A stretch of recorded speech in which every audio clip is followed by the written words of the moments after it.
Good morning, good morning. The candle is lit. We have our new speaker here. Sikandra Sherwani is coming. It's very exciting because we have our Torch member and he's the COVID expert. So here we are for our first day of, December 12th. And it's been amazing. Yesterday was the first speaker day. This is our third day of Torch Health. We welcome you completely. It's been a powerful day yesterday. And we had Mark Lund, and we had, he was from Brazil, and he spoke a lot about these ideas of, fractal energy in our society, in our world, the global world, in our organizations and in our individuals. So it's worth going back to see him.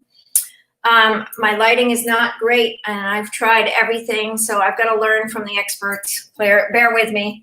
But Sikandra is a world-renowned, he's a microbiologist from Karachi, and he'll share a lot more about himself. But we've got a wonderful day ahead of us.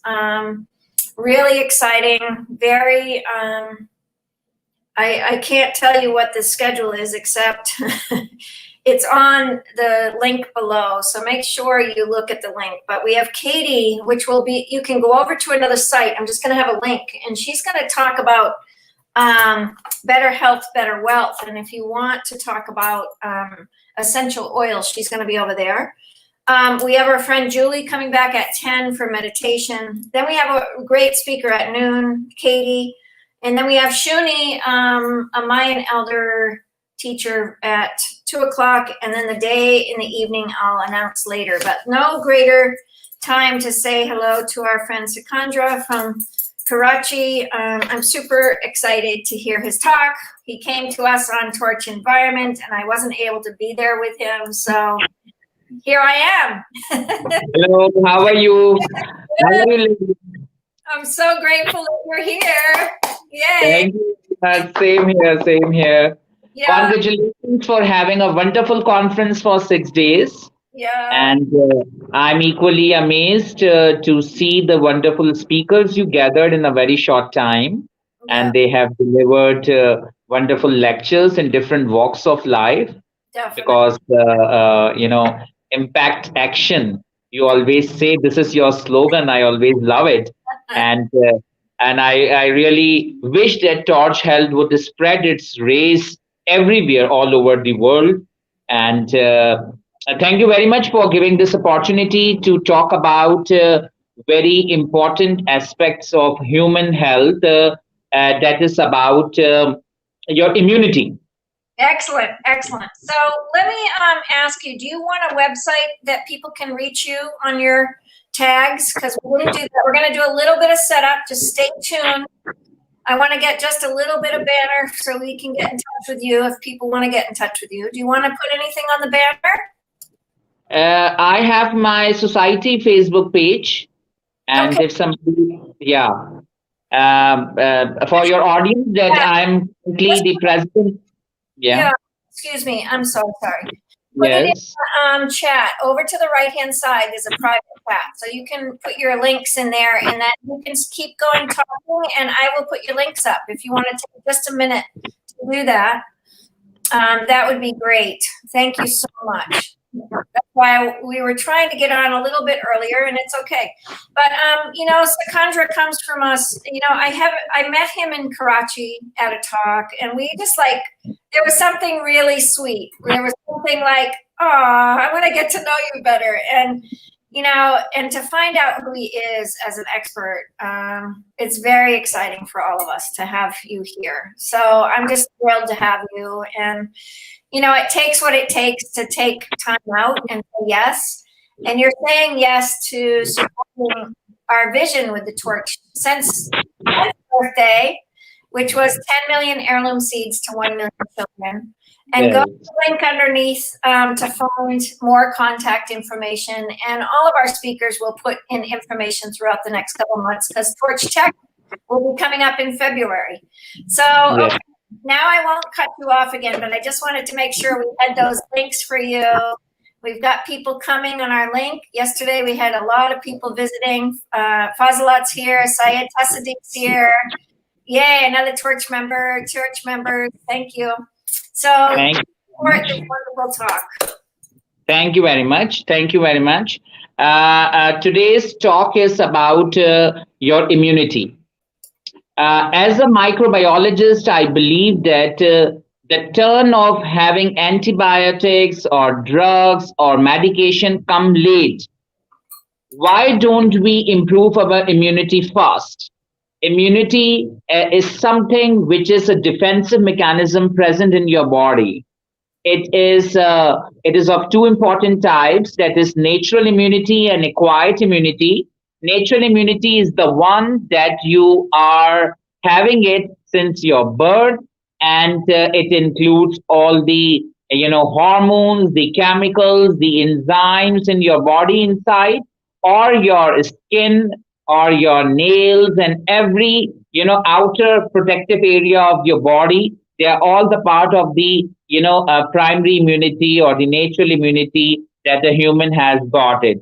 However, adaptive immunity is the one that person adopts it after having the birth. We have an adaptive immunity, and this immunity is very much important for a human survival. For any living survival, this immunity is very much important. Unfortunately, we are the ones who destroys our immunity by our own hand. We rely upon the synthetic and the chemical, medication, and we don't go for the organic and the natural product. And this is what Lynn mission is also in the Torch L, to introduce the organic product, or to introduce all those measures which a common man can have it at the home. This is what my concern also as a microbiologist. I always talk about to boost up the immunity. A person who is a person who is at home can boost up the immunity so easily without having so much hassle.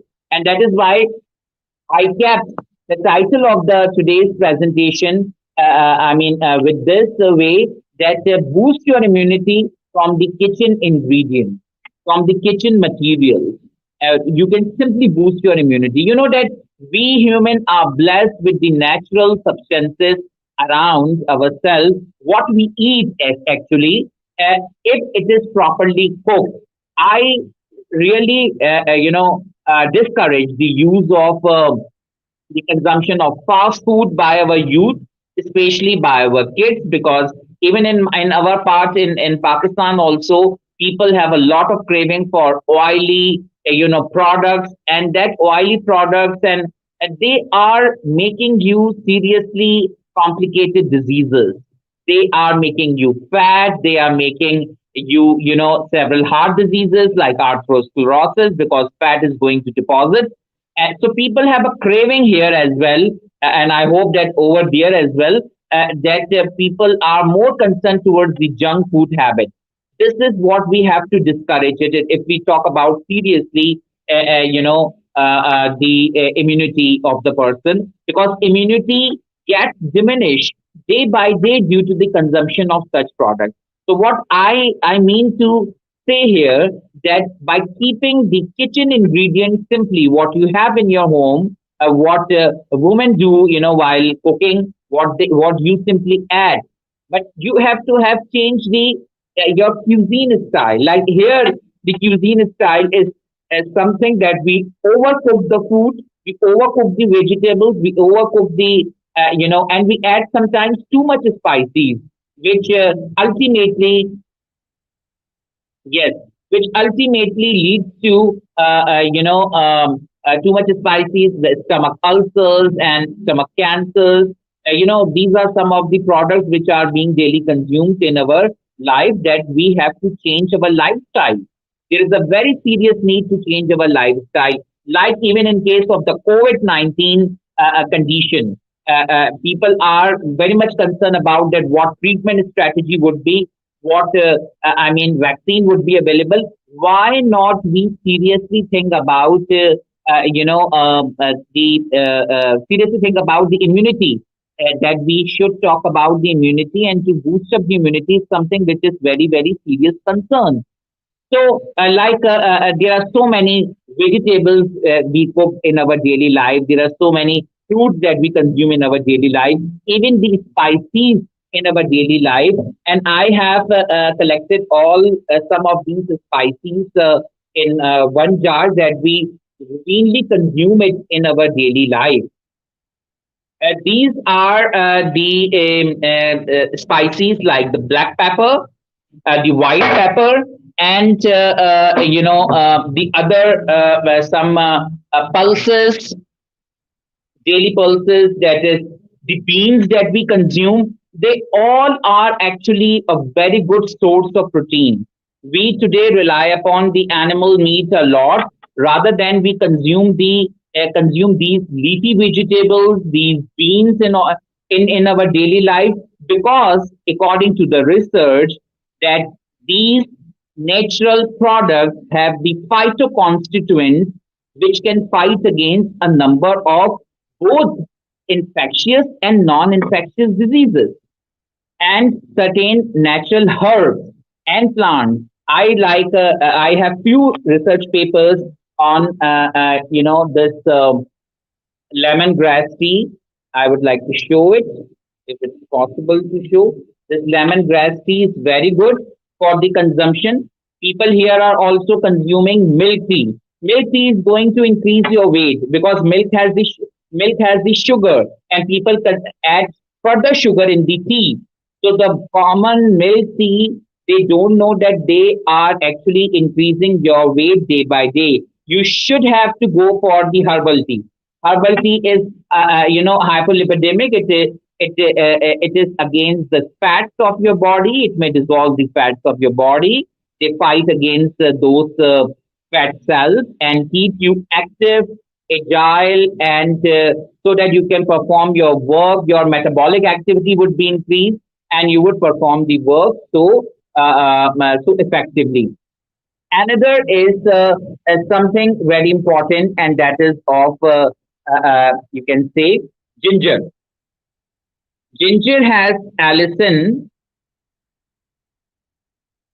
Ginger has allicin, and this allicin is very important for the normal metabolic activities. It is anti-cancerous. It is antimicrobial in nature. It can fight against your infection, and it can soothe your. In the winter season is going on, and people have usually cough and flu and other things. What do you do? Simply that you go for the ginger tea, ginger and cinnamon stick. If you both add the cinnamon stick and ginger tea together and have it and consume it with the natural organic honey.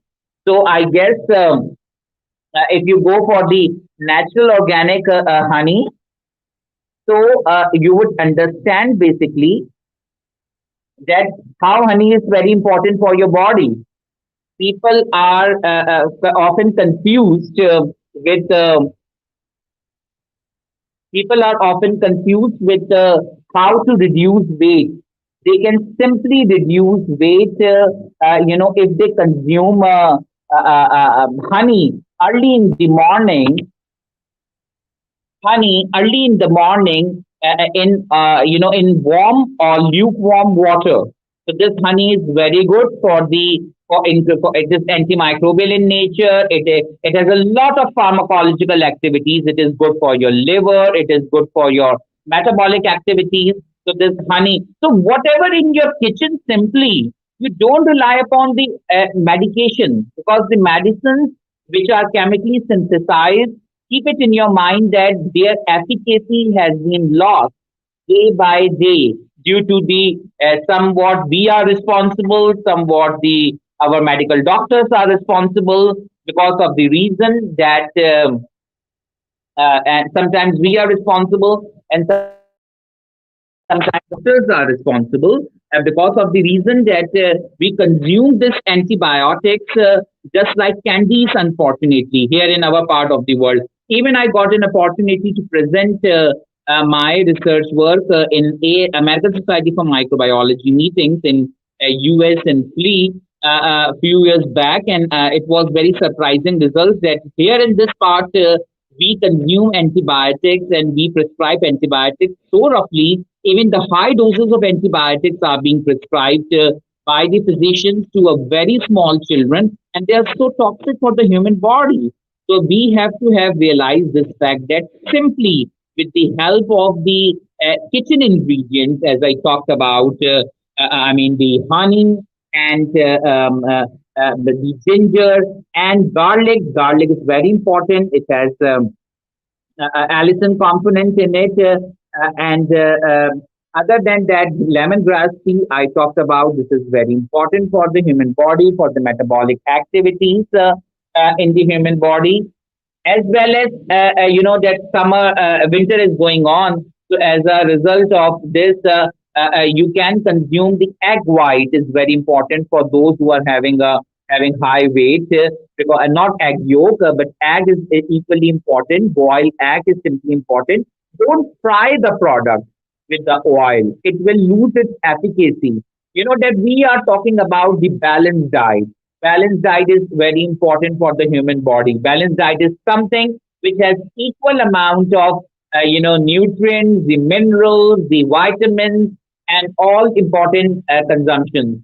And today, the day is very important because today, all over the world, Universal Health Coverage Day is being celebrated. This is another important thing in which we talk about the healthcare system, the availability of the healthcare system. Because in COVID condition, we are very seriously concerned about that since there is no perfect vaccination so far available. We have the news from here and there that the vaccination, very near come into the market after the trials, and the treatment might be available in future. But since so far no perfect modification, no preventive vaccination available, so what we are seriously concerned about is to follow SOPs or the standard operating procedures, and among that, don't shake hands and wear mask properly. Mask is very important to wear in case of the COVID, and don't shake hands. Wash your hands, again and again, either by, I prefer that if you are at home and the water is available and the soap is available, that is so perfect to wash the hands with soap and water. But if you are outside and if soap availability is not possible, the water availability is not possible, so you can have this hand sanitizer. But using so much hand sanitizer, again makes your skin rough, and there are other complications. So keep it yourself with washing hands with soap and water. So what I am emphasizing here that simply the herbs and the shrubs and the spices and the fruits and the vegetables, we are blessed that these fruits and vegetables are rich with phytoconstituents. The phytoconstituents are the natural substances which are present in the form of flavonoids and alkaloids and antioxidants, and there's so many other rich things available. And you know that we are blessed with these seasons.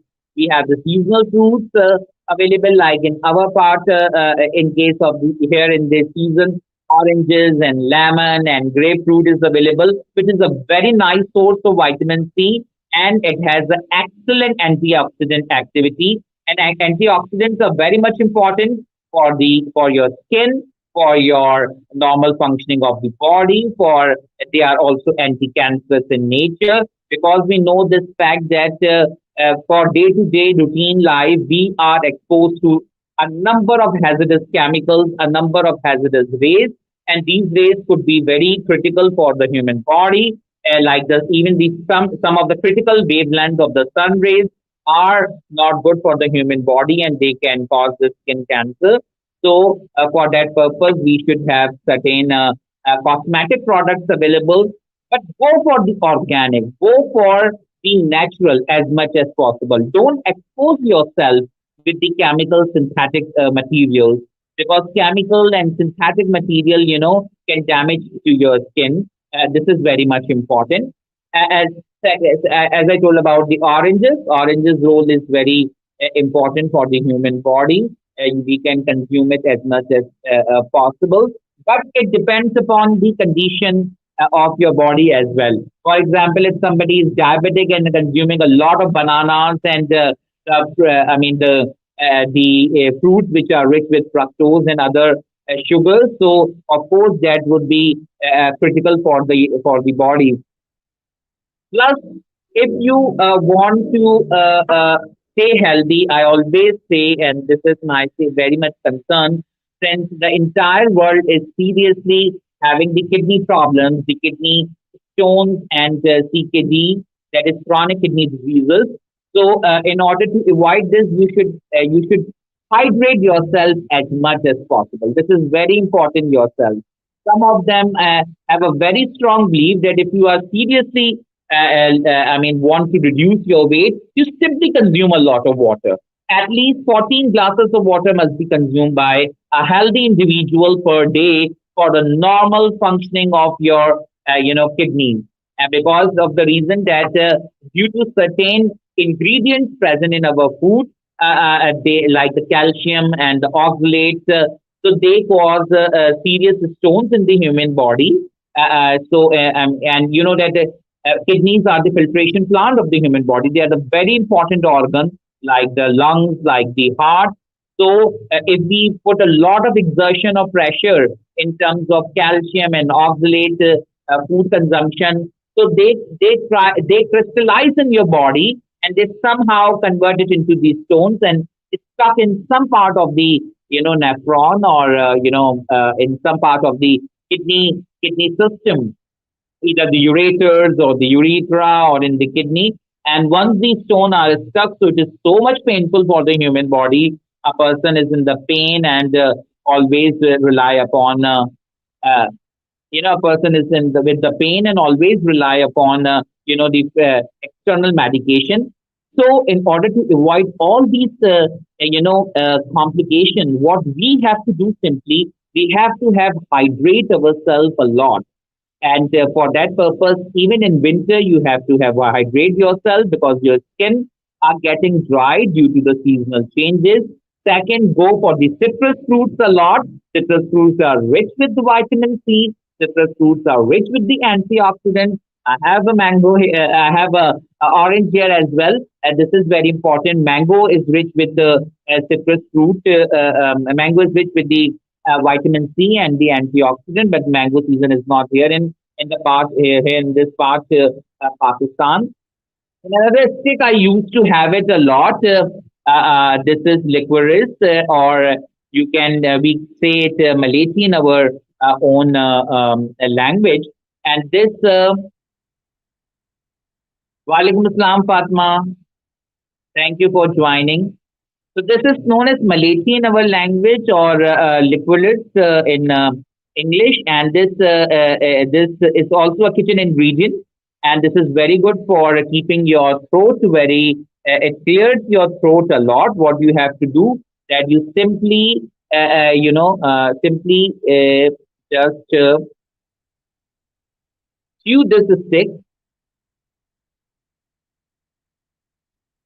Yeah, and its extract in the mouth gives a lot of good impression and soothing effect to your throat.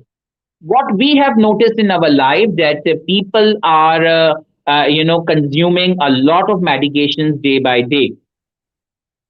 I believe that we should avoid exposure to chemical or synthetic drugs or medications like in the form of antibiotics and others, because uh, at one point they are treating your body, but at the same time they are nephrotoxic, they are hepatotoxic, means they are toxic for your liver, they are toxic for your kidneys as well. Like for example, the medications of for the hypertensive patient, they directly affect to your kidney. So this is very important that we should avoid as much as possible.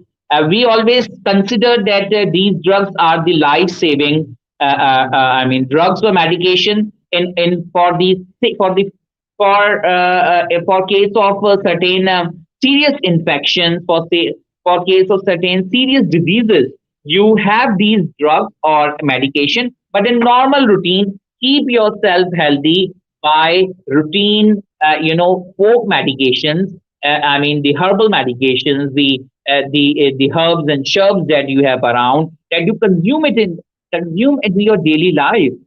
We nowadays rely more and more on meat.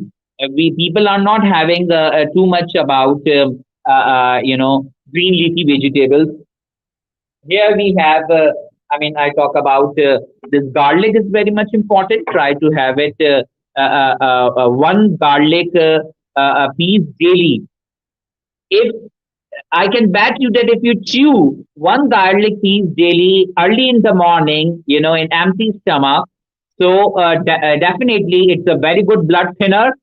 Okay, it is a very good blood thinner. You will not have any, I mean, significant heart complication in future if you consume this garlic every day. Similarly, for a good digestion, that add enough ginger in your food. I have noticed that whenever Lynn is going to cook some food, so Lynn always add chopped, I mean, ginger and this garlic a lot in their food, and this is very important for a good, healthy life. Do we have any question as well?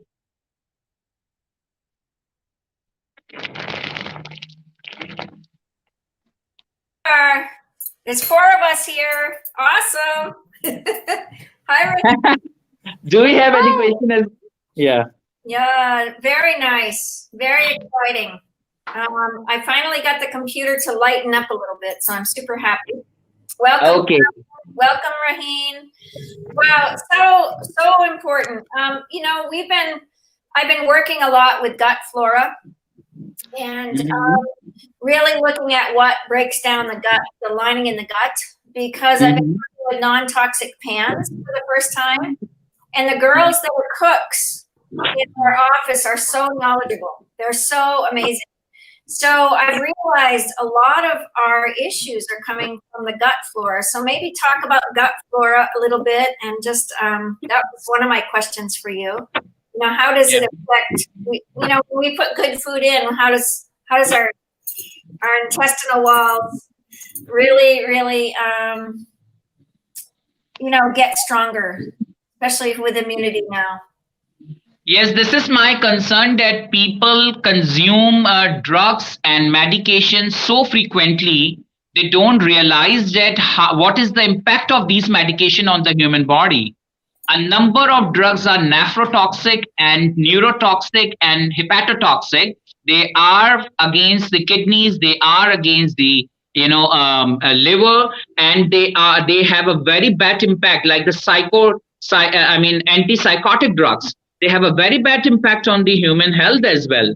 So, and here in our part of the world, Lynn, what I have noticed that people consume antibiotics just like candies. They don't realize, they don't realize that what they are doing. Even in our part, self-medication is very serious problem.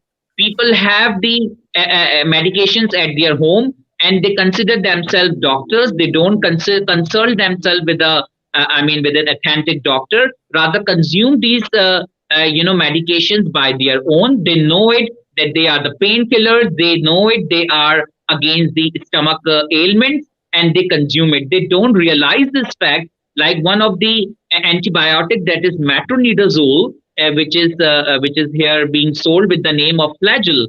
The in Pakistan, they keep it at home, and they consume only one tablet, and they feel better, and they don't continue the whole course. They don't know that if you are consuming antibiotics, you have to have complete the proper course.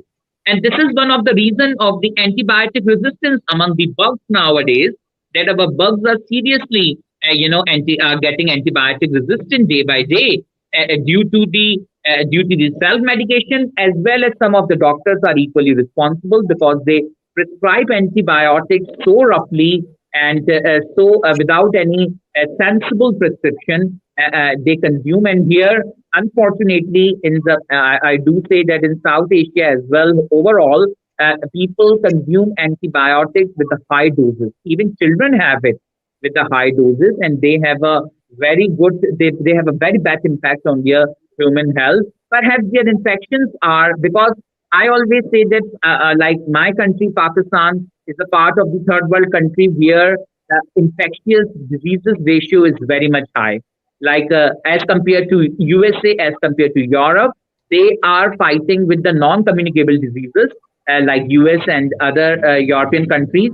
I mean, like heart diseases and other problems are very much over there, like obesity and others. But in our part, due to the unhygienic conditions, unfortunately, we have a very high rate of infectious diseases.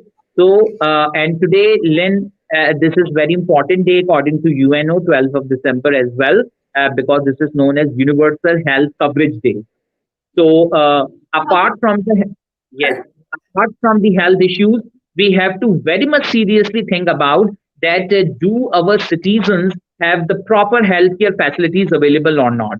And I would appreciate your efforts as well in this regard, because in our part of the world, we don't have enough hospitals available, we don't have enough laboratory setups available, and unfortunately, due to the lack of the healthcare settings in this part, people are really suffering with. And all the time, we don't rely upon the government setups. But we just request to the government, but hats off to the NGOs. And I always say that 21st century is the century of NGOs, because they are playing a pivotal role to relieve the sufferings of the human beings. And same part is over here, and same to your same to the efforts of Lynn as a the Torch CEO, because she always thinks about the countries where sufferings a lot. And Lynn has already visited Pakistan, and she has seen it. And I would love that you always talk about the organic consumption of food. This is seriously very important. And today's message is that whatever you need in terms of your medication, it is in your kitchen. Just open your eyes. Just don't rely upon all the time on the food which is overcooked. Like here in our part, youth is very much have a craving for junk food. They always rely upon the burgers and the meaty food. They don't consume the leafy vegetables. And and your spices are amazing. Your black pepper is spicy, and some of them I have the research paper on it. Those who are the new, viewers here, they just Google my name with all these kitchen ingredients, so they will find out some of the very important papers over here. And I have around 10 research papers regarding green tea and lemongrass tea, and they are also equally, very much important. And yes, Lynn, do you like to add something? That's really lemongrass. I want to learn. I don't know lemongrass, but I learned almost everything from this beautiful woman, and Aveline Kushi. She started the natural food movement here in America. And when I was 26, it says for peace, harmony, health, harmony, and peace, right? She's been at the forefront of the natural food movement. She started it here, her and her husband, Michio Kushi. And they helped me as a young mom because my first child, I recognized that environment and chemicals were a big, big problem, and I got those out of my house. I started eating organic by the age of 23 years old. So I had a health food store right near my home, and I was so lucky. But I didn't meet Michio and Aveline until 2000, it would have been 1987. Yeah, a long time ago. And I started immediately cutting out dairy food. I literally got rid of dairy food immediately in our family. And my kids did not get any flus, colds, nothing that other kids said it was normal. I didn't get them. My husband's allergies went away. My allergy, my son's allergies, everything went away. after we That's started eating really good bacterial food, which was really learning about pickles, really learning. And I have a special guest.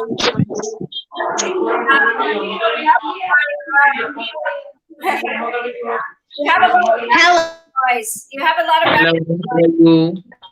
Yeah, nice to see you. Aw. We're having a little bit of difficulty. We'll let her come back in when she gets a little bit more stable. But I'm really excited about learning about, she taught me a lot about good gut bacteria food, which was like miso. Miso is so important in Pakistan, I think. It would be a great food to really start some really cool factories making homemade miso. You can start in your home. I'm going to have a miso class starting in probably February. But a miso, making your own miso is so important. And making your own homemade pickles. Today I can make a couple pickles in my class just for your teachings today on good immunity. Because having Yes, a pickle at the end of your salt pickle, all the traditional diets went back and they salted their food. And they had this really nice alkaline blood, right? Our blood is either acid or alkaline, right? yes, So this acid alkaline balance is so important for us. And as a nurse, like you said, the antibiotics, I never fed my kids antibiotics after that day. They were raised with no antibiotics from the age of 23 forward. So pretty big deal. And I'm very grateful for that. But I saw what antibiotics did to my son, and it didn't work. You know, he had ear infection after ear infection after ear infection. Nothing worked. It just kept getting worse and worse. And I do believe in the superbugs. So talk about superbugs. What do you think? And put your expertise in here for a minute, and then let's talk about superbugs. Because right now we have COVID, and it's a superbug, and we gotta say COVID is going away. Yes, I always work here because of the high incidence of Helicobacter pylori infection.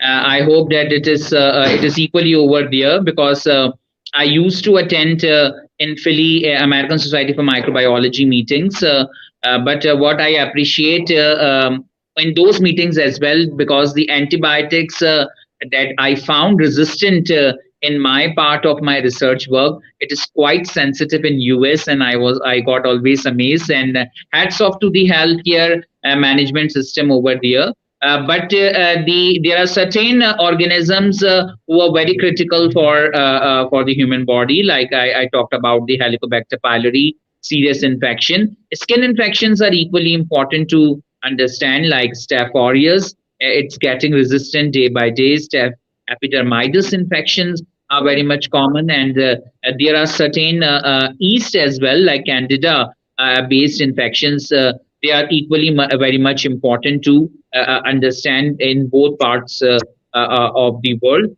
And the solution is, again, as I talked about, is quite simple. That is from the natural products we can we can have a very good results for that nowadays. Like for example, I would like to share with you also after that the problem that we are concerning with in our research work, that is urolithiasis, that is the kidney stones, and believe me, that we found excellent result of a plant that is known as Barbaris. Barbaris vulgaris is a popular plant over here, and we found its extracts are very important in order to, like, people rely upon the laser therapies and other therapies. They spend a lot of money, but they don't rely upon these herbal products which are available in the market. There is a serious need. I think I'm committed to Lynn that we both should keep continuing these webinars so that people would realize that how important these herbal products in our daily life. They can simply consume it, then they have a very less side effects like Barbaris. I talk about Barbaris vulgaris, and the things that I'm talking about, this is very clear for our viewers that I am talking about according to the research either done in my research lab in my university, or the literature that we talk about. Because unfortunately, there are a lot of rumors and around, even for the COVID as well, that consuming this and that can prevent you the COVID. And I don't know what's your perception, but my perception is that COVID is as an infection as pneumonia and diarrhea and other infection. People have a lot of fear in their heart regarding the COVID. Keep it in your mind that whenever we talk about any disease, we talk about its mortality and morbidity. It is obvious. So the death ratio by COVID is people think that it is so significant. It is not really. Think about what the death ratio by pneumonia and think about the death ratio by diarrhea. What you have to do simply, because death is, either to live or die it is not in your hands. It is something which is written in the destiny, whether you have it or not. What you can do simply that you can adopt something certain safety measures, and this is what we are doing. Like in this international conference that we are having here, all speakers are there. At their own country, and this is one of a very good step by Lynn as well to aware people regarding digitalization of the world. I always watch Lynn live sessions, so I always find this thing that she always wanted to make people make people aware that how digital. Current system should be digitalized. Like hats off this StreamYard. Like Lynn is in US, somebody I'm in Pakistan, and this is the technology that makes us close together. I always say that in COVID condition, get yourself physically distance, but get yourself digitally connected to each other. This is really very important to know about what is happening in the world. And I always say this thing that keep prevention is better than cure. This is something which is very, very important. We come up to that stage that we either to get hospitalized or either to go to the doctor. Like for example, winter is going on. What's harm in it to have a saline gargling, off and on, and if you add some herbs and consume a herbal tea, But here, unfortunately, what I have observed, this is a very bad impact. That if you have even a slight cough or slight sneezing, you always consult to your doctor, and a doctor prescribe you heavy doses of antibiotics or the medication. Why don't you have steam in your home? Why don't you get some herbal tea at your home? Why don't you have the gargling at your home? You go for so costly sanitizers and the products like mouthwash. What if you have simply potash alum at your home? Potash alum is a very, very a good disinfecting agent. So if you just keep it into your plain water and then gargle it, that is so good for your oral cavity. All the bad bugs, from your mouth, which cause disturbances or which may lead to the infection, they can die simply.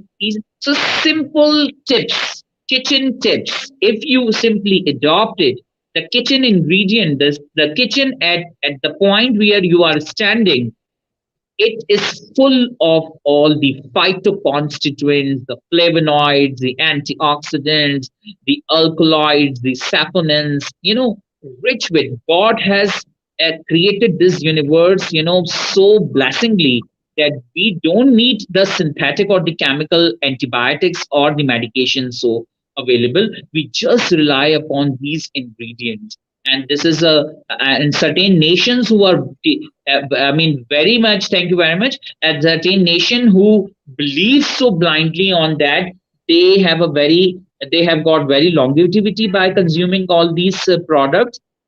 And rather than similarly, even would you believe it or not, I don't discard the peels of the fruits and vegetables. What I do that I make them crush by some ice in the grinder, and then have a face pack on my face or the face pack on others. So I mean, nothing is going to be waste in the universe. All things are useful. Even peels have a lot of value.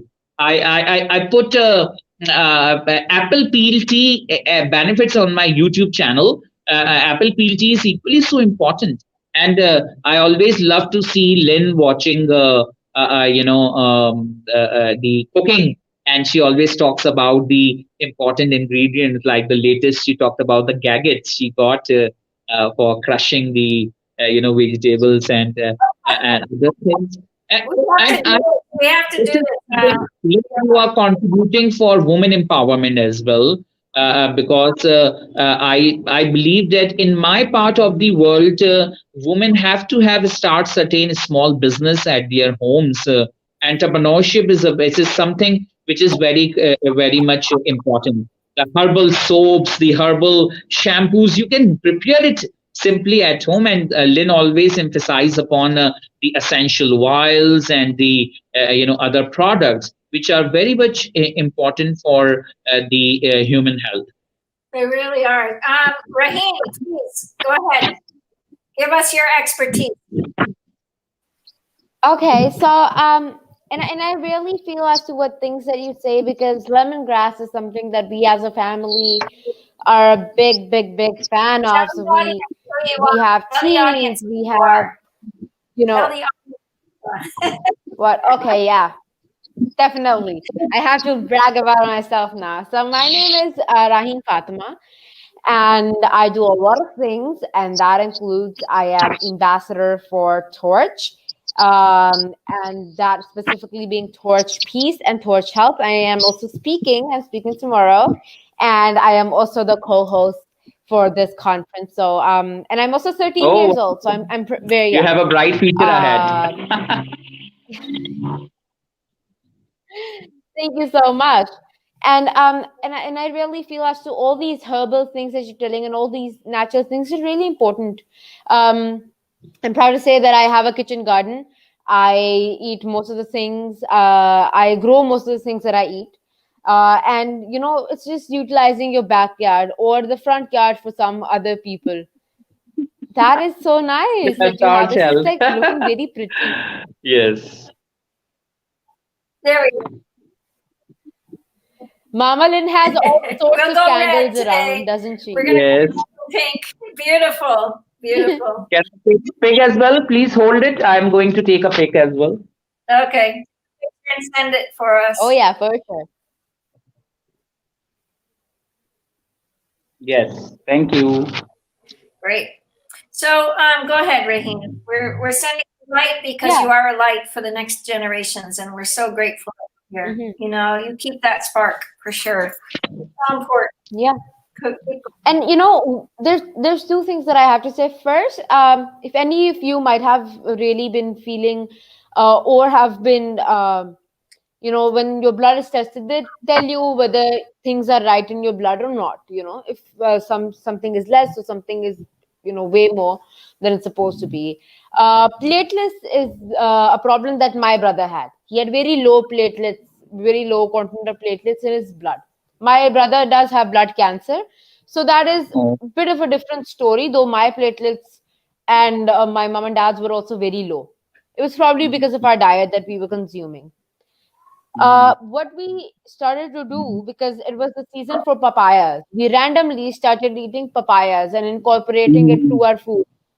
Just eating it, or if you find it not of like the best tastes, according to your own palate, of course, you can just sprinkle in some sugar, or just take a cube, because us Pakistanis, we would usually have something with like tortillas or like something like naan or roti or chapatis.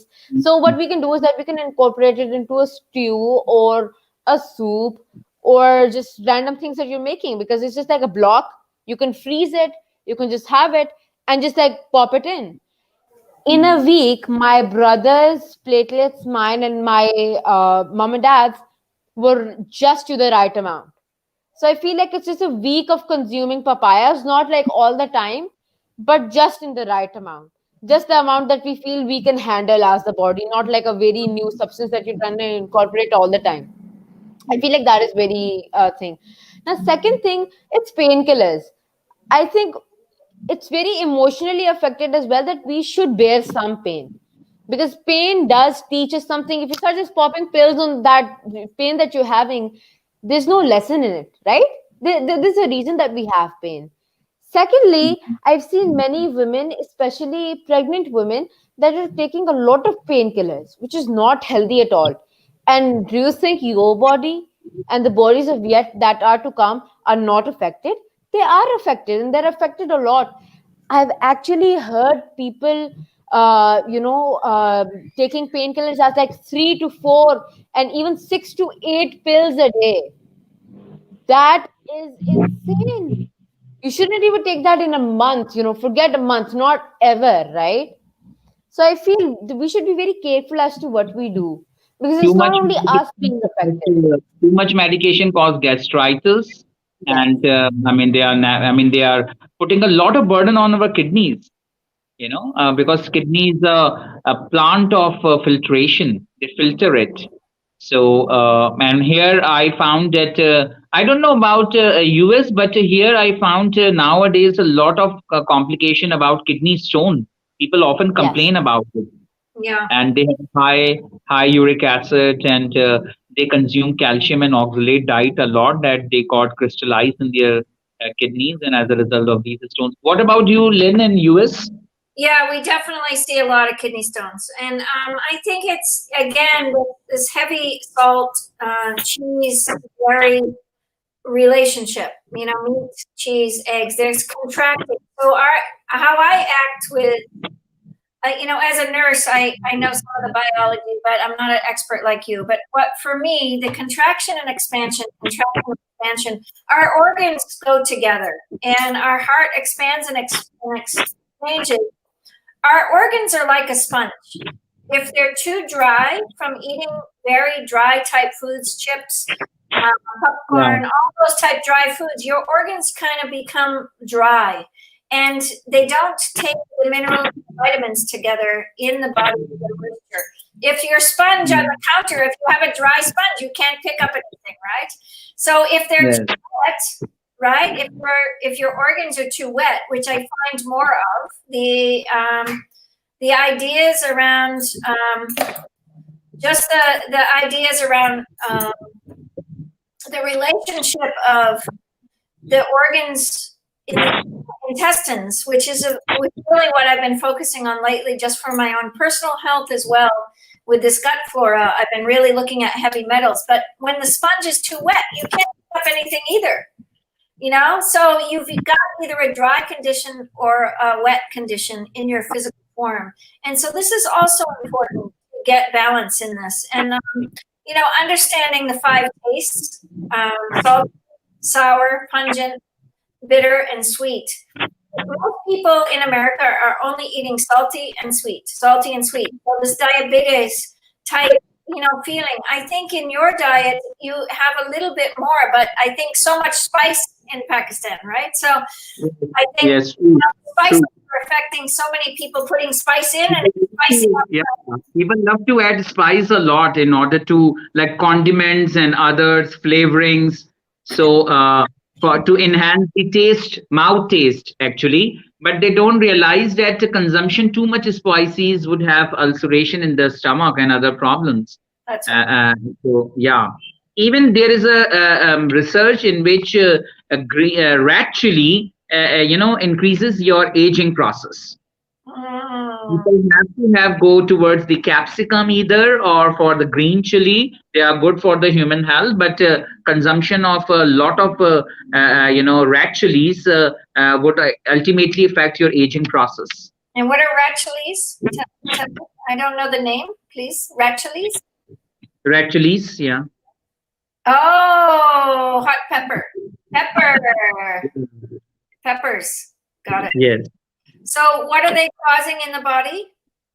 They actually increase the aging process. I mean, and this is what I have noticed, that the average age here in Pakistan is around 55 years now. Oh, wow. And yes, and people right from 35 years, they start complaining about their medical health complications. Oh, And wow. one of the reason is I mean, consumption of the junk food all the time.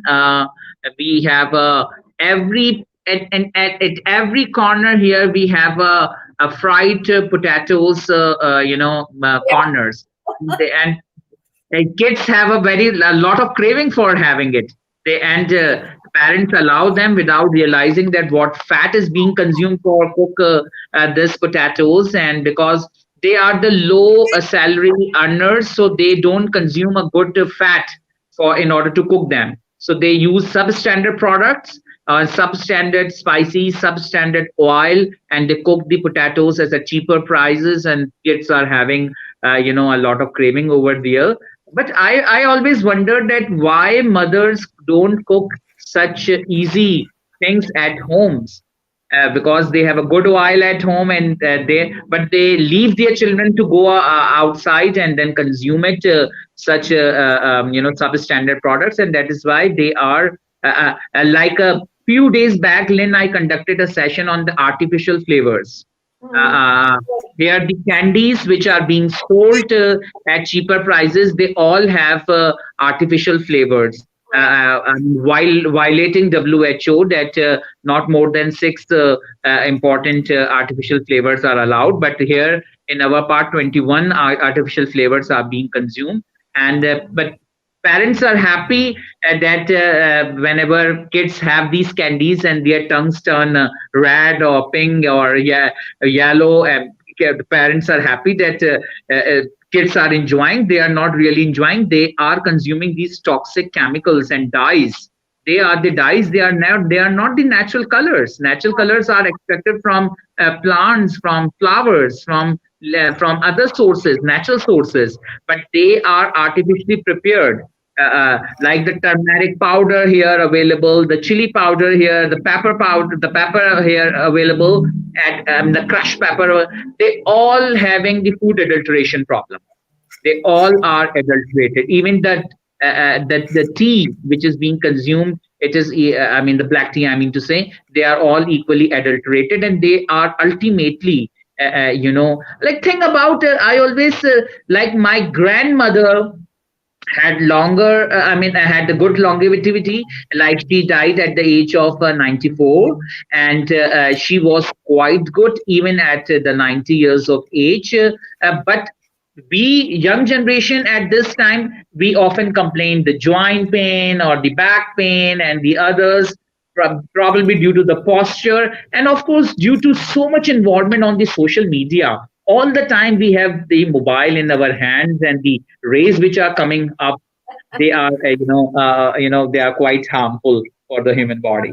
I went to bed last night because we had 11 hours on the screen, and I literally, it was so hard on my body. And I said, okay, today I need more help. And so I really put that reach out in the middle of the night. I said, I need more helpers because I need to get off screen. Screen is really toxic. I actually use this around my neck. It's electric magnetic field blocker. And I also use it on the back of my phone for EMF, this little thing here. And when I test people with their phone versus my phone, they get very weak immediately. So I tried to import some of these products to Pakistan. So we're still working on that. But I really want to get, really solid, support systems. And we've only got a few more minutes here, but as I think we can probably keep going. I've just got to get a link. I can let you two talk for a little bit if you want to stay on, but I've just got to do a little bit of back office work. But, I think there's the speaker. Yeah, there's a speaker at 10. There's a meditation, but there's a woman that's speaking on essential oils, on better wealth, better health, but it's not here. We're going to just put a link on the back office. So we can still talk here. It's no problem. So if you want to stay on and talk a little bit more, and if you need to go, that's fine. But I guess a couple minutes of last words from Rahim on our beautiful Sikandar Shonda, what you've learned, what you think, you could support. I really believe in the kitchen garden, and I really believe in the kitchen women businesses. And when I come to Pakistan this third trip, this is what I'm going to focus on, is women starting home kitchen foods for sale in the outer world because you have to build the infrastructure. That's what this woman did.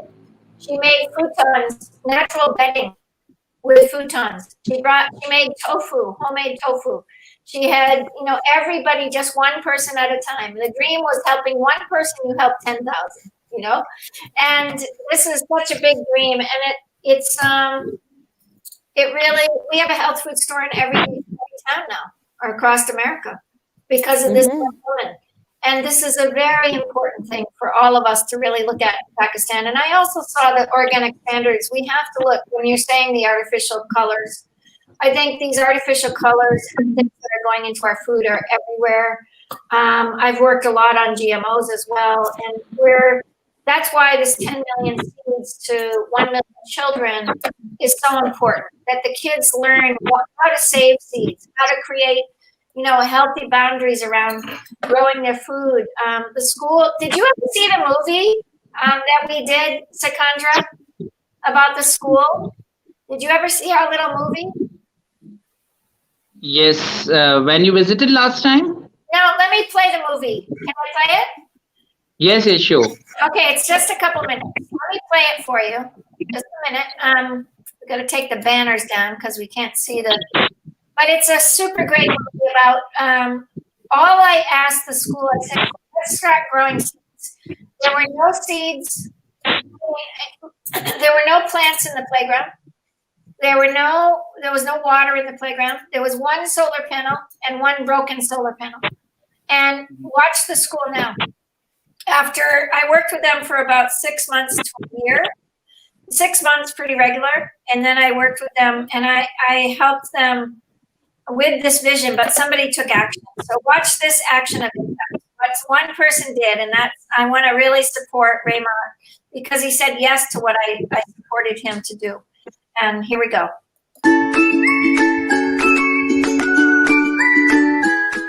Hello friends, I would like to show you our school. This is our school signboard.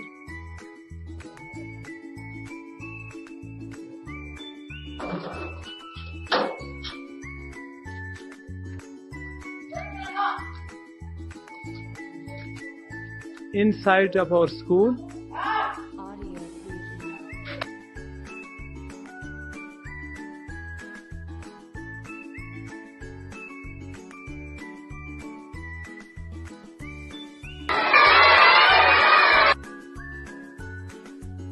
friends, this is a solar school. You can see our solar.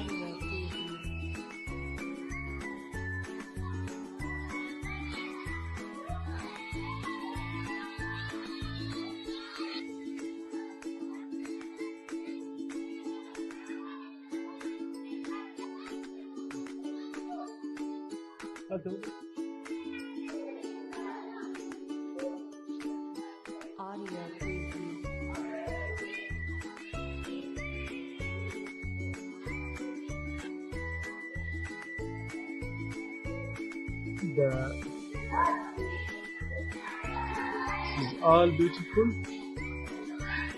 You can see the flowers. It's a green school. We would like to show you the computer lab. Hello, teacher. Yes, this is the computer lab. You can see all the kids are learning different programs.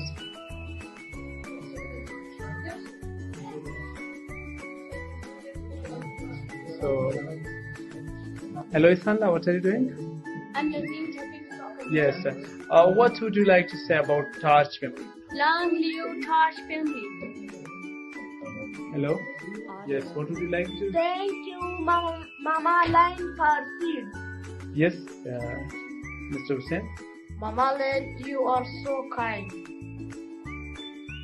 I will support you and the Taj family, and we are proud to be working with you and also working under your leadership. Thank you so much.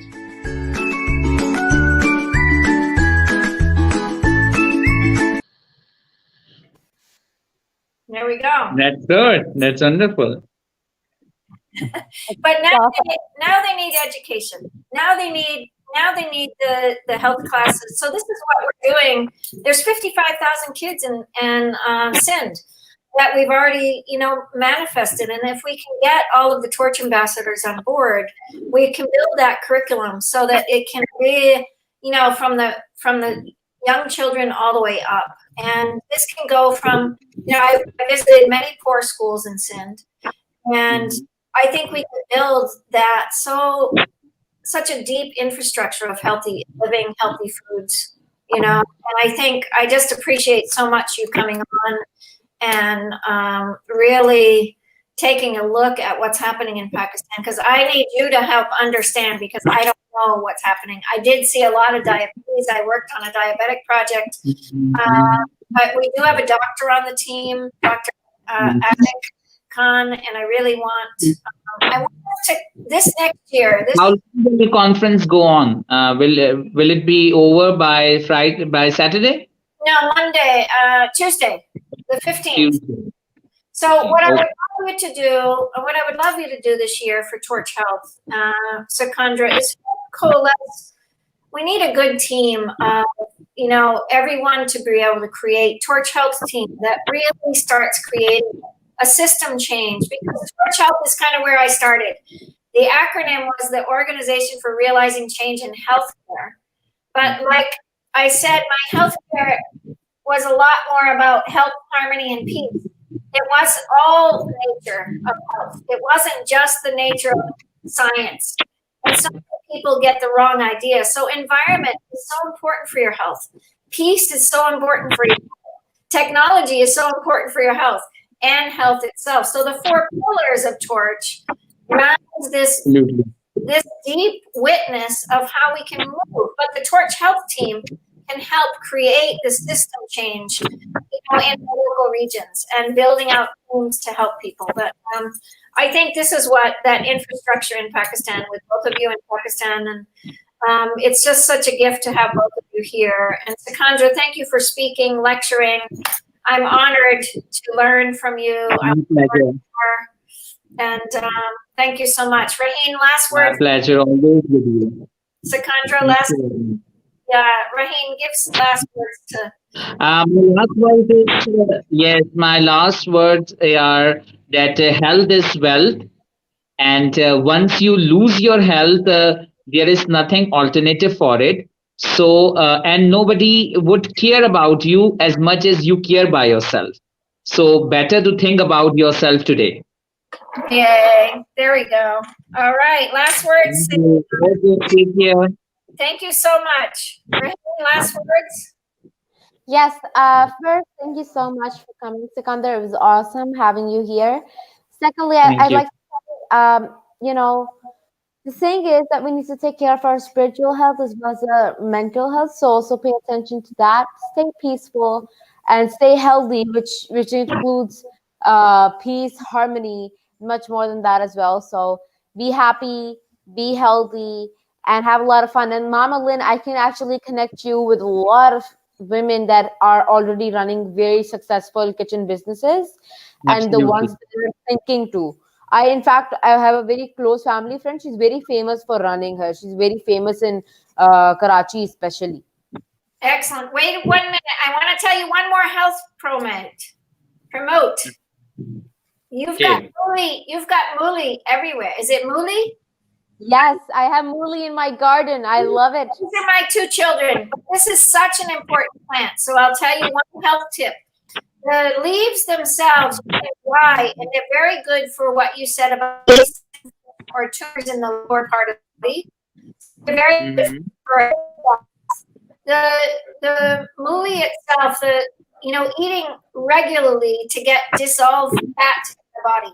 So anybody to dissolve fat, this is a very good plant. And I saw it everywhere in Pakistan. I was so excited. So it's everywhere, and it's a really, really important food. So you can cook some and have lemon and salt and have it as a pickle after your meal. You can boil it, you can steam it, you can do anything. So really add that into your diet this year. It's especially for immune health and really dissolving that fat, because the lungs are being affected, but the lungs, are really about fat deposits that we Mm, need to discharge fats. We need to discharge fats. So that's my yes. last piece.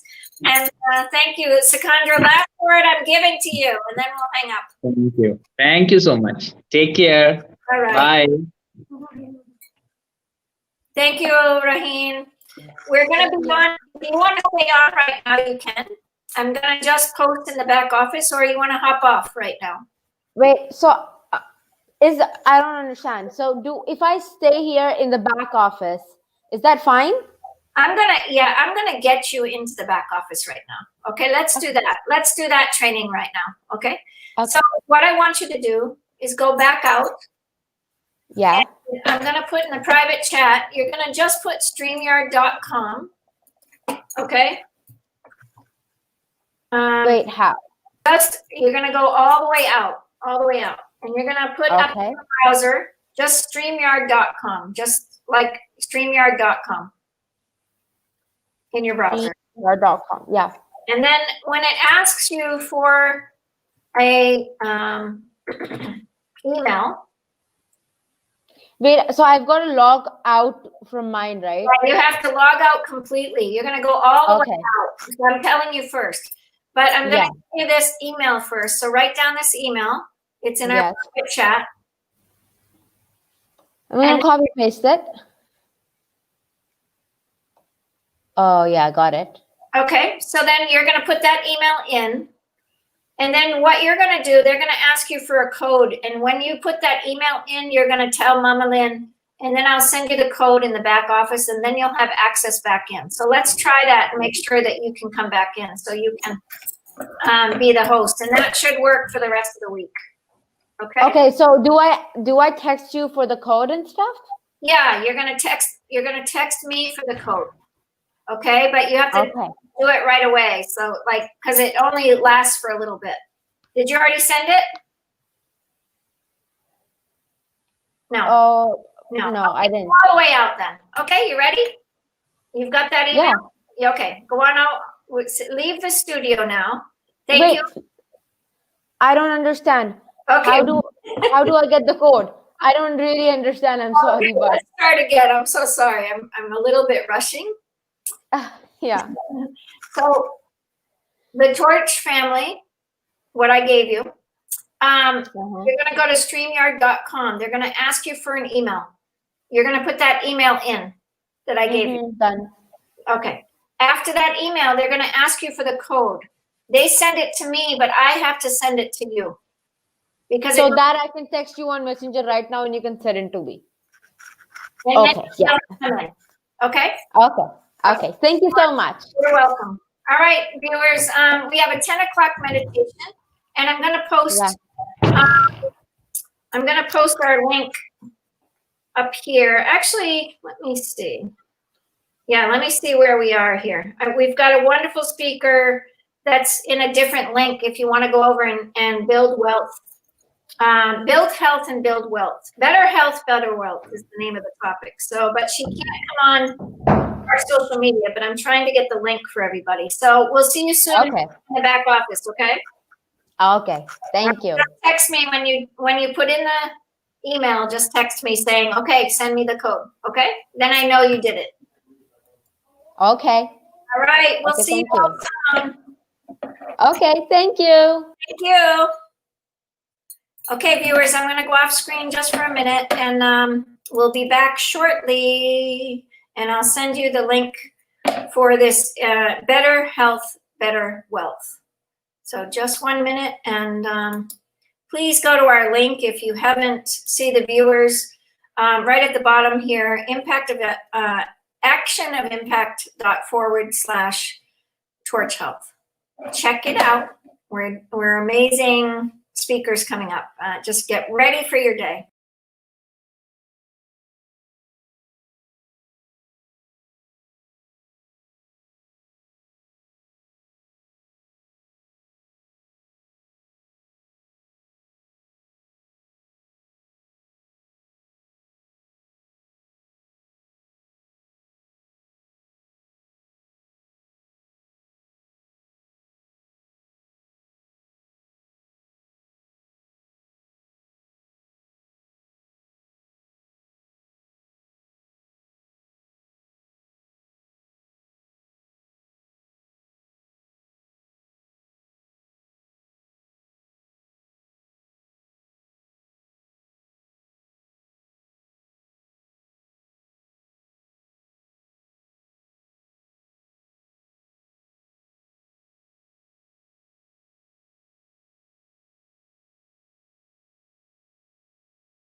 Welcome, welcome.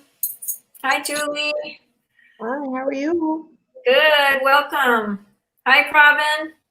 Hello, Lynn, Torch Queen, how are you? You know, it's a beautiful morning. I was just over at the essential oil group and Beautiful, beautiful. learning something new all the time. That's what I can say. Wow. We've got Raheen here. Raheen, you can come on. Raheen is here. And I want to introduce you, Julie, because she's hosting probably for a couple of days too, and Pravin. So they're both hosts for the Torch family. Julie is an amazing presenter of meditation, and today she's doing the meditation, releasing the feeling of separation. So I'm excited to be part of this today. I love your work. And what she loves, I think at the end, if people want to come back into the group, and we can put the link in, if you want to come on to Julie's message today after the meditation, if you're a viewer out there, we can let you come into the stream. We'll put the link down and you can come into the stream. And so we can post you out. And at the end, Julie, you let us know when we can, share. And I know you do that each time. So just want this time for you, and we're appreciative. 1 minute, Pravin, 1 minute, Raheen, to Julie. 1 minute. What would you like to say to her?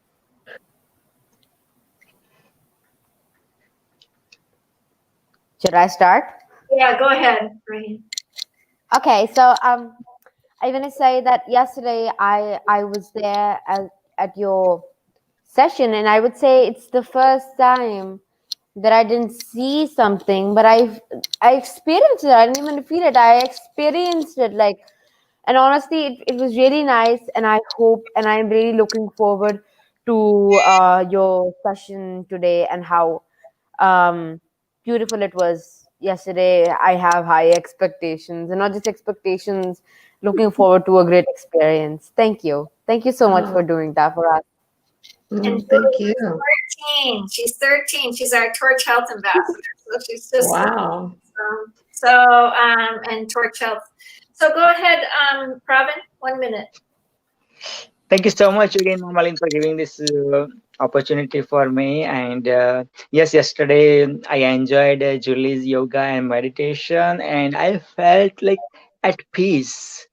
And even towards the end, also when Julie was in silent mode, and still I felt like God is within you, and spreading this message of love and peace and harmony, and such a soothing, unexplainable in words kind of feeling I've got.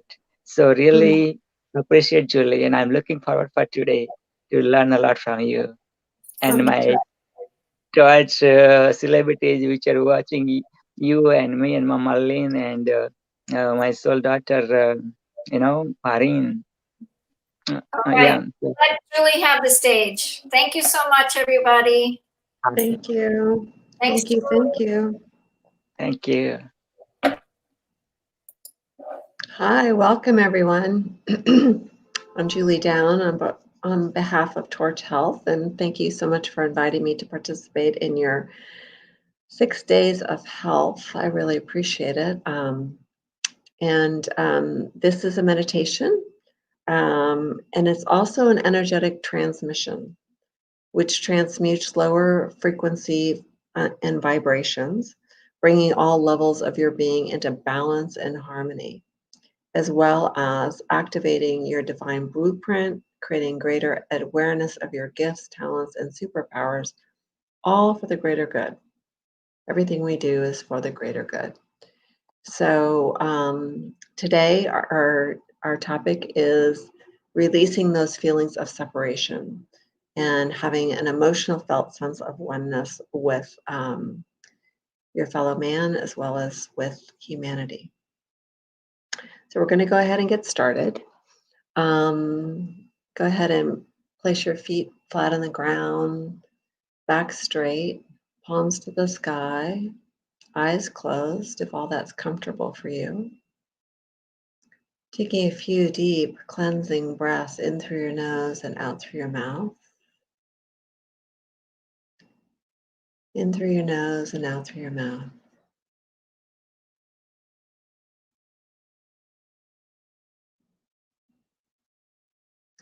And we welcome and give thanks to all of our beloved ancestors and all of our benevolent guides who are here with us today, supporting us in releasing all that does not serve us, that we may be the best and highest versions of ourselves, all for the greater good. Bring your attention into your heart space. Take a few deep cleansing breaths into your heart.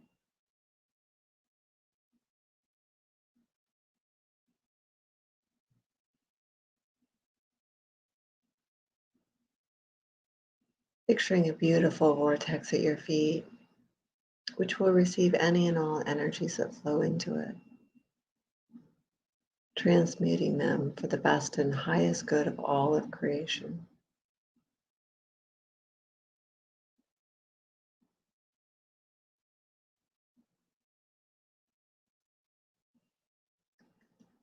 I invite you to release any and all aspects of yourselves, ways of thinking, ways of being, that keep you feeling separate from your fellow man,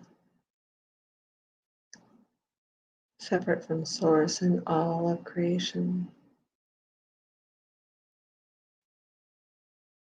and keep you from having an emotional felt sense of oneness with your fellow man, oneness with Source and all of creation. To release it all now into the vortex, seeing that energy flow from you and into the vortex, like water running down into a drain.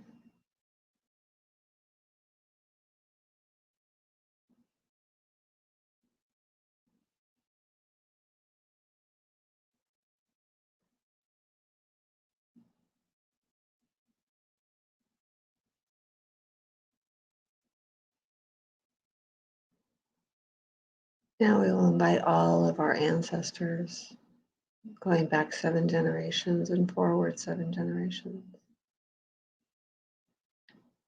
to release any and all aspects of themselves, ways of being, ways of thinking, that keep them feeling separate from their fellow man, separate from Source and all of creation, as well as keep them from having that emotional felt sense of oneness with their fellow man, oneness with Source and all of creation. To release all of it now into the vortex, seeing that energy flow from them and into the vortex, like water running down into a drain.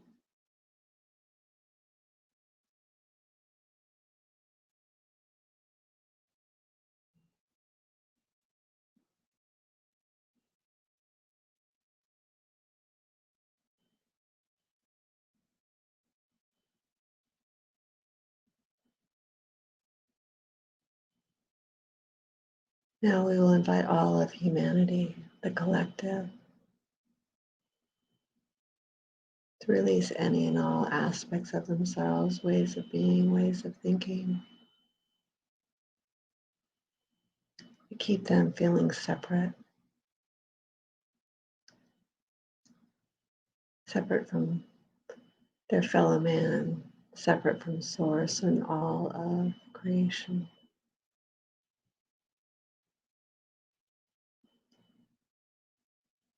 And keep them from having that emotional felt sense of oneness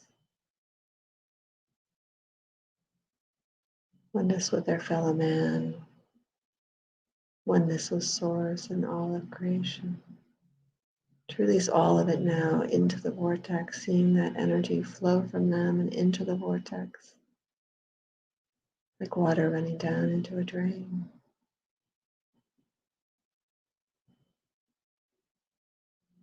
Bringing your attention back into your heart space. Taking a few deep cleansing breaths into your heart.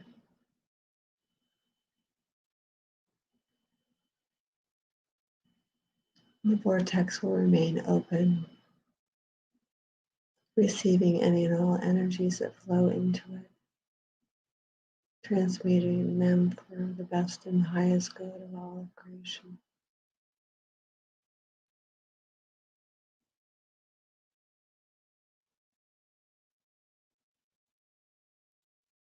As you breathe into your heart space, you see the light of your heart, the love in your heart, expanding out until your entire physical, mental, emotional, spiritual bodies are all bathed in this beautiful golden white light of love, changing your cellular memory, impacting your DNA.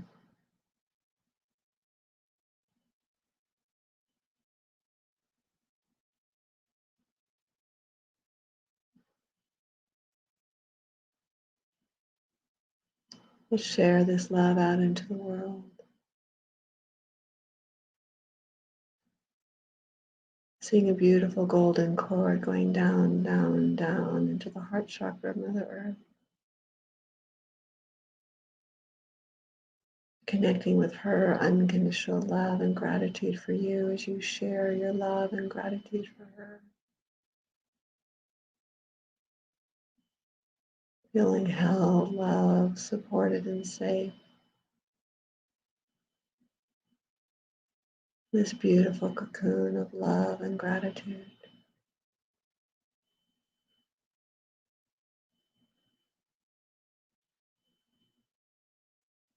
And expanding your love out further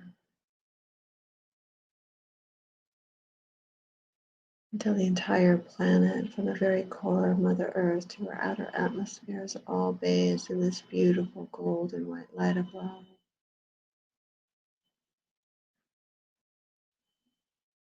Impacting all life forms in its path. The stone people, the plant people, the creepy crawlies, the finned, the furred, and the winged ones, the four-legged and the two-legged, the water and the air, the unseen beings, all touched and impacted by your love.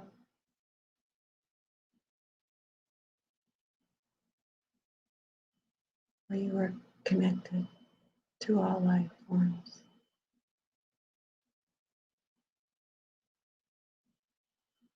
Expanding that love out further until the entire Milky Way galaxy, and then all galaxies within the cosmos, are all bathed in this beautiful golden white light of love. Impacting all life forms in its path.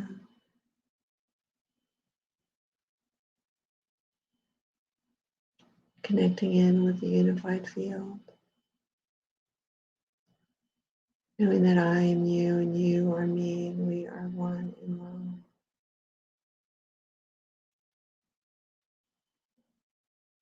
And as we sit in silence for the remainder of this meditation, we'll bask in this sea of love. We're feeling that connection and that oneness that we have with our fellow man, with Source and all of creation.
Bringing yourselves back into your bodies, wiggling your fingers and your toes. Taking a few deep cleansing breaths into your nose and out through your mouth. And opening your eyes when you're ready. Please drink some water also.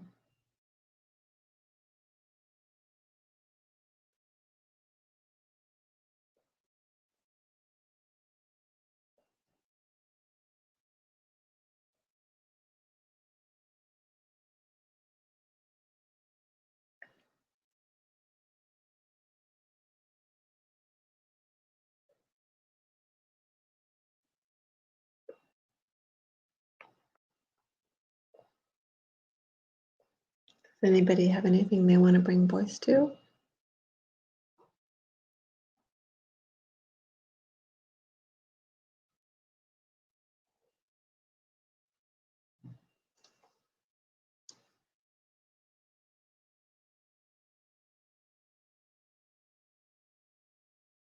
Okay. Then I will be back here tomorrow, 1 o'clock Eastern time, for another meditation, different topic. Can't remember what it's going to be, but I'll be here tomorrow. Have a beautiful day, everyone. Thank you for joining in. Bye-bye.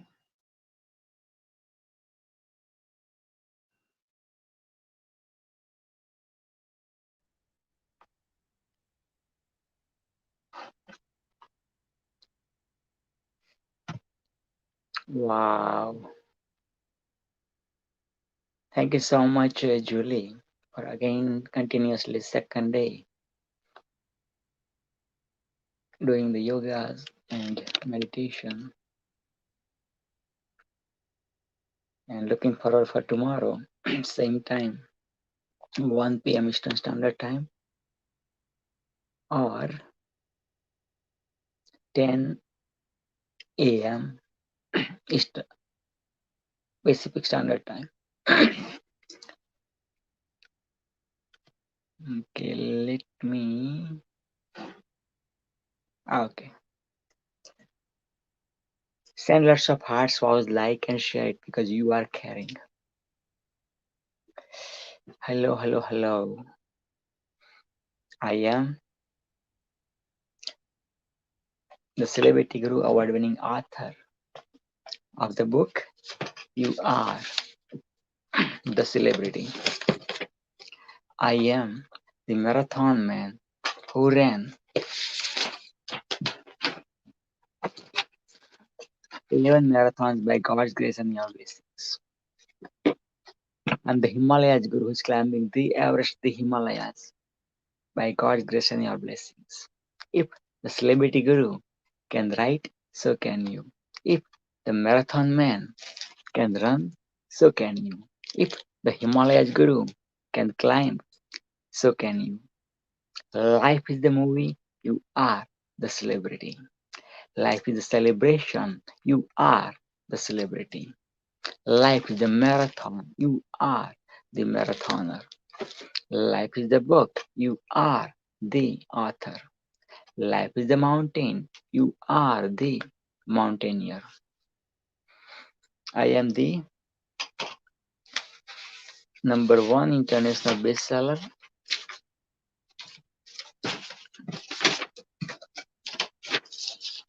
and the magnetic entrepreneur, award-winning author,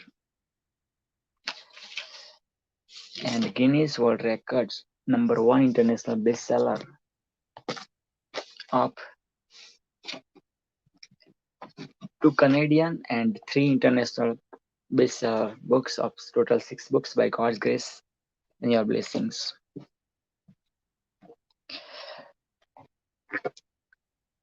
I served in the Canadian Army as the engineer by God's grace and your blessings. I'm sharing this award and rewards not to impress you, but to impress upon you. If the small boy from world's one of the beautiful country called Mother India's beautiful province called Gujarat, which gives Mahatma Gandhi, today's Prime Minister, Mr. Modi, and lots of other celebrities. That Gujarat's small village called Julashan which gives NASA astronaut Sunita Williams. And that village boy went to fulfill his father's dream to become the doctor by sacrificing his childhood dream when he was in grade 3 or 4 to become the pilot. Then early teenagers, he got the dream to become the spiritual guru. And since childhood, he was very good in mathematics, so his next dream was become the engineer. But went to medical college in Surat to fulfill his father's dream. And that boy was living about like 400 kilometers from the village in a hostel in Surat. So felt homesickness. Also because of English, felt inferiority complex because of English. And because that boy was not living his dream, he was living his father's dream. So he invested double the time than the regular medical students. 8 years instead of 4.5 years, and still failed several times, became the suicide survivor, and ultimately became the final year medical dropout, and went to live his childhood dream to go to North America, as well as another childhood dream to get married with love of his life, with same last name Patel, with same last name subdivision of the Patel, which is Kadwa Patel, and that subdivision which is 42. So God heard his prayer and brought love of his life from same 40 to Kadwa Patel and brought him to North America. From third world country to first world country, English speaking country, and again inferiority complex because of English. But same boy who suffered inferiority complex because of English writes his first book in English, second book is in English, third book, fourth, fifth, and sixth book in English. If that boy can do it, so can you. That boy lived half of his life in English speaking country, so can you.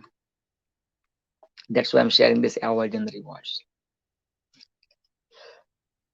I am Torch King. Torch stands for the Organization for Realizing Change in Humanity. TORCH. The Organization for Realizing Change in Humanity. Torch has 4 pillars: peace, health, environment, and technology. Peace, health, environment, and technology. And we are celebrating annual event Torch Health. And we are on 4th year. We just celebrated 3rd year during summertime. And this event is actionsofimpact.com/torch health. We started from December 10th, going all the way to 10th, 11th, 12th, 13th, 14th, and 15th. 6 non-stop days, 30 plus speakers from all over the world. It's about 1,500 live experiences by 30 plus speakers. The youngest speaker is Fatima, Harind Fatima, all the way from Dil, Pakistan. Also, Harind Fatima is also the host of this event, Torch Health. Harin Fatima is also the ambassador of peace as well as Torch ambassador of health. Such a young age, 13 years, just recently became the teenagers. And wow. Today, I'm going to share about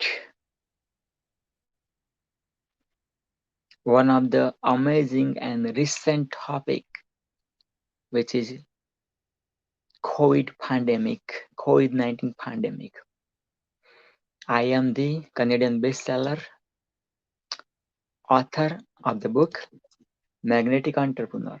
COVID-19 lockdown came on my birthday, came on Malala Day, July 12. Yes, you heard that right.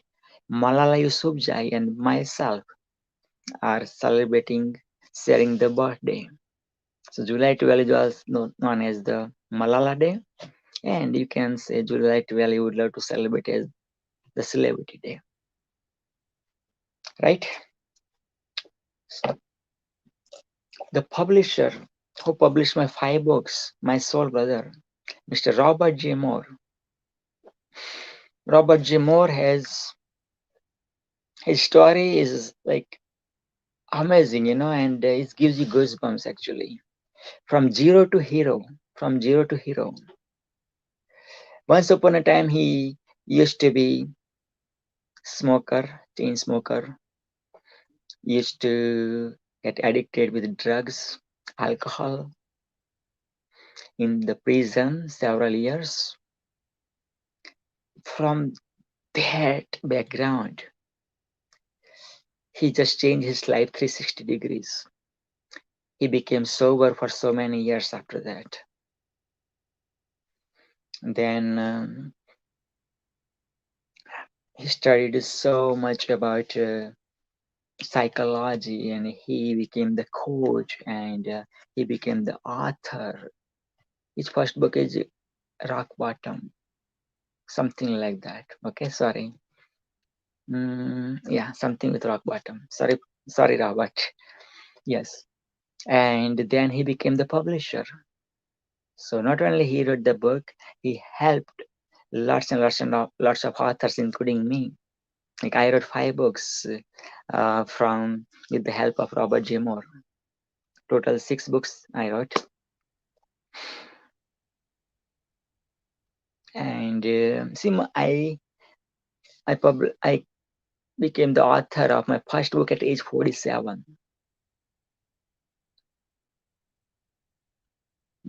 46, yeah. So first book I became the author at 46, age 46, and then after that, next 4 books, including Guinness World Record holder, next 4 books in 1 year. Right? Okay. So if I can do it, so can you. So connect me to bring out your book, because I always say life is the book and you are the author, and I see book within you.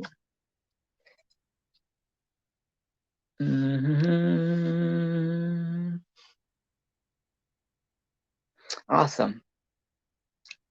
Katie, another speaker is coming at let me double check again the message.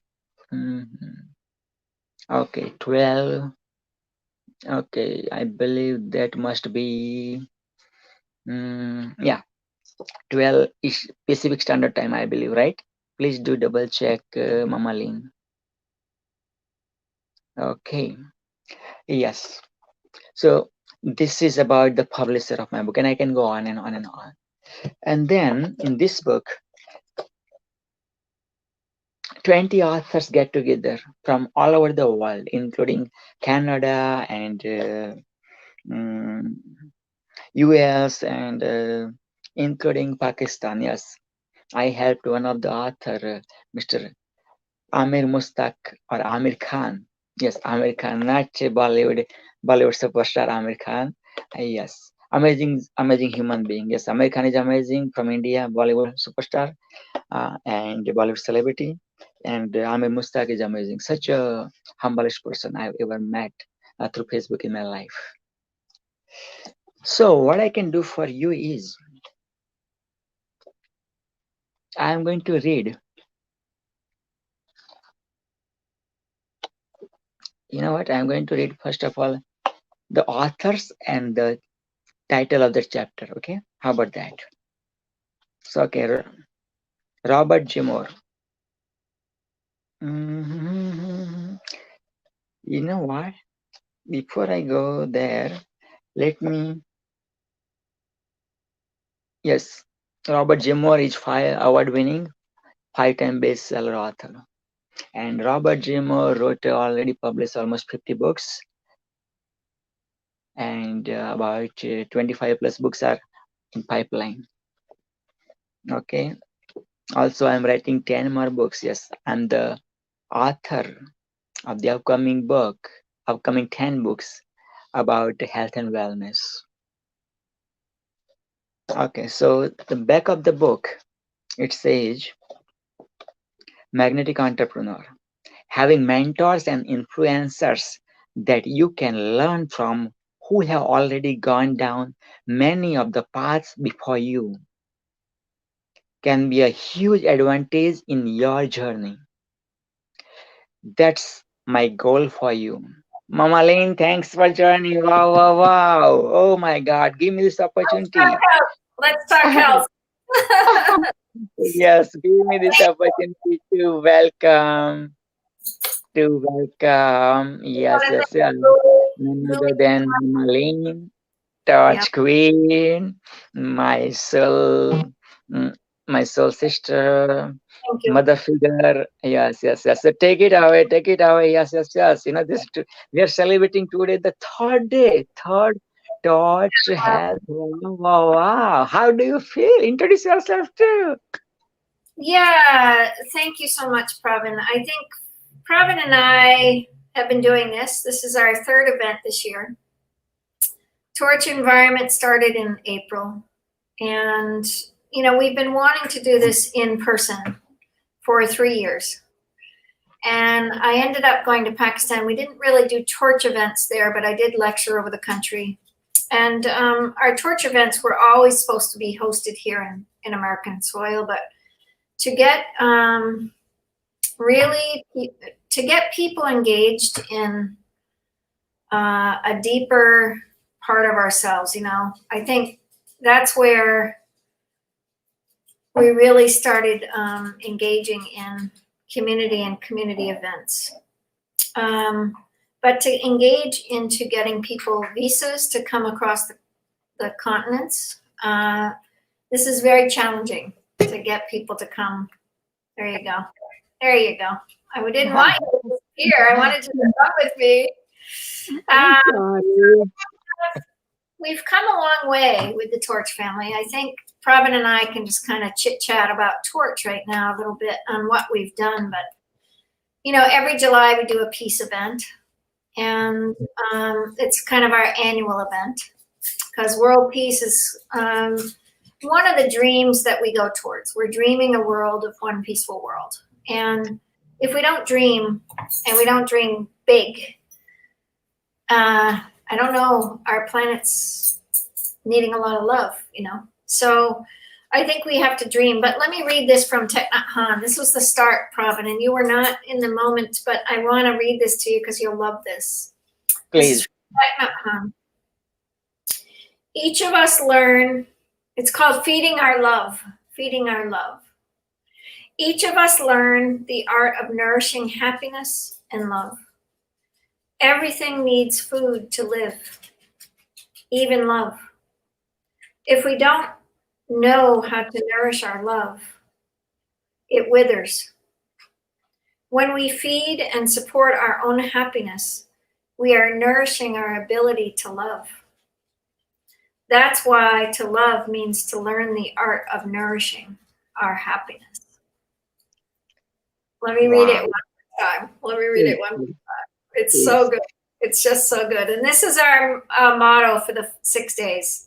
This is what Torch Health is really. I opened it up when I first opened the ceremony on Thursday night on the 10th. I brought these books and I said, okay, I'm going to start with Thich Nhat Hanh, and I opened to this and I said it was so appropriate because right now we're dealing with so many people in fear. So feeding our love is key to what you can do to heal your own spirit, your own love, your own ability. Each of us can learn the art of nourishing happiness and love. Everything needs food to live, even love. If we don't know how to nourish our love, it withers. When we feed and support our own happiness, we are nourishing our ability to love. That's why to love means to learn the art of nourishing our happiness. Woo! Wow. I get jazzed about that. I get really jazzed about that because what happened yesterday was so beautiful with all the speakers. And we had three speakers that couldn't come on last night, and it was because of a load shed in Pakistan. It was a really big load shed of electric outage. Oh. So Iram Fawad wants to come on tonight with a group of people, or maybe we'll just see what timing we have, but there's room. We'll fit them in again. But Haji Khan and Iram Fawad and Usman Chaklai, they all had this issue. So it happens. And I haven't heard from Haji Khan, but I'm hoping maybe 5:30 if you're available. He should be on 5:30 our time, which is 8:30. Are you working this evening? Yes, I'm working 12 hours tonight. Yes. All right. Well, we'll see what we can do. But anyway, when we start thinking about Torch and opening this circle and opening a wider circle each time there's more speakers, there's more people, there's more states, there's more countries, there's more like, all right, I got it. And I had this last night, Pravin, this was a big dream of mine. So this is the Heartstone. Oh, okay? wow. And this stone came to me at Findhorn. And the heaven, I was sitting meditating, I was saying goodbye to Findhorn. I'd been there, I'd been, not being in any vehicles. I'd been meditating for, I don't know how many weeks. But anyway, I wasn't there that long, but maybe 2 to 3 weeks. It was 1997 when this vision came. And it said, from the smallest pebble, the heavens opened. I was sitting on the beach holding this stone. And I literally saw the heavens open. I saw complete opening. Like you hear in the biblical stories, this big light. And the voice said, from the smallest grain of sand to the largest mountain, we support you to build the stone garden for world peace. Gather stones from every single country and bring them into one spot. When the garden is finished, people will know they are one. Because the harmonic tones from all the different countries would realize they wouldn't have to talk, they wouldn't have to speak, but the tones of the stones vibrationally would make the world one. So I went on and I wrote a children's book about this. I went on and came home, and elders came to my garden. I spoke to Eileen Caddy, the founder of Findhorn, which both of you should be part of Findhorn. It's where the angel cards were made. Let's pick an angel card. Let's do. And before Mama Lynn come, let me introduce. Oh my God, the one I'm talking about is our private torch. Yes, Mama Lynn introduce. Okay, go ahead. Keep continuing. We're with Ray. She's here with us. She's been here. She's been introducing. We'll let you jump in a second. But inspiration. Woo! Woo! The angel of inspiration. So the angel is painting. Mm-hmm. Wow. Painting a picture. And aren't we, as the Torch family, painting a picture? We're painting a picture. And the picture is, what I got last night was so powerful because the picture felt like we're doing it. We're building the garden. We're building the stone garden. And it's not a physical place. I got last night this message. and maybe it will land in a physical place, but there's something growing here that is beyond me, is beyond what I could see in this society, in this place, in this amazing journey. It's just grown organically. And Mark is the one that brought this forward yesterday with this idea that the planetary change right now is huge. And I'm going to let you introduce her because I've got something on the stove. Yes. This is Pride of Pakistan, Pride of Torch, Torch Ambassador for Health, Torch Ambassador for Peace, and the action of implementation queen, none other than Harin Fatima. Harin Fatima, also the host of Torch Health event, and youngest, yes, the second youngest host, and also out of 30 speakers, the youngest speaker of Torch Health. Oh my God! Like how could you like make this and make this happen? So yes, I want to learn from you, and yeah, the Torch family, and the people from all over the world, the celebrities who are watching you, they would love to hear from you. So take it away, Harin Fatima. Yeah, so hello everybody. My name is Raheen Fatima and I am 13 years old. I am a stand-up comedian, I'm a writer, an entrepreneur, a teacher, a theater actress.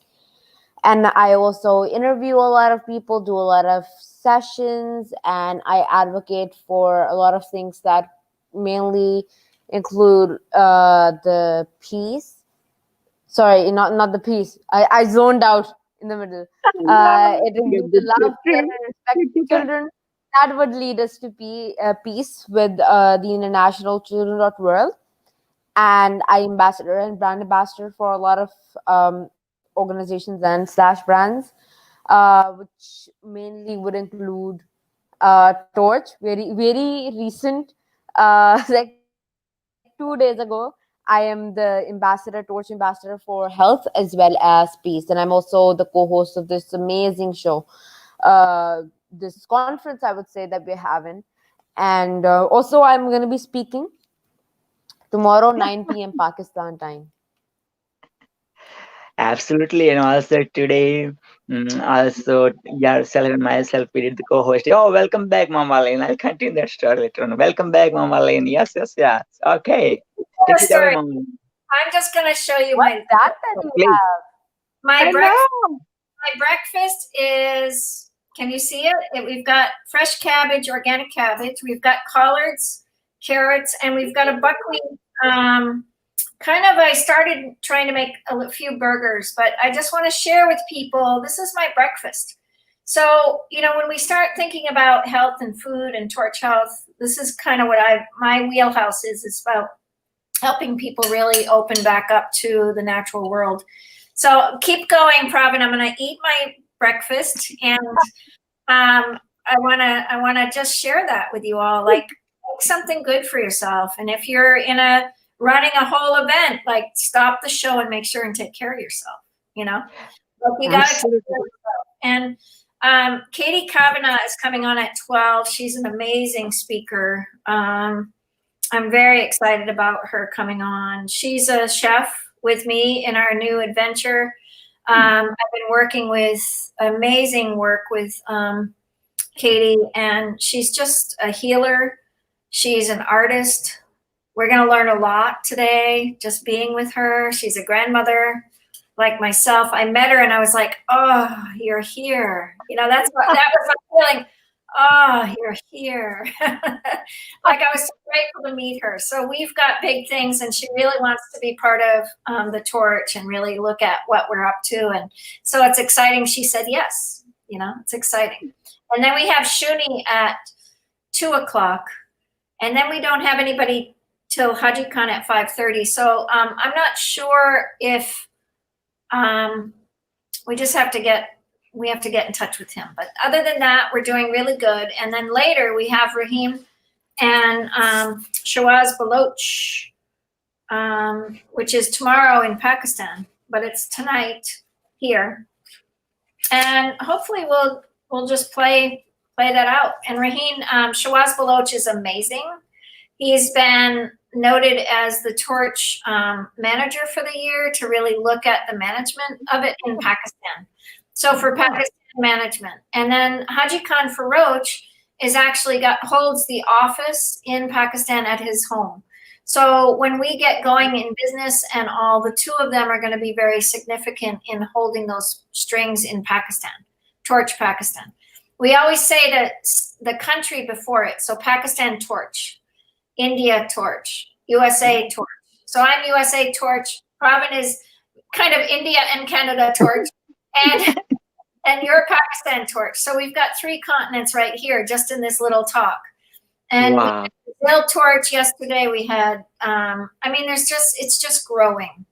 And everybody's starting to get that it's not owned, and it's a collective, and it's a shared leadership organization.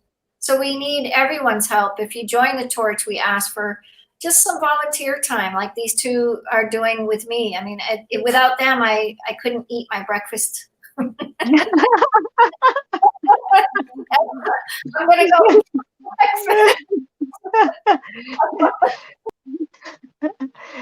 See that how friendly Torch is, like, here comes like Torch Queen, and having even amazing, this is an annual event, but like, not too form, like, it's like not too formally, informal, like it's friendly, such a friendly event, like, yeah, we're chit-chatting, but sharing also nuggets too, nuggets about health, about life, here, there, everywhere. Those stones, amazing, like amazing, yeah.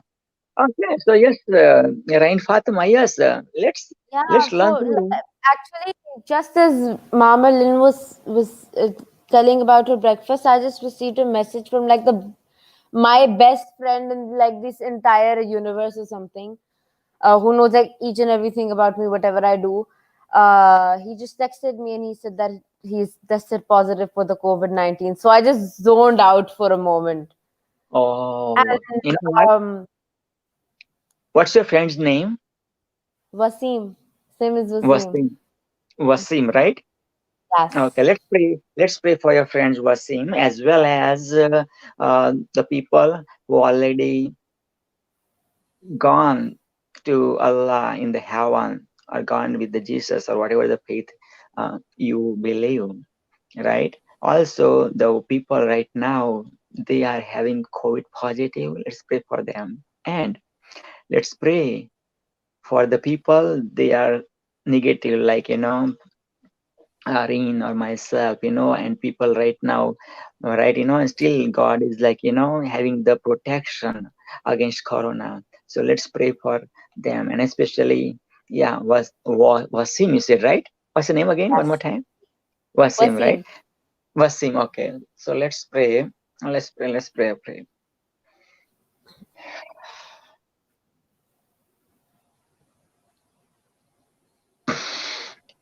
Amen. Amen. Namaste.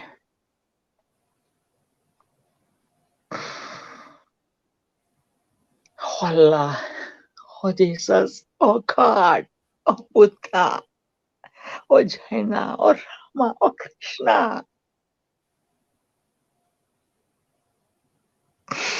Enough is enough. You are the Holy Father. We are your children. Yes, you are testing us, but how much? How long? Started since around February. This is all 1 year basically. All 2020, like 2020. Amazing number. And you have tested us so hard.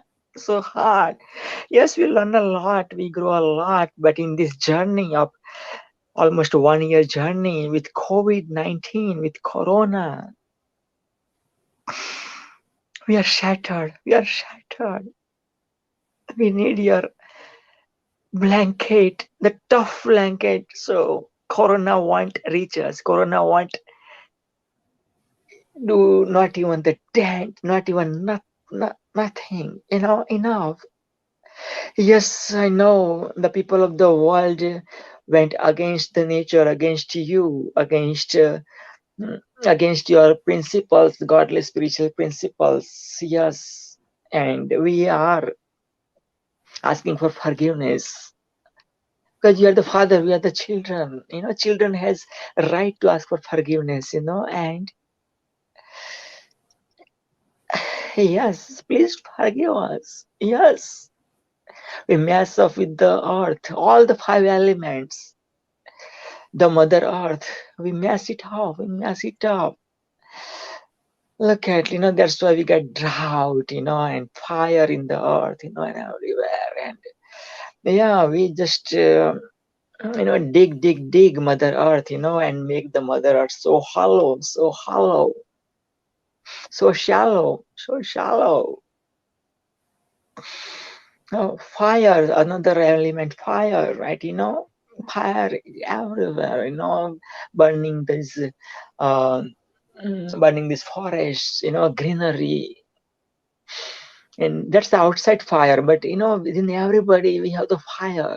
Yes, positive fire is good. If that fire bring us to the next level, bring us to awaken our dreams, to awaken the awakening within. Yes, we love that fire, but the fire destroying, and that fire giving us burn. We don't want that fire, God.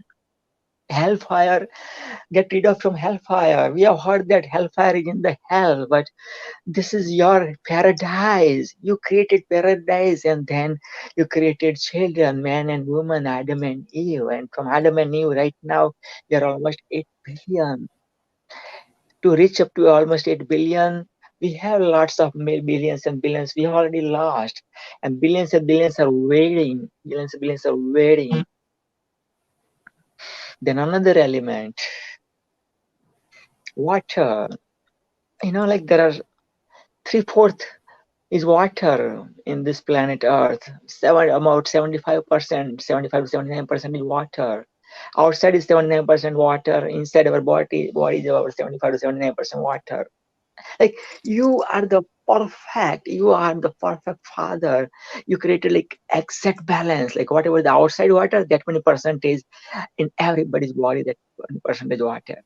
But yes, we screwed it up, and we created imbalance, we play around the water, that's why we got tsunamis, and all those destructions because of water.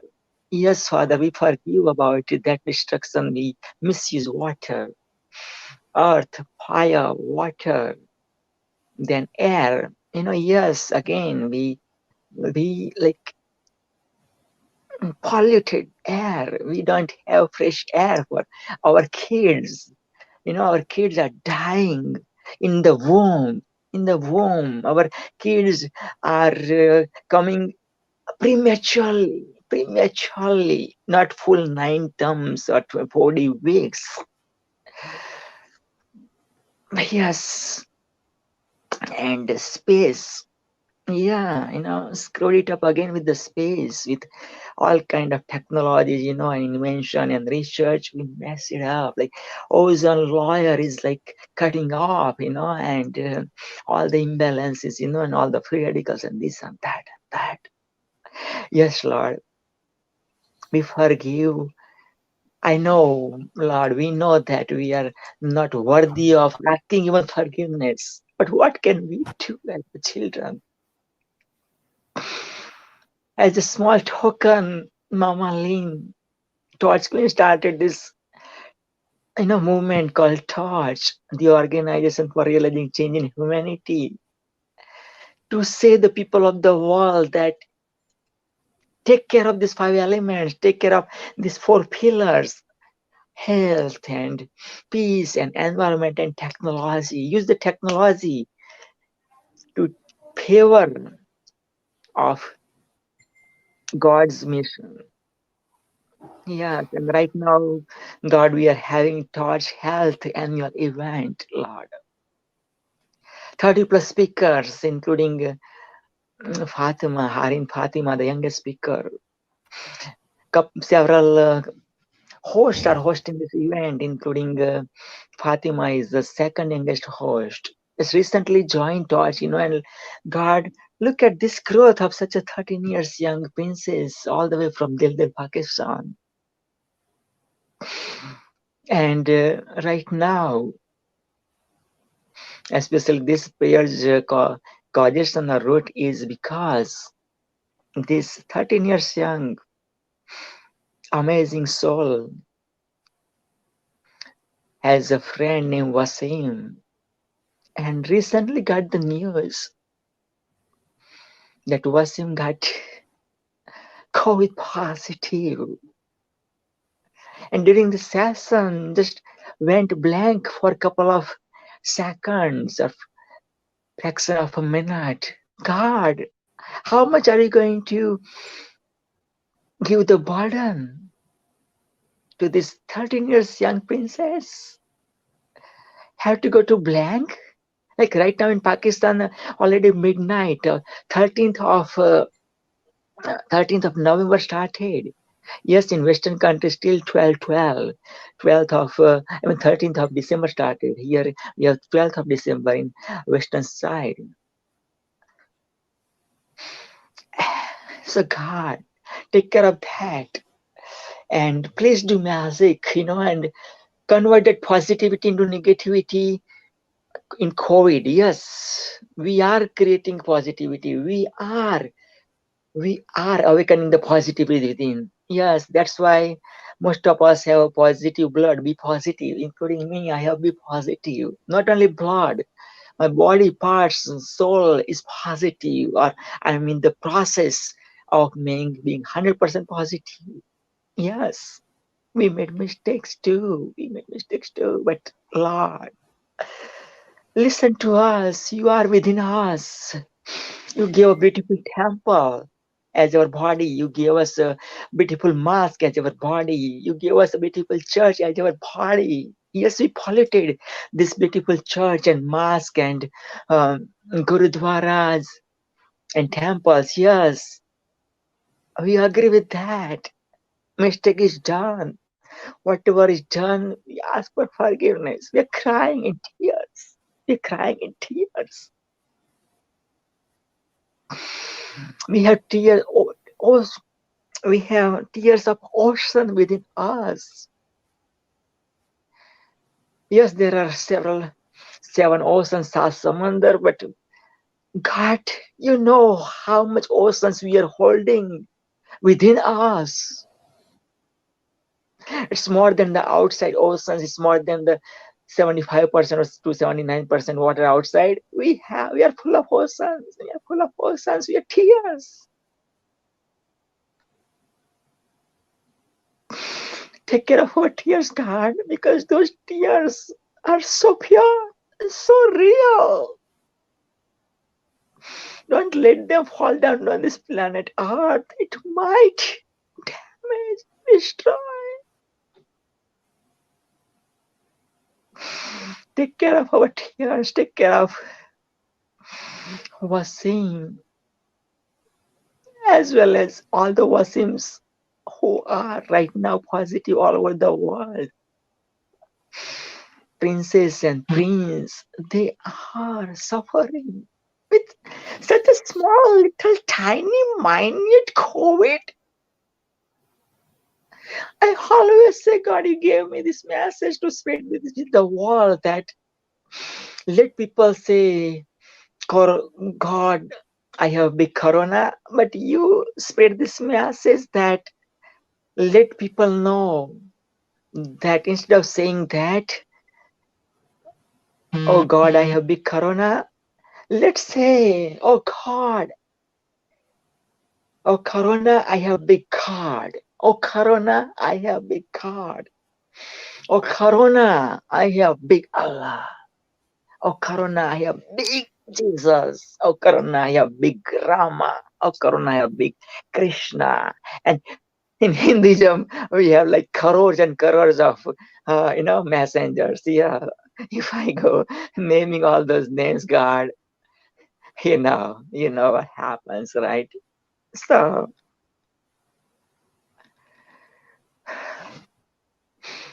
So listen to us, listen to us, listen to us. Yeah, Indeed. Yeah. yeah. Because actually, right now, two of my friends are tested, but it's just like, in the middle of the program, I received this message. I'm like, why is he texting me now, right? So, and I just see it because yeah, like yesterday, yeah, or I think the day before, yeah, the day before, I received the message that one of my very close school friends, she has got a coronavirus. Because I think that is very thing, because she was at a wedding, a COVID wedding, as they say nowadays. So I don't blame anybody for that one. But Wasim, he's been at home I mean, most of the time. So yeah. You know what? About 5,000 years ago, there was fight at Kurukshetra in India, in Hindustan, between family of two brothers. One side was Pandava of 5 brothers, other side of Kauravas of 100 brothers. Pandava's father was Pandu and Kaurava's father was Dhritarashtra. They were brothers. And at the battleground, so especially the Pandavas party, they did their best that fight won't happen. So the destruction what happen will not happen. Even Messenger Krishna, Lord Krishna, went himself as the Dut, as the, what do you say nowadays in a Dut? It's like a, how can I say? Okay, I'll find out the right word. It's like the messenger between two parties, comes from one party, and spreading the message, don't go for the war, because and then what happens if we go for the war? Destruction from both the parties, this and that and whatnot. So everything was done, even like yeah, and then fight came, and both the parties started that whistles, horn whistles and everything. And Cherokee rider was the Lord Krishna, and the one who taking care of the Cherokee was the Arjuna. Arjuna was one of the closest with Lord Krishna, and Arjuna said, Lord, Cherokee rider, please bring this Cherokee in the exact middle. Lord Krishna said, why? Like, we are about to start fight, and why did you choose now? So he said, Lord Krishna, now there is no doubt in my mind or whoever the parties from both the sides that will war happen or not, war is going to happen.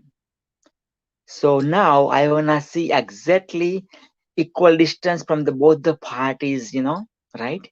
So then Lord Krishna made the promise, like, in this war, I'm not going to take the weapon in my hands. I'm only the Cherokee rider. And the other parties, Lord Krishna gives all his battlefield, all this army, right? So now Lord Krishna bring the Cherokee in the middle, and then Arjuna sees opposite side is his teacher, his guru, who taught him archery since his childhood. I'm like, what? I'm here to kill my teacher who taught me the archery? Then he sees great grandfather Bhishma Pitamaha. Like, oh my God! Like, I raised in the in the lap of Bhishma Pitamaha, my great grandfather, and I'm here to kill my great grandfather. He see his cousins, 100 cousins, and he say, oh my God! Like, I grown up playing with them. Yes, we used to have fights, this and that and whatnot, but that's, as a child, they fight, as the, growing prince, they do fight. Kshatriyas, they do fight. And then he sees like lots of strangers, like, then they were right there to fight, and they were right there to sacrifice their lives. And then Arjuna sees his side, and again, he sees brothers, Pandava, another 4 brothers, 5 older brothers, and see relatives, and again strangers from that side too. So Arjuna didn't have the doubt like they are going to kill me. Arjuna's situation was, how can I kill my relatives? How can I kill my close ones? Right? So Arjuna got, in today's language, like depression. Okay? But that was known as the yoga, Vishad yoga. Vishad means kind of depression, deep depression. But Arjuna's Vishad, Arjuna's sorrow, Arjuna's pain became the yoga. Because his pain or his depression was not for him like, oh my God, I need the bungalows and this and that and whatnot for me. No. Right? So yeah, so that even the sorrow, even the pain, if you connect with our creator, that becomes the yoga. Right? That becomes the yoga. So right now what you are going through is actually basically the repetition of that 5,000 years, that that moment is repeating right now. So right now what I see is you are the Arjuna, or I see within you is the Arjuna, like the number one archer the world has ever seen. Right? And the way I see is that God is coming through the way Allah came through the Muhammad, peace be upon him. That's how that's coming through. God is coming through. Divinity is coming through to you, Arjuna. That, yes, that's the Wasim, your best friend, another friend. Yes, those are friends, right? Yes, and again, 8 billion people, some of them you know, some of them you don't know, but around that, right? But, right? So then, in the first, there are 18 chapters. In the first chapter, in the Visad Yoga, Lord Krishna didn't answer, just like, listen. And here is the message. The best coach is the one who listens the coachee. The best mentor is the one who listens the mentee. Because I don't know the exact percentage, but it says 75 to 99% pain is gone by the sharing, and by having the listening ears, having that right shoulder, like it is safe to share the vulnerability, right? In that safe place, in that mutual understanding place, when that mentee shares, when that coach shares, like 75 to 99% stress or whatever the negative emotions are gone. So even like in the first, Arjuna says like, Lord Krishna, messenger, why are you not saying anything? Lord Krishna said, yes, I'm listening. I'm listening to you. I'm listening what's going on. What's the volcano going on within? I'm listening. And then first chapter goes like that. And then the Mahabharata was revealed, I think, by then, right? Okay, so As well. basically, good question, very good question. So, this is the Gita, the Holy Gita. This conversation of 18 chapters is called the Holy Gita. It's the part of the Mahabharata. Mahabharata is the epic. Right? So in the Mahabharata, the Gita is a conversation happened at the Kurukshetra, the battleground between Lord Krishna and the Arjuna, and that's called the Gita, the Holy Gita, and that's how the holy book came. The holy book came. The holy book. And the Holy Gita, the Hinduism is not the religion, it's the art of living. The Holy Gita is the Holy Quran and the Holy Bible of humanity. Yeah, I know in Pakistan right now is like 12:30, like after midnight, Yeah. 30 minutes, right? So feel free when if you're, because you also needed sleep too. It's a long, the 6 day journey. It's too overwhelming for you too. So let me know when you wanna go for sleep, because we have 30 minutes. Yeah, and after that 30 minutes, another amazing speaker is going to take care of that one. So would you love to stay for 30 minutes, or would you love to go for I would love to. what's Honestly, that? I would love to because I'm planning to stay up a bit more late than I usually would. Because yesterday I was here till 2 a.m. So I am planning to stay more late than that. Because Ah, I honestly, it's you, as you said, because you were up till like more than an hour just for me. So it isn't just for you, but it's also because I love doing what I do. So yeah, and I'll honestly just tell it I don't want to do it. So if I don't, I'll just okay. literally say it to your Awesome. face. So Amazing. Amazing. And during this conversation, if you wanna make me stop, and if you have a question, let me know too. Otherwise, I'll go with the flow, whatever comes from, the creator. Okay. I see. Okay. Okay. Yes. So yes, that's how the Holy Gita came. So the Holy Gita means Gaya Trayate iti Gita. It's in Sanskrit. I will explain that. Gita, another meaning is like Git means the song. So Gita is the Hmm. song, is the song of life. Gaya Trayate iti Gita. The one who reads that from the soul, right? That soul is the awakened one. That soul doesn't have to come the circle of, like again reincarnation. Again, now Hinduism believes in reincarnation. I respect that. That Islam and Christianity and some other religion don't believe in reincarnation. That's okay, and I respect that. Right? Hmm. So basically, the awakening happens. If you go with Gita, from the soul from within, not from the mouth, right? You know what I mean? Reading not from the mouth, yeah. Gaya Trayati iti Gita. Amazing. Yeah. So then, yeah, Lord Krishna basically three yoga. Out of 18 chapters, divide into basically three yoga, main three yoga. Ready? Which are the three main yoga? Gnan yoga. Gnan means knowledge. So knowledge become the yoga. Karma yoga. Karma means whatever you are doing, karma yoga.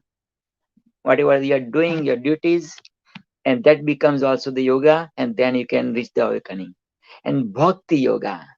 Bhakti yoga means idols and worships, and like that. And there are two kind of bhakti. One is like with the idols, and one is without the idols. Right? One is with the idols, and one is without idols. And there is another sub conversation, like why people sometimes ask me, Dr. PPP, why there are so many idols and so many gods in Hinduism. So let me go through it, not into detail, but surface. Yeah. Let's say there is a child born, you know what I mean? And then parents give that child toys. Let's say toys, elephant or tiger or lion or, uh, giraffe or, let's say puppy or like that. So that boy, in the beginning, we parents give the toys. And then, when that kid is going to grow, and that bring that boy to the zoo, and they say, oh, that's the real tiger, my son or my daughter, that's the real tiger. The one you used to play are the toys, right? So from the beginners and like that, like we say about Allah or we say about God, and God is God, no image, or like that. Yes, we have that too called Shiva. Shiva have no image, never born, never die. Basically, same like the Allah. Allah never born, never die. And you know more about Allah like that, right? So yes, exactly, and that's called Nirgun Nirakara, like without the idol kind of, right? But to reach that level, child has to go through toys and stuff like that. some childs are already have that instinct and that kind of spirituality. They just directly go without toys even, right? So yeah, so that's called bhakti yoga. And when we see the idol, we don't see the stone as the idol. We see the behind the idol, the one creation. Idol is the creation, but we see the creator behind that idol. So that's the practice. Like, let's say, if you call, if I come to Pakistan, and if I tell you, or from here, if I tell you, Rahin, I would love to see your parents. So you go to your cell phone, boom, boom, boom, boom, boom, and bring out bring out the picture of Yeah. your parents. Okay, and they say, oh, Dr. Pipi, these are my parents. This is my ammi. This is my abu. Right. So I understand Yeah. that's a cell phone. You understand that's a cell phone. So I see, I visualize, and yeah. But the person who have no idea about the cell phone, person doesn't know what is Apple, and what is Samsung, and all this techy stuff. For them, that's like, why you are saying that something looks like a little bit like that, your parents, and ammi and abu. For that person, it looks like nothing, or some like colors or something. You know what I mean? Right? Mhm. Right. So yeah, because that person is not that level, but you and I, and these generations are like my kind of whole kind of generation. We are catching up. We are catching up. Like, yeah, we are catching up. Okay, but you are way far. Yes, but we are learning from you. Right. So yeah, Yeah. one time what happened, actually, one of the king said to Swami Vivekananda, one of the priests the India has ever created, Swami Vivekananda. So he said, okay, there is no God. Okay. Then he was arguing like, no God, this and that and whatnot, and no idol. I don't care about idol, this and that. So, okay.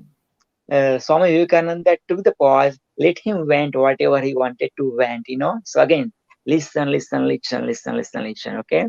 And when he already vented everything, all this negativity and everything, then Swami Vivekananda took the pause and he said, Mr. King, what's that big behind you? He said, okay, that's a beautiful picture, beautiful portrait. Who is there in the portrait? My father, my king. My king, my father is in the portrait.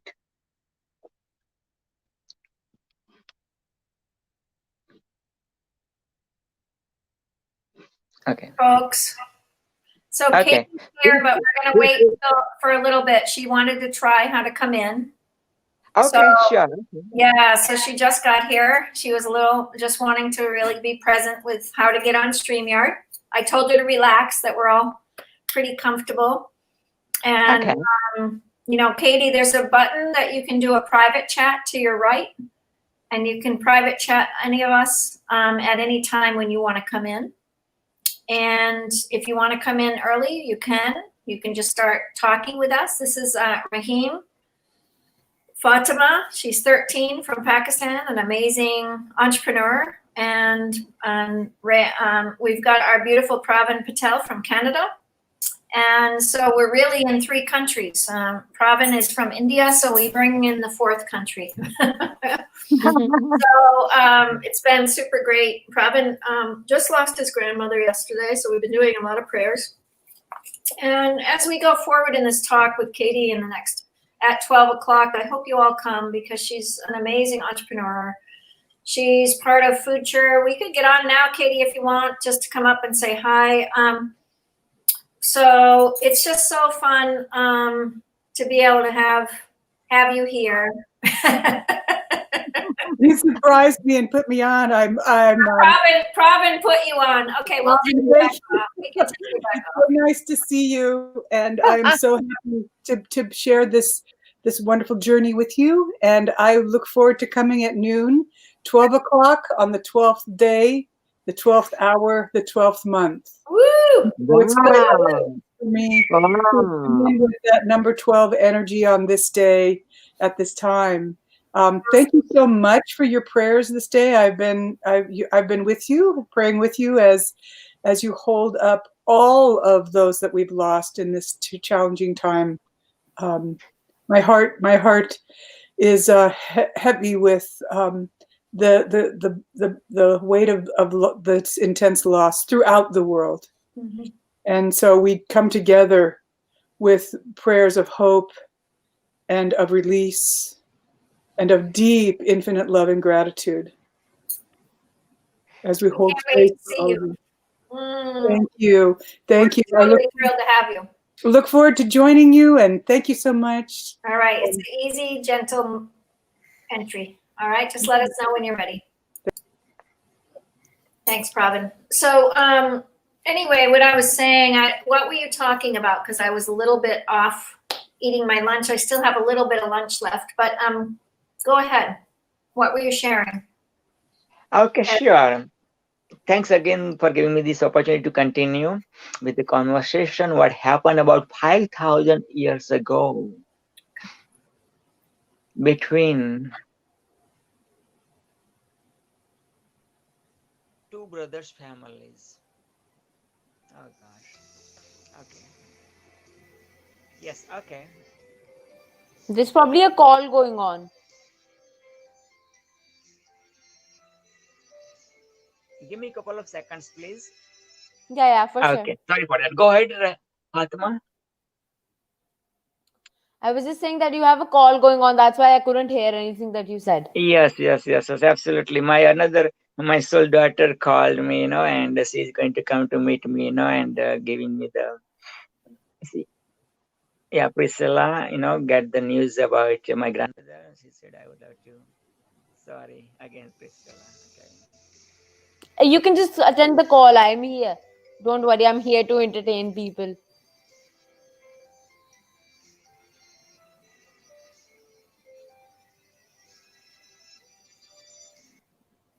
Sorry for that. Yeah. Okay. You know what? Okay. Yeah. We have 20 minutes. Okay. So, yes. Okay. All right. So, do you want me to continue? We have about 20 minutes, or do you want me to continue? Because this is such a, such a jam coming through, but we have about 20 minutes only, right? So, of course, we cannot cover a whole. The Gita, and Yeah, there's no way we rushing can it ever also cover a doesn't make. book in like What's 20 that? minutes. What's that? I was like, there's like no way that we can ever like cover something like 20 minutes, like especially a book. And plus, being it like the great Gita that it is, there's no way that we're doing it in like 20 minutes. We'll have to get like 20 days or something to just, So because I we mean, will I put still that. think we won't be able to kind of like give justice to the greatness, because although I am from another religion and it is a religious book, I feel I have a lot of respect, and yet there's some parts of the belief that we do have different, but this is what it all is about. It's all about unity, careless of any borders or any races or any national backgrounds or any religious backgrounds. So true. Like how you would respect the Holy Quran, I would respect the Gita. How you would mention my religious beliefs, I would as yours as well. And then for me, one thing that would count is that I'll ask so many questions that I have references from films. So I ask a lot of questions. Absolutely. As I Do told you you know? from the Do beginning you of know the all event. Sanskrit? By the way, do you know Sanskrit? I mean, that I know that maybe you can read in Sanskrit, but do you like speak Sanskrit? Yes, I speak Sanskrit. I write Sanskrit, and Sanskrit is the oldest language of the world. The oldest language of the world. Also is known as the language of gods and goddesses. Devanagari Lipi. Like, yes. Yes. Hmm. Yes. I learned Sanskrit during my study while during my childhood, up to grade 10, and I got introduced Sanskrit from grade 8, grade 9, grade 10. Yeah. But since my childhood, see, because God brought me in the family with like Hinduism ritual. Even the street where I born is Temple Street. And there are 2 temples. In my village, 100+ temples. But The biggest temple of my village is Dalama Temple, Muslim Devi Temple, and in the history of my village, about 1,000 years of history of my village, non-Hindu people didn't live in this my village. Not a single family of non-Hindu person lived.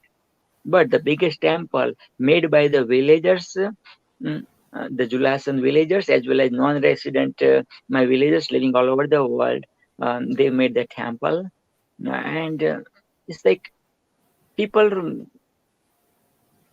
from like other parts of the world comes to my temple and visit. Like because that's the iconic temple, like Muslim goddess temple created by the all the Hindus, and that's amazing. Okay, Carrie. Sorry, I mispronounced the last name. How will you pronounce the last name of Carrie? Harin. Katie Kavanaugh. Yeah, Kavanaugh. Oh wow. That's Okay. Okay. Katie isn't really in the frame, so I don't see her. I think she's gone until the time is here for her to come, right? Yes. That is what I Yes. feel like. Yes. So Carrie is coming on at 12 p.m. Pacific Standard Time, which is 3 p.m. Eastern Standard Time, Toronto and New York time, and 1 a.m. Pakistan time, 1:30 Yeah, almost 1. a.m. India time. Yes, and 2 a.m. Bangladesh time. Wow. Yes. At times, when you don't sleep, you feel sleep deprived, right? You're like, oh my god, I'm dying without sleep. That happens, and especially in my schedule. That happens like maybe I have a meeting like 4 in the morning, then I take like an hour break, and then I have something else, and then I have school, then I have more interviews, then I have more meetings. And for some point in time, I was like, you know what, I am so done with this, because I loved it, but at some point you work your body out, right? At some point you're like, as much as I love it, but physical health and the mental health is being affected at some point, right? Mhm. It's so Yes. special. I think it's one of the very few rare times that when I wake up like very late, and I'm staying up late and stuff, that I feel like yet so powerful, and I see like, it's like usually I'm like this when I'm sleep deprived, and I go all nuts. But I feel so energetic, and I feel like that energy is very contagious. Because I was talking to you in the morning, I'm like, the what's with this guy? Because I literally just came back and I saw you, and I was like, the man was like the same, like since ever. You always look so energetic, and it's not just looking but also feeling it inside. You can pull off a lot of things. So hats off to you. I mean, you're amazing. So what would you like to say about your amazingness? Oh my God, you're putting me on the spot. I love to be on the spot, but whatever you see, whatever you're commenting, or whatever you're speaking, whatever the words is coming from your body, mind, and soul, because that's not about me, those praising and everything, not about me, because that's who you are, or that's where you wanna go. Right? I So see. you said you're amazing because you are amazing. That's why you see amazingness in me, and in Mama Lynn, and all these people. That's Yeah. it. Because whatever the world you see is a reflection of you. Is a reflection of you. Yeah. So The beauty is in the eye of the beholder. beholder. Absolutely. Now we are talking about this one. Let's see. Before I answer the question, yes. Okay, this is one universe created by the Allah, or somebody believe in God, whatever the God they say that God created this universe, or somebody believe in Jesus, Jesus created, or Jehovah's, or right, that's the one universe. That's the universe. That's the universe. All right, that doesn't matter whichever the faith you believe. That's the one and only universe. That's the one. It's universe is everywhere. Okay. Then second one is, let's say you created one. You be through your experiences about this birth in this life you created. So if I mention one word, let's say Allah, and you create like Allah for you, right? So this is your universe. If I say love, and you created the, you know, your love, what is love to you, so that's your universe. Same thing with me. When I hear Allah, I have created my universe with Allah. What is Allah, how look like, and what are the mercy in Allah. Same thing with love. So there is one universe created by the supreme creator, celebrity creator, Allah, God, Jesus, and one universe created by all these people, 8 billion people, everybody, their universe, right?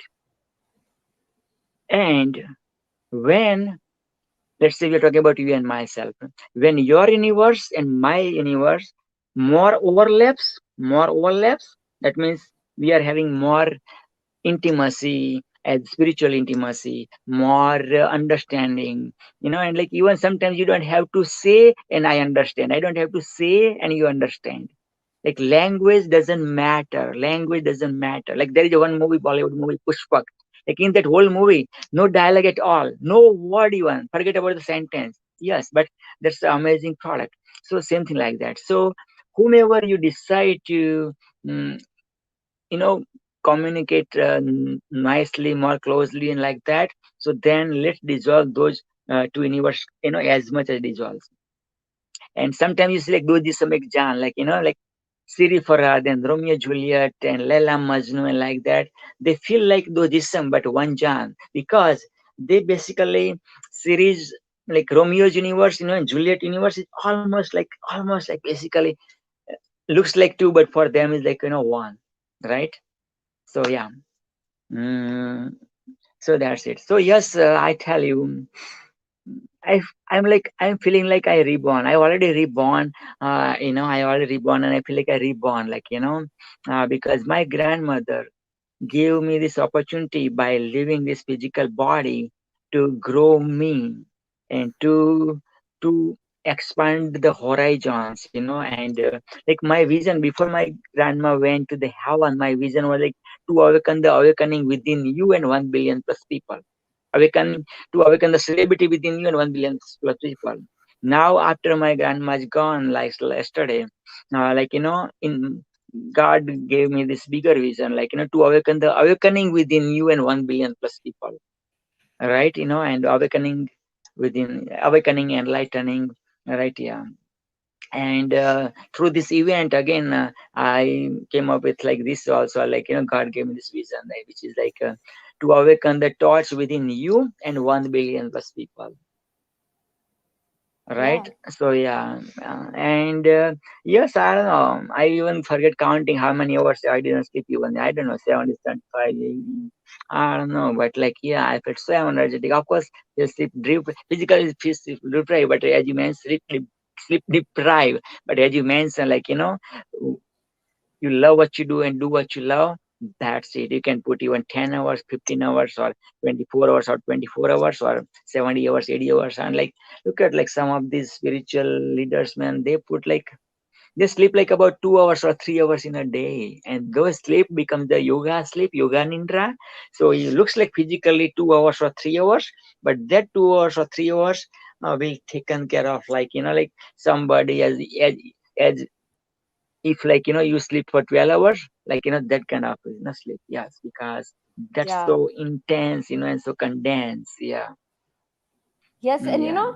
when I look back to when I wasn't doing so many things, especially online, I'm like, oh my God, where's that Raheen that used to sleep like 8 hours of sleep, and where's that Raheen that actually could sleep like after 12? Like, where's that Raheen lost now? Because and for a very long time, I was like, oh my God, that's all because of Rehan Allah Wala. He surrounded me with such people that don't sleep, and then I feel bad about myself when I sleep too much, and I've got so many things to do. So yeah, I do. And now tell me one thing, and you're gonna tell me this very. You're not gonna take it to another topic. You're gonna tell me very straightforwardly. How do you sound so cool when you say, well, I don't count the hours that I haven't slept. Maybe 50, maybe 75. I don't know. How do you sound so cool that way? Because I'm not speaking through my mouth, whatever you are hearing, whatever my celebrities are hearing, the torch members, are hearing, it's coming from within. Not even from my mind, not even from my heart, coming from the soul. My soul is speaking. And when soul speaks, people connect. When soul speaks, magic happens. When soul speaks, the Holy Quran comes in this planet Earth. When soul speaks, the Holy Bible comes. When soul speaks, the Holy Gita comes. When soul speaks, the Holy Guru Granth Sahib, and all those holy books comes. When soul speaks, time stops. When soul speaks, time stops. Because in spiritual universe, there is no time and there is no space and there is no matter. Space and time and matter is in the physical universe. But in spiritual universe, it's timeless, and it's matterless. And yeah, it's like, yeah. So over there in spiritual universe, to get a cup of coffee, to get billion or trillion dollars is like fraction of second, because you're not fraction of second even is not right the expression, because there is no time. There is no time.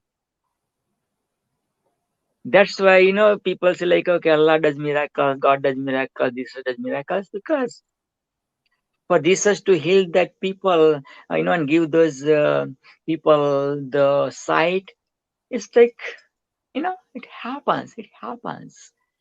It looks like physically Jesus was on the cross. Physically, those nails, and everything, and the blood was oozing out. But spiritually, like, there are no nails, because that's matter. There is no matter in the space. There is no pain. There is no suffering. In physical universe, the minimum number is 2. That's why, we have opposite, like, polarity. Big, tall, small, white, black, and all kind of polarities, rich, poor, and all kind. But in spiritual universe, the minimum number is 1. That's it. That's it. So no polarity. That's it. Like,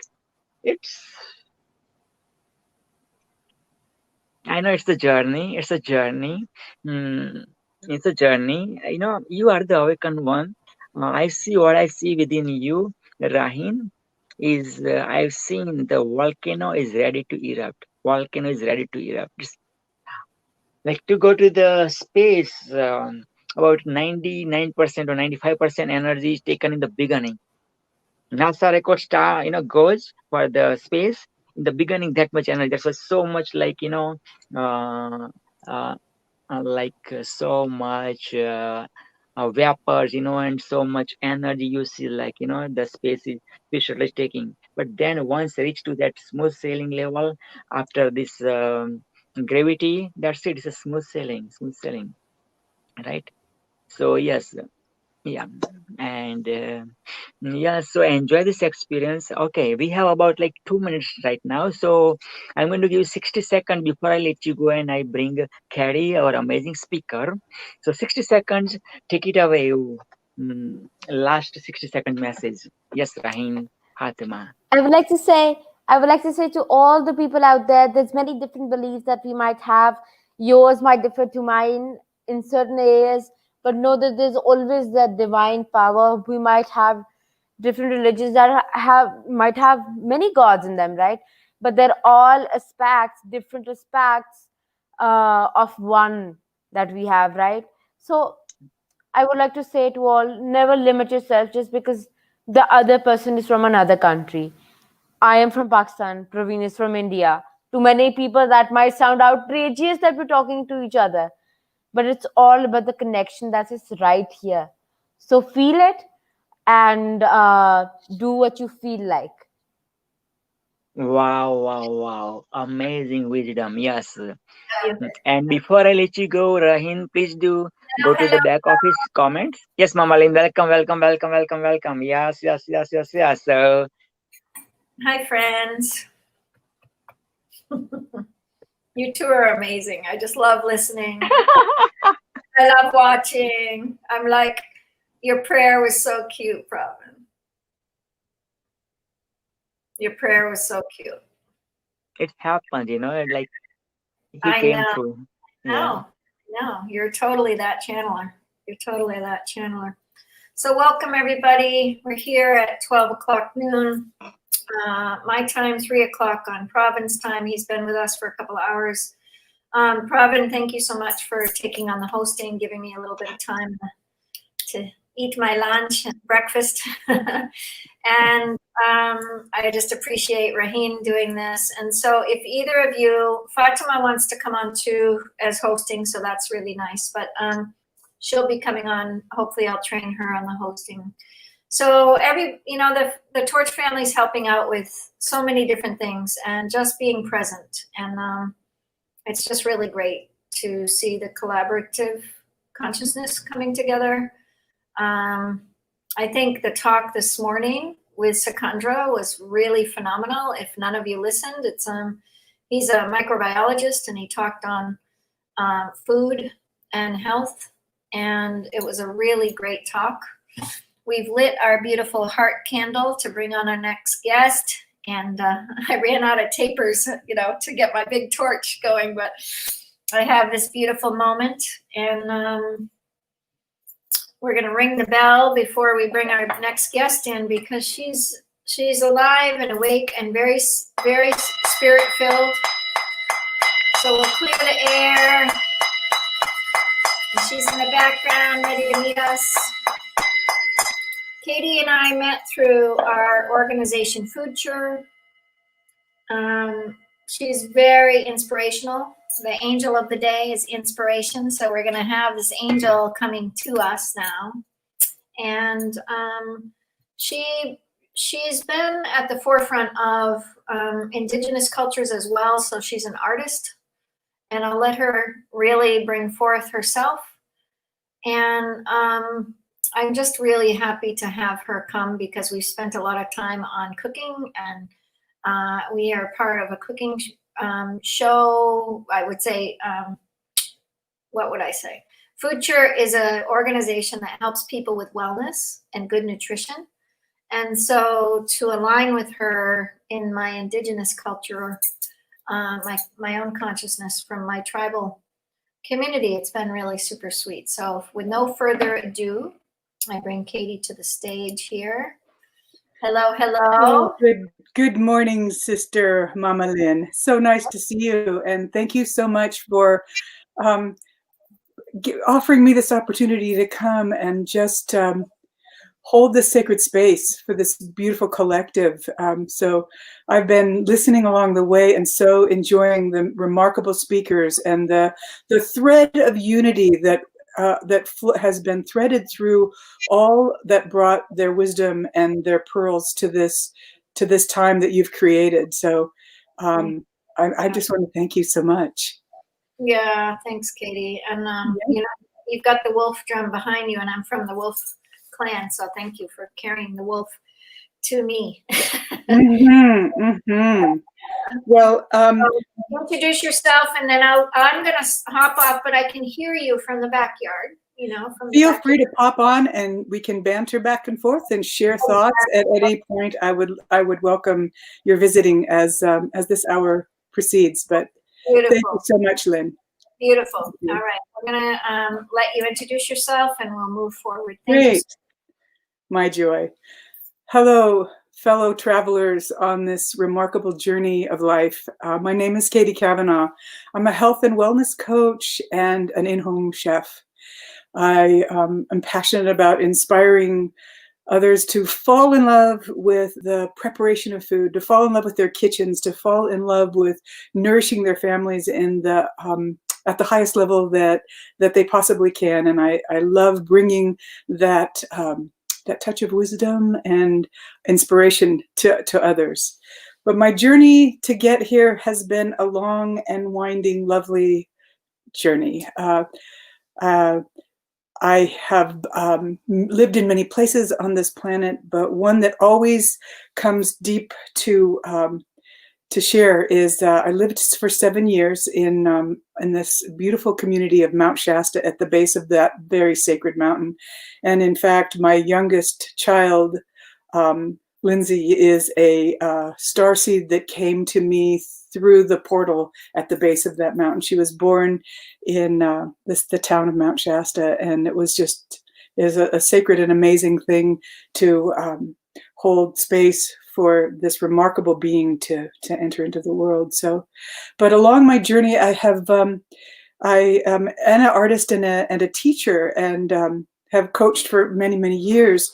But one thing here, I live in about the center of the state in Oregon, in a little town called Sisters, which is, for me, the work that I do is all around bringing in the energy of sisterhood and to make it alive and vibrant in the world. And so to live in a town called Sisters is, there's a bit of irony, but also divine appointment, I feel. This is a rich and beautiful community of artistry and lovely people. But while I've been here, my husband and I built a sanctuary. It's called the Harmony House. It's a 10-acre parcel of land, which we built our home and a studio and workshop and a labyrinth and a place for people to come for healing, to just spend some time in quiet contemplation in the midst of the forest. But I also teach classes in my studio, many of which rather, is the creation of drum. The drum, to me, is an amazing tool for healing. The rhythm of the mother and that connective resonant energy when women gather at my drum circles and we share that rhythm, the rhythm of the mother together. It's a sacred and meaningful time. And so in this process of creation of beautiful cedar hooped elk, moose, bison, horse sacred drums, these lives of these beautiful animals have been taken, but in the ceremony that I create in the creation of the drums is to bring back meaning and life to each and every one of their lives, to bring back the rhythm of their footfall, and to bring back the sacredness of who each of those animals had upon this earth. And so in this work over the years, we have birthed 190 drums here at the Harmony House. That's a lot of sacred energy going out into the world. If you have a drum, I want to suggest that you play it often. The drum, when played for 20 minutes in rapid tones, in a rapid rhythm, like for 20 minutes, stimulates your DNA aligning. It also stimulates your immune system. So in this time of challenge, stimulating the immune system is a powerful and healthy thing to do. One of which I want to bring an awareness to you around what that resonance does for your body and for those who hear it. And just putting out that vibration into the world, it's a healing energy. Rapid drumming, 20 minutes, stimulates your immune system, along with eating nutrient-dense foods at this time and really, really, really bolstering our immune system through what we eat. Wake up and recognize that you can embrace that your food is your medicine. And so today, I am going to meander through many subjects and topics, but as something rises up, I'm just going to share those pearls and that wisdom with you. Food, let the food be thy medicine. Hippocrates said that many, many hundreds and hundreds of years ago, and it's true then, and it is true now. Let food be thy medicine. Look into, dive into, get all the information that you can on how that is so.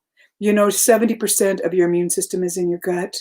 And so there is beautiful pathways of rich and nutrient-dense foods that improve the gut and bolster up your immune system. This is the time to do so, right? Eat lots of live food. And the key is not to raise the temperature in food preparation so high that you are literally boiling out, baking out, braising out, whatever. You're taking the active nutrients out of the food by using high temperatures to cook with. And so I teach how to prepare food, cooking it at a lower temperature to retain up to 93% of the nutrients. It's time that we wake up and look and delve into these areas and ways in which we can holistically and naturally help ourselves make it through and flourish through this time that seems to be a crisis. And yet, a part of me feels like we called in the change. We ask Spirit to bring us some transformative energy that would shake us up and shake us out and bring us to a new place and a new understanding. And I think that this time in history, on so many different levels, this is definitely coming into play.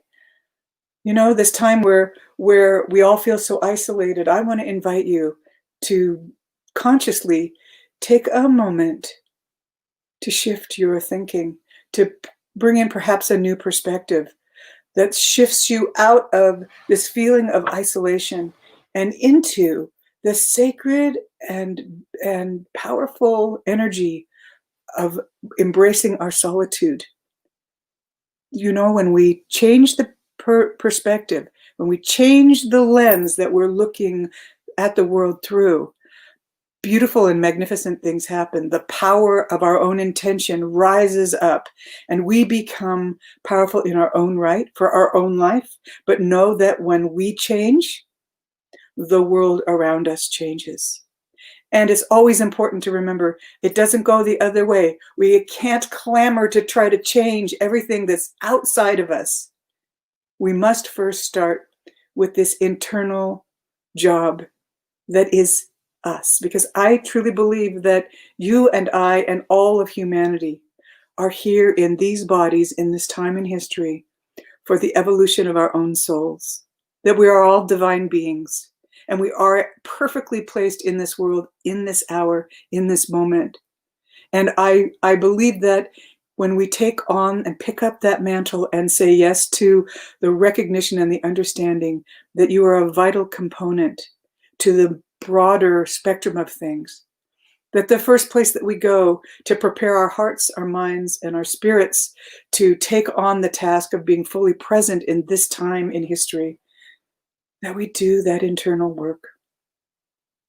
That we find ways to detach the old stories that we tell, that stir up an emotion that triggers us over and over and over again. But when we quiet the mind and we come into the center of allowing that emotion to just sit quietly, it's not good or bad.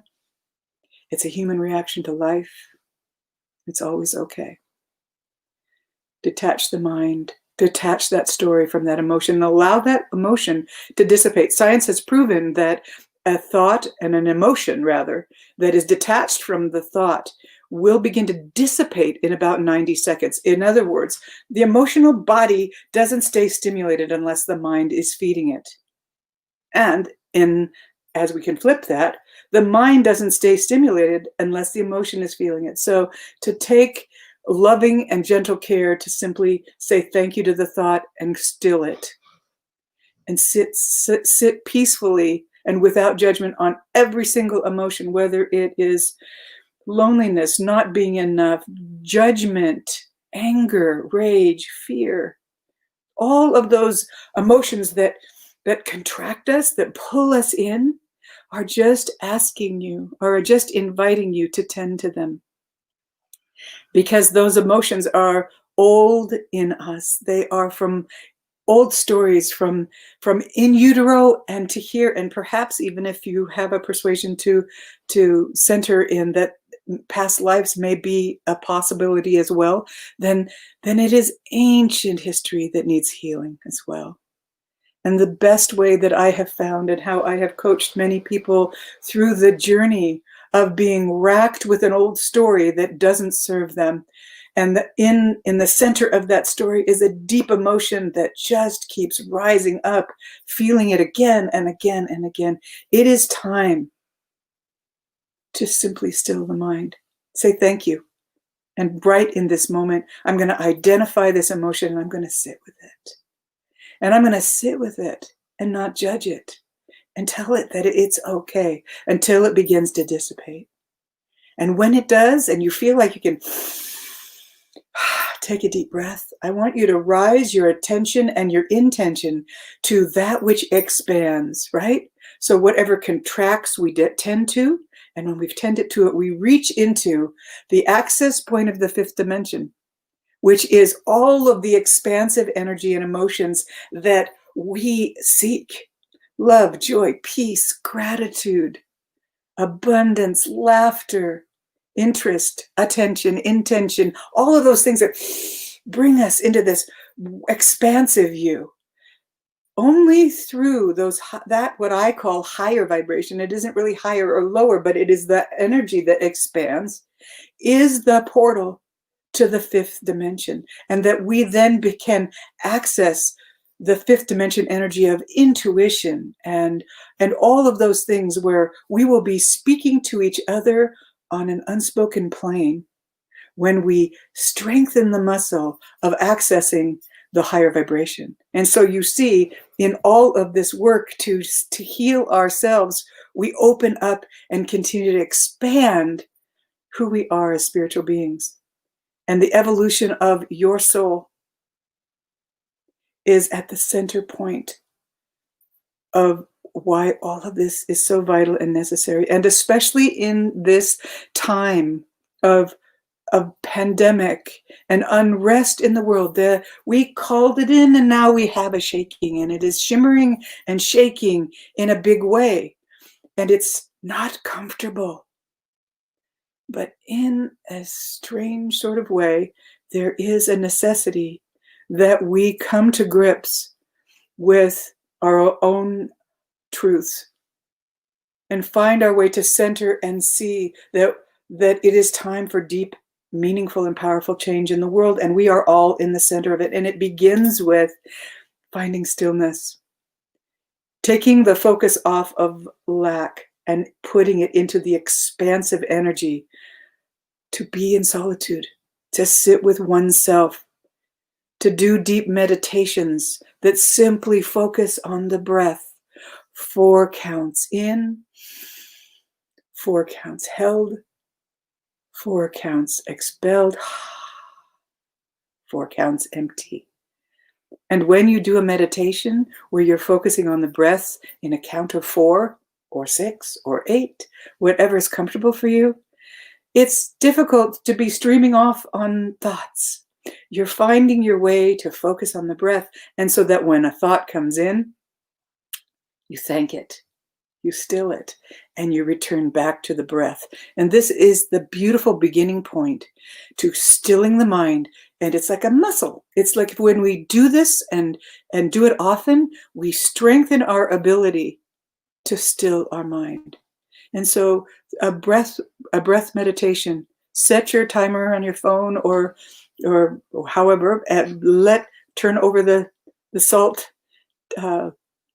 count, and do the breath work, do a meditation for just a few minutes. If that's all you can do to begin with, wonderful. And just keep expanding and expanding that time. So as I was, so thank you for allowing me to share that with you. And I hope that this process is a blessing to you. As I was talking to Mama Lynn about the 10 million heirloom seeds for 1 million children, the thoughts felt, wow, it's so expansive. And yet it's one child at a time. It's one seed at a time. And that's how life unfolds to us, right?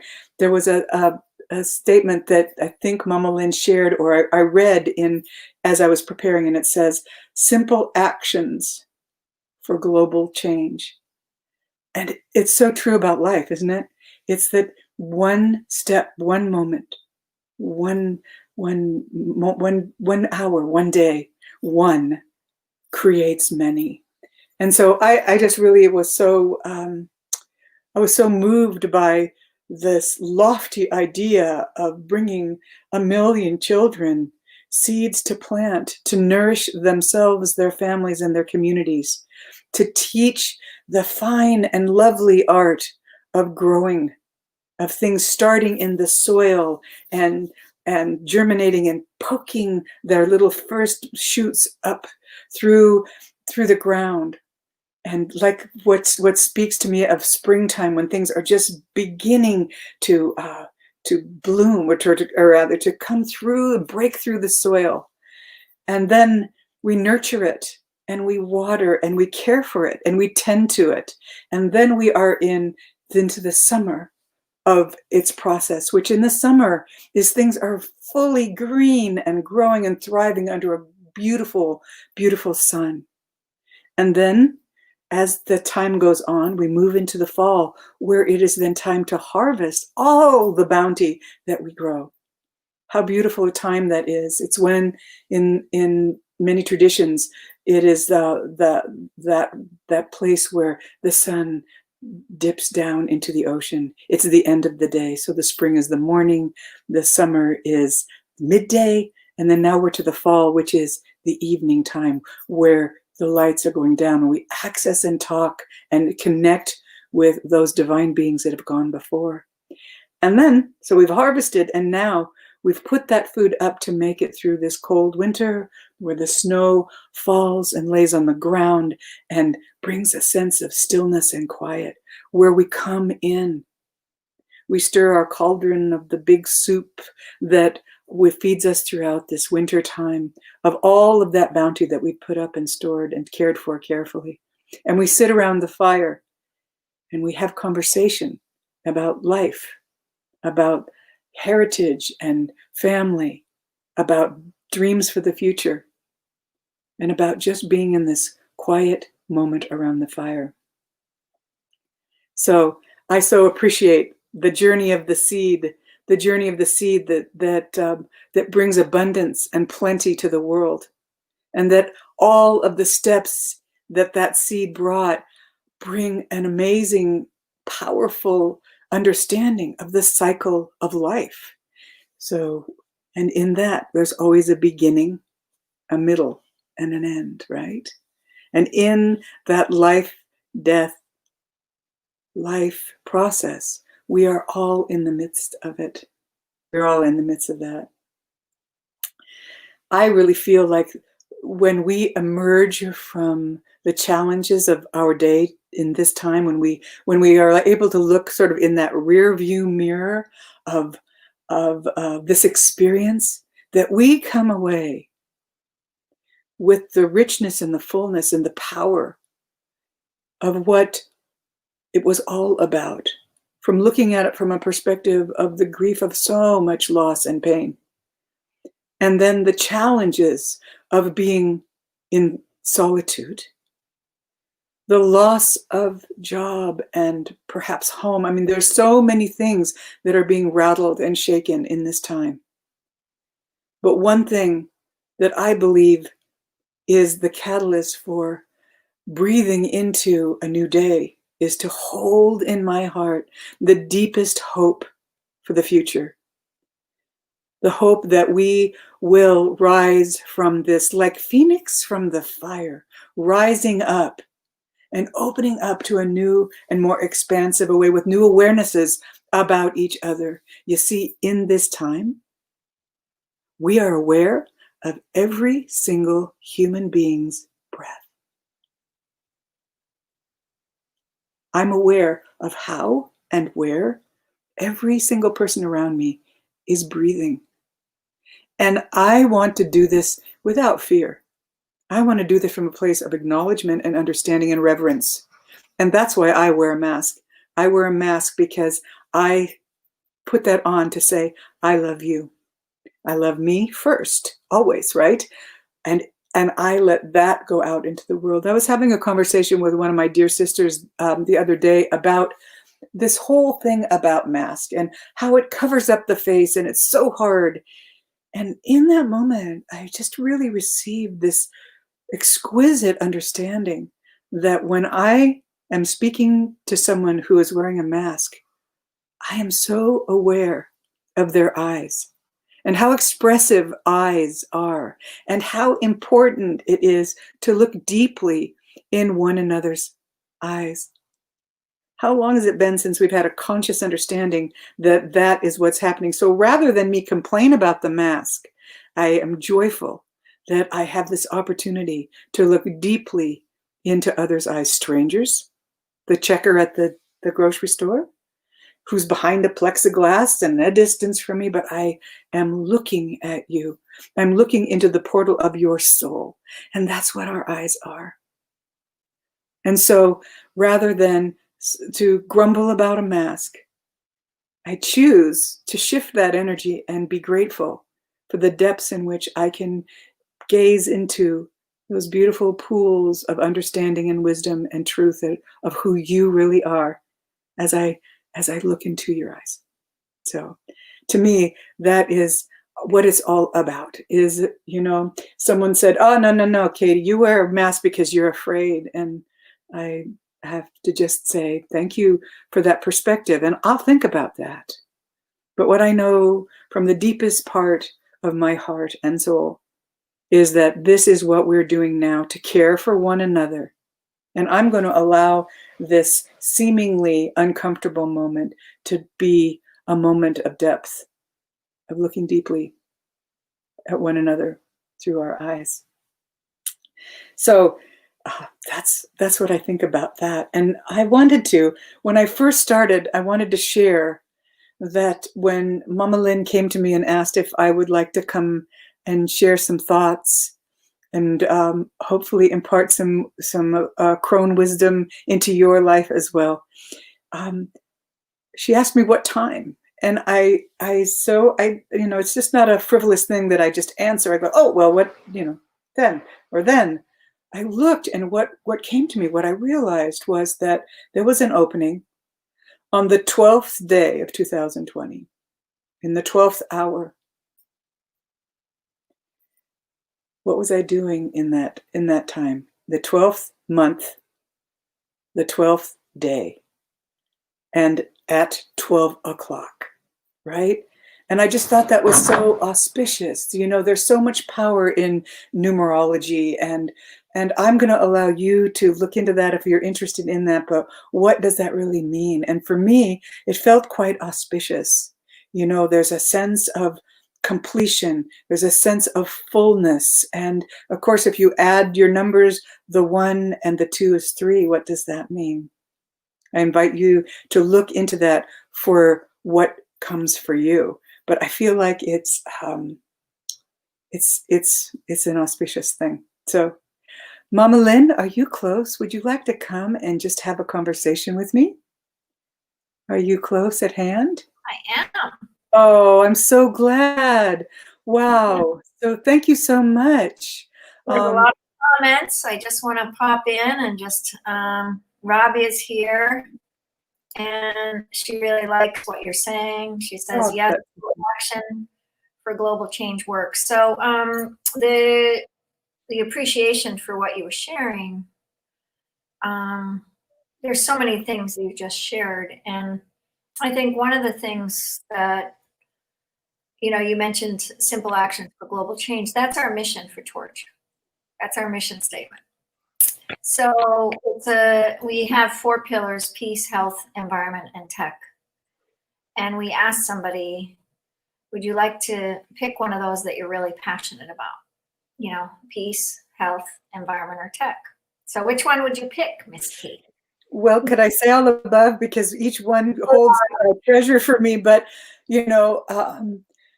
my message is always one of peace. And of course, I live in a world where I'm wanting to inspire and empower others to find a healthy choice. Tech is one thing that I'm lacking, as you held my hand to come onto this show is a perfect example of that. And it's something that I recognize is a powerful tool when we use it appropriately. And of course, global change, the environment is so top of mind for me always. One of the things is that one of the tools you and I use in our teaching and training of health and wellness is that we found this amazing cookware that cooks at a low temperature, right? So we're not losing the nutrients of the foods, and we're also very gentle. Our footprint becomes very gentle upon the planet when we're doing everything that we can to take our use of energy down. So it's like this multifaceted benefit to improve our health and wellness, to use less energy, to maintain more of our nutrients in our food, and to become more conscious in our kitchen. To fall in love with our kitchen again is such an exciting thought for me. And so I'm so happy to share this journey with you. Because all four of those are pivotal moments in my life. I'm like, they're all so important. How do I put you in? Don't make me. Oh, I get it. But peace kind of jumps out at you. And then what I ask people, I said, could you get 3 other people, you know, kind of the 4 quarters, right? The 4 energy centers.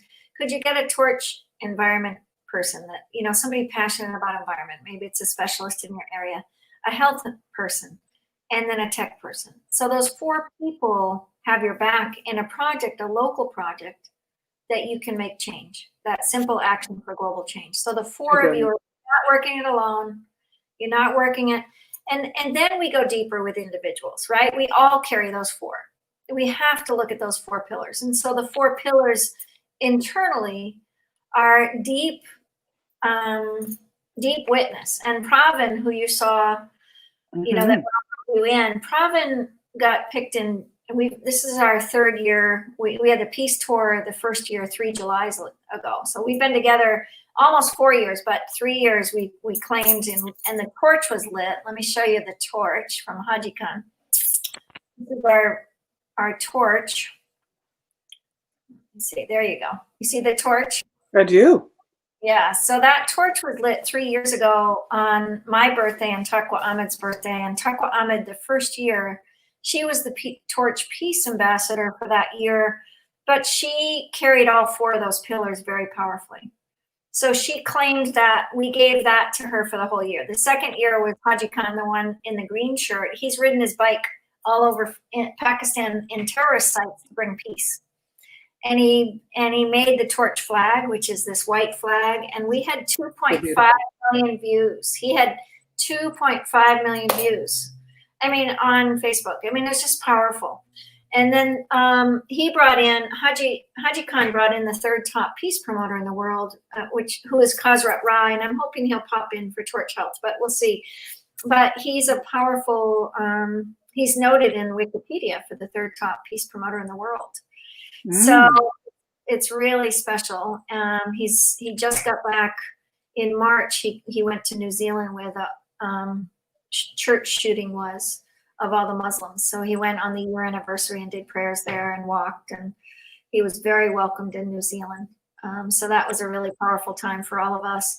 But we're in 9 countries, just so you know a little bit about Torch. And when I think about dropping into health, let's drop into what you just shared. I'm doing this 30-day cleanse right now. I'm kind of just moving through it and trying to eat a meal a day, but taking a lot of things to start cleansing my body. And then I'm going to go deeper after this, you know, on Tuesday. I'll start on Wednesday. But when we start thinking about dropping in to the spirit of I love your image of, you know, the gathering of energy. We were on yesterday with Mark Lund from Brazil. And if you get time to go back and watch that, I know our lives are busy, but he had an amazing, he was talking about the fractals of our energy bodies. He's working on the Tao of Health right now, or he gave that lecture. He's an astrologer of the Mayan tradition from Brazil, but he's an amazing healer, or I wouldn't even say healer, but speaker. But he brings people over. He graduated here in the US and works with Harvard. But what he brought to me yesterday, Katie, and it would be fun to talk with you about this, he brought to me these 3 ideas about the big global and then organizational. So organizational is about shared, which you and I are already in, this shared, leadership. You're a leader in it. I'm a leader in it. Isis, of course, has the distributor, but she's a leader. She has the distributor, but Future, where Katie and I met, and both chose to say, I want to do this. This is too important. We both jumped in kind of like, whoa, this is really cool. And she came in, I don't know when you came in, Katie, but what he was talking about, organizational business, and then he went down to the individual, and he brought it in such a beautiful way. And he talked about the whales going straight up to bring energy, and they go straight down to eat. And he's a surfer. And so he was talking about the energies of up and down, and then the meridians. And he brought all of that upward and downward energy. And I've really been pondering this for the last, 3 months, about the divine nature of the dignity of nature, and why, when are we going to have dignity for each other?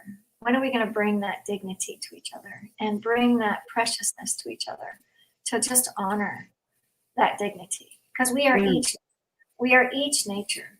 And we really have to drop into that. We really have to bring ourselves to that. And that's what the Torch Seeds project is kind of going to be focused on this next little while. But really, how do we bring curriculum to children?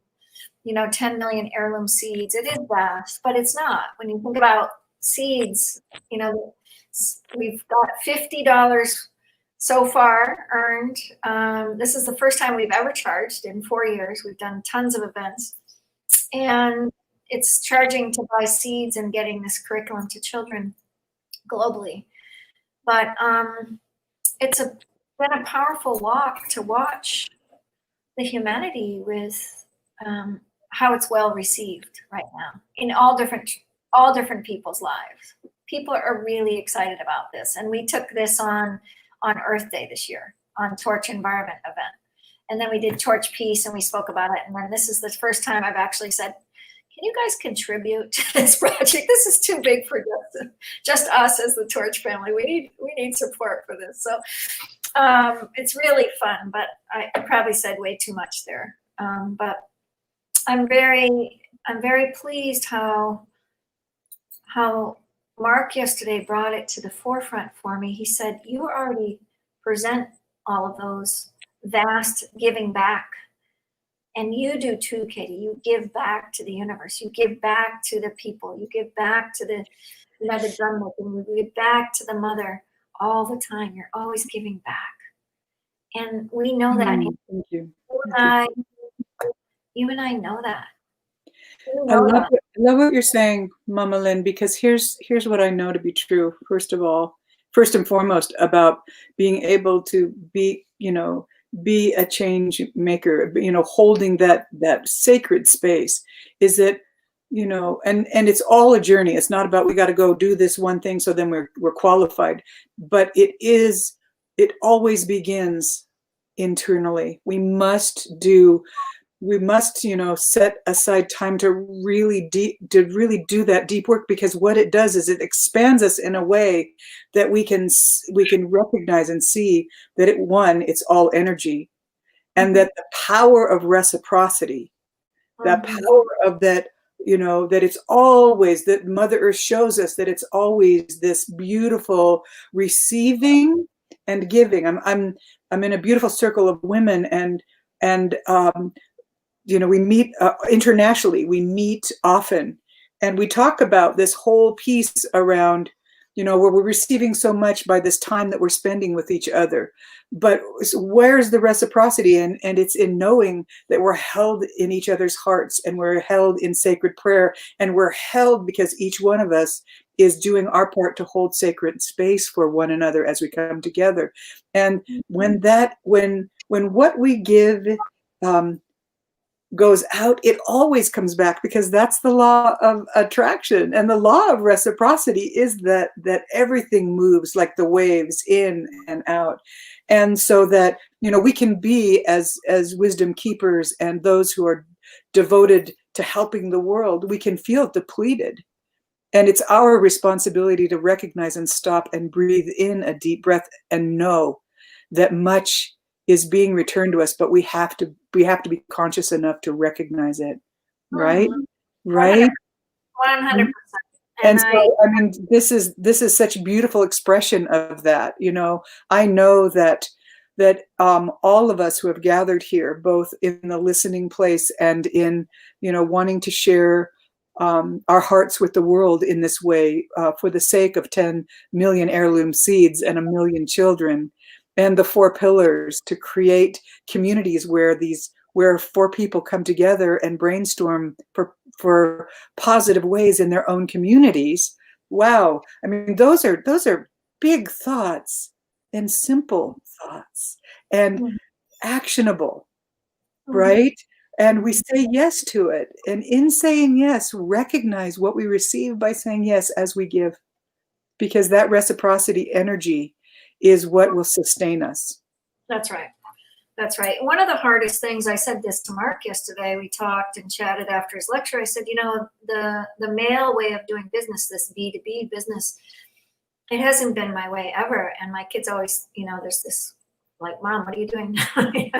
You know, you have money activity, you know, money making activity, Mom. And I said, I know, but you know, I've been a giver their whole lives, and it's returned tenfold over and over and over again, which they see and they don't, you know, they don't. There's little questions about what that's all about. But spiritually, when I look at a seed and I look at the vibrational qualities of seed itself, and watching a child, including us, our inner child, bring that creativity up through the soil when we start an entrepreneurship, bring it up through the soil, and we push and can we do it? You know, can we really push up through the soil?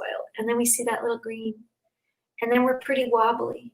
You know, we're pretty wobbly in the beginning of any adventure, like I am now with Future. I'm just kind of like wobbling, and then you get a season behind you, and then you get a little stronger, and then you get another season, and you get a little stronger. And, you know, in a year, I'll probably be a little sturdy in Future, but it takes a season to nurture that soul life of each of us. And do you remember, like the whale goes up, yeah, and the whale goes down, is that seed is growing and it's sending down a rootedness. Yeah.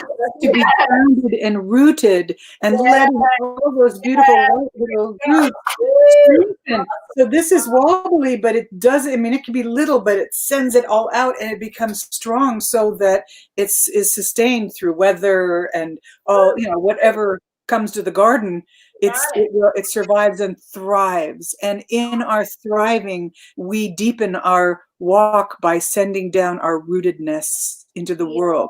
And if we're just standing on the surface and trying to do all of this out there without really coming to a place that we are rooted in our devotion, in our vision, in our heart's desire, and in our willingness to give, if we get that rooted, then we're sustainable, always. So the seed is such a beautiful example of that, right? She heard you. She got you. She really. I know, right as I was speaking, I have my beautiful dog. He finds me when he hears me speak. He just came and laid right here in the doorway. He's yeah. I love our animals. I have a really quick story which might seem unrelated, but I think that it's profound. I want to share with you. So I live here on my beautiful little farm, and I've got tons of chickens, and they are my girls. I speak chicken when I go out there. They talk back. They're just gorgeous. They're just gorgeous. I love chickens. And I have this beautiful, beautiful space for them. It's quite large and it's fenced in, and the fences are high, so that I don't have a problem with the coyotes, but I forgot about the goshawk. And not the male goshawk, who, by the way, is 1/3 the size of the female. She's big, and boy, has she got power. So I let my little chickens out of the chicken house and they were pecking around. And before I even got across the yard and almost to the door, I heard this ruckus. I turned around and I saw these big, powerful wings flapping and chickens screaming and running. And I realized that the female goshawk, the big one that I have seen circling, she was telling me I'm around, wasn't listening.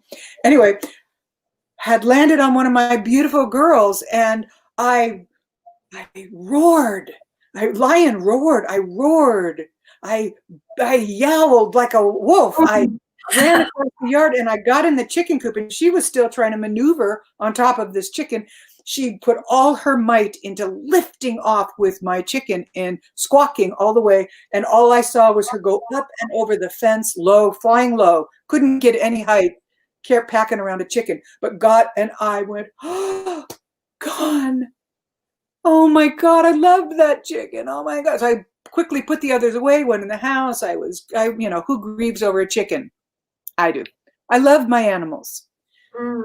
And late in the evening, it was dark. My husband came home from a big day at work and came in the door and he said, "You let the chickens out today?" And I said, "Well, yes." And how did you know? He goes, "Because you have a chicken that's standing out by the gate wanting to get in." That hawk dropped the chicken and she ran home. Oh, that's so cool. There's a metaphor about the hopelessness and the hope. There's a metaphor about allowing. There's a metaphor also about recognizing that here I live in these woods and I am in the goshawk's neighborhood. She's not in mine. And that I am not in nature, I am nature, and I am part of this cycle and this piece. And so there were so many thoughts that were coming in, right? And for me to allow my goshawk friend to have a good meal was what I was surrendering to, right? And then it was for me to say to my chickens, I will be a better tender of you because I've captured you and domesticated you, and I need to keep you safe. So there was all these layers. And to me, it's a lot like what we've been talking about is that, there's life is a beautiful thing and then challenging things happen. And then we're called to how are we going to show up in the face of all of that. And I surrendered to the goshawk when I saw those big, massive, beautiful wings lifting a chicken up and over the fence. I surrendered to the goshawk. And I think there's a special and powerful experience in the surrender of it all, right? In surrendering. Like here we are in the middle of this pandemic, and we can get angry and we can get abrasive about it and we can hate the mask. But when we surrender into what is and finding our ways to be resilient and to be adaptable, and to seek out better practices in how we show up in the world, I think that we are learning the lesson. I think that's what it's all here for. And so, as I look at what you're endeavoring to do here with 10 million seeds and 1 million children and creating the energy of collaboration in such a big and beautiful way, there's parts that we have to surrender. There's a surrendering and an allowing, and then watching what happens in that beautiful place of reciprocity as things begin to do this. Because I had to give the chicken to the hawk, and she gave her back. I don't know. It's pretty amazing. Awesome. Sandy and I yesterday, she was on from Germany. She's a love. She wants to totally get engaged with us with Torch, and she said. She had such great wisdom too. Just being wisdom keepers and women that have done a lot in the world. She's gone to Sri Lanka and lived there for 7 years, and worked with schools and done medicine around that. And Shuni's coming on. Shuni's from Guatemala, and she's a medicine person, and she'll be on in an hour after you get done. And I'm just honored because I prayed for strong women to come into my court. I really wanted women. I've been praying for a long time. I got trained by the medicine people in my Lenape tribe, and I'll never forget this moment. I get into the excitement because I'm going to meet one of the tribal grandmothers. And I'm so excited. Like, I just want to learn from her. And I'm like a little kid. And I'm just like, I totally want to, because I've been learning from the men, the medicine path. I've been in council for probably 8 years, And this grandmother, I'm so excited. I'm going to get to go see her. Like, learn from the feminine. Well, behold, I get there. She's going to run the lodge. We didn't do mixed sweats at all. And she says to me, "You're going to lead the lodge." And I just like, "Oh, grandmother, I want to learn from you. I don't want to do that." And it was like, whoa. And I led the lodge, and everybody came out and said, "Fine, dear," and it, they all loved what I did, but it was that moment of surrender there, because we can work it both ways. We can work it towards wanting something, and we can work it towards not wanting something. Like, it's both it's both ways. It's kind of, the shyness within me of really finally meeting the women elders that have been leading lodge for, generational lineage. I've got a part of Lenape or Algonquin or Penobscot in me, and I'm Delaware Nation, which is Algonquin now, because I got renamed after I found out I actually was Native American. But it was really powerful to be able to drop in and say, "I got it. It's okay." And the grandmothers saw something, and that part's really hard. That's a receptivity part. That's the receiving part that we have to learn as individuals. And I think that part is one of the parts that really is not here on our planet right now. Receive who you are and really bringing that gift up. And that's what I hope with this project. I hope the children, that we witness their spark and we claim it and we help them whatever they want all the way up. Like we did as mothers. Yes. Well, I think that there's a profound teaching in all of that. And here's what I know to be true for my own life and assisting others through a portal of a deeper understanding. And that is that through a series of life experiences, we get very good at letting the world happen to us. And so we're always bracing and resisting, because the world's happening to us. But there's a moment of awakening where we recognize the power of choosing how we show up in the world. In other words, we go from a story that says one chaos to the next, one challenge to the next, and whatever we focus on, we create more of. So if all I'm focusing on is the challenges, guess what the universe is going to give me? More challenges. When I choose, when I wake up to an opportunity and an energy that says, "Wait a minute, I am a divine and powerful being, and I'm taking this time to love myself and acknowledge who I am in this world." And that's an ever unfolding. Some days are better than others. Some days I feel like I don't know what I'm doing, and some days I kind of sense that I got this in a way.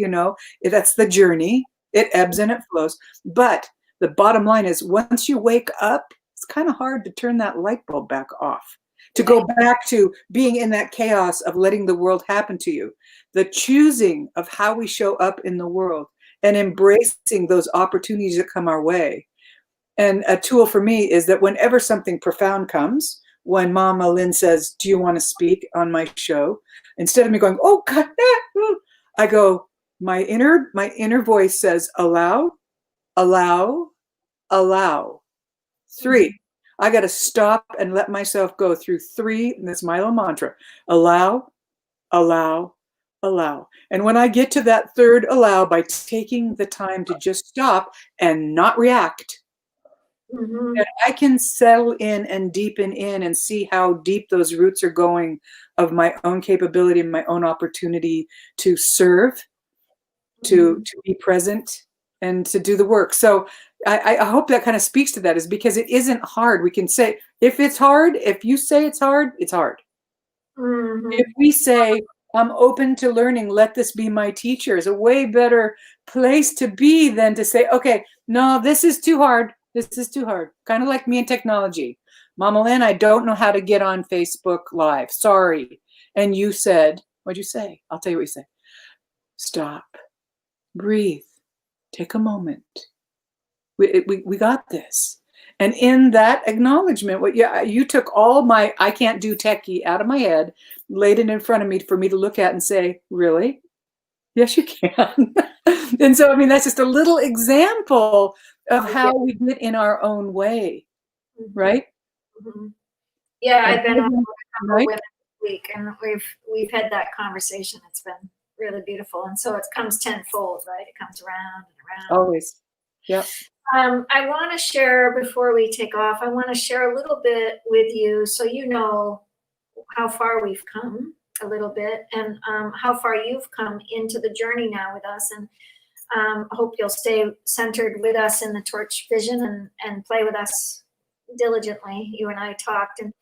But the 10 million heirloom seeds started with a little school up in Balochistan. And I did a Facebook Live with him. And he was invited, I was invited to do that through Rayhan Alawala. He's a man that found me doing spiritual practices. And he was from Pakistan. He said, would you do an interview with my friend Raymat? And I said, sure. Well, Raymat runs a school up in Balochistan on the border of Afghanistan, one of the most dangerous places. And I said, sure. You know, I said the yes. And so Raymat and I started getting to know each other. And he said, oh, Mama Lynn, can you teach English to the children? And I said, sure. There's 100 orphans sleeping on the floor of their room. They don't have doors. The schoolyard's empty completely. No, all cement, but just completely empty. One solar panel and one broken solar panel. And the heat wave came that 2018 summer where I wanted to go to Pakistan, but they canceled my trip because it was 120 degrees. So I'm working with kids with, you know, okay, this is kind of big. And, you know, of course I was a student and but the gift came, people don't want to hear it. He needed, you know, cash flow to buy supplies. And I said, I can't help you with cash flow, but I can help you with time. And so I spent the next 6 months to a year with him. And this is kind of what happened. So I'm going to share this little clip. It's a 2-minute clip. So if you don't mind, I'd appreciate you. Not at all, please. So let me show you our clip. I'm going to take these banners off because it doesn't work. And this is our first sustainable school in Pakistan. And that's how I got to Pakistan. And so Hello, friends.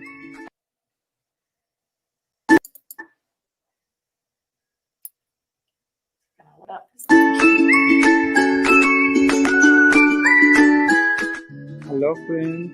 I would like to show you our school. This is our school signboard.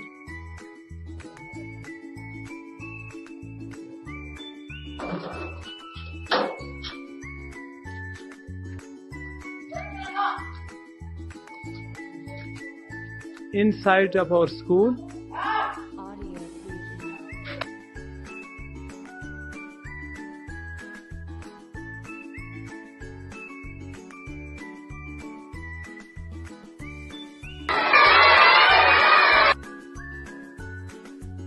friends, this is a solar school.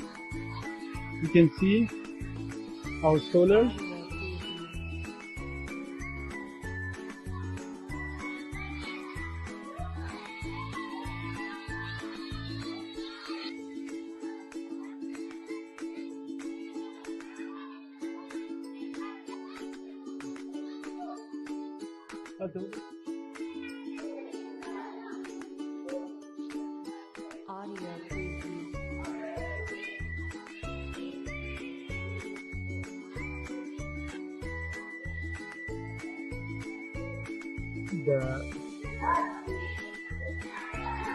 This is all beautiful. You can see the flowers. It's a green school. We would like to show you the computer lab. Hello, teacher. Yes, this is the computer lab. You can see all the kids are learning different programs.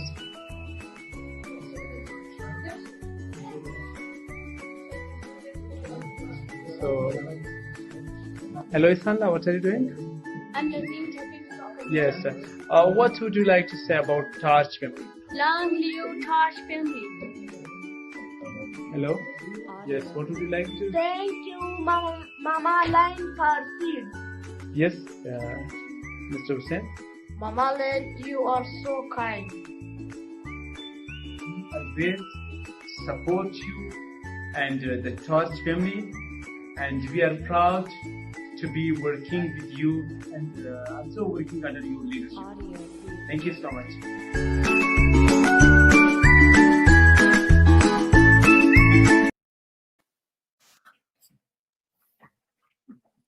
Mama Lynn, you do good work. It's an honor to come alongside you and tell you that I can as we journey together, right? And We do good work. We in Raymond did good work because he took action. He took action.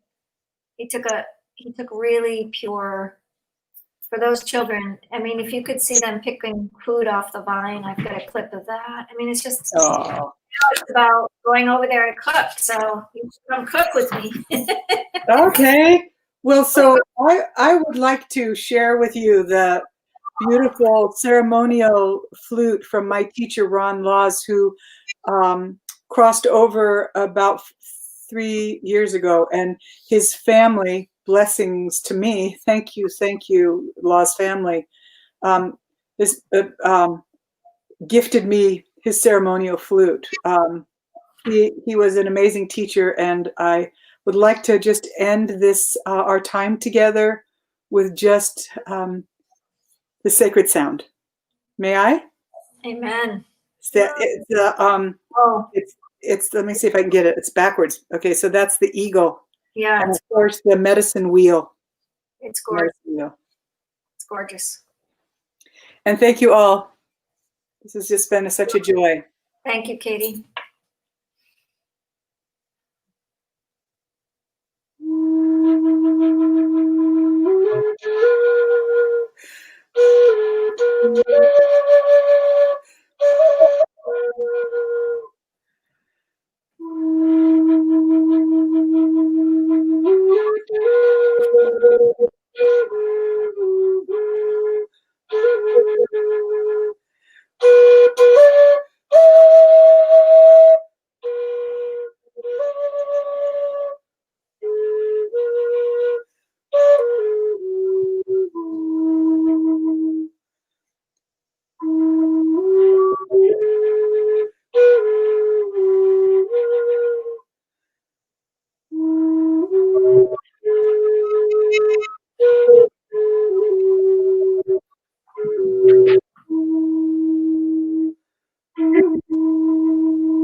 Infinite love and deep gratitude.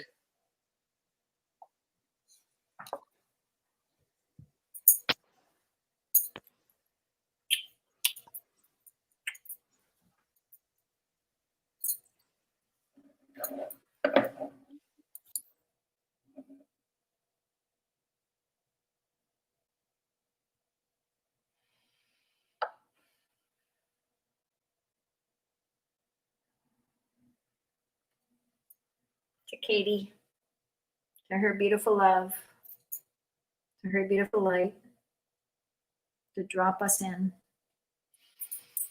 To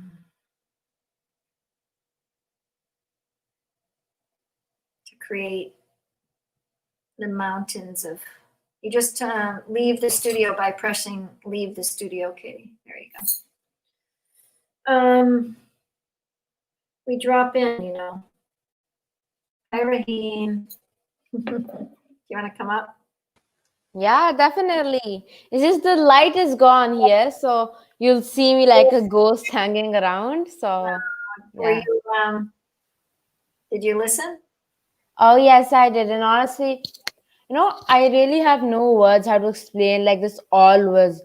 And you know, the best part was probably the part when she was playing that thing, you know. I didn't even like, I was just so into the entire feeling and experience that I didn't even bother to listen exactly the word, because I was, you know, it's just some emotions that you would feel and some experiences that are there. So it was beautiful, and loved it.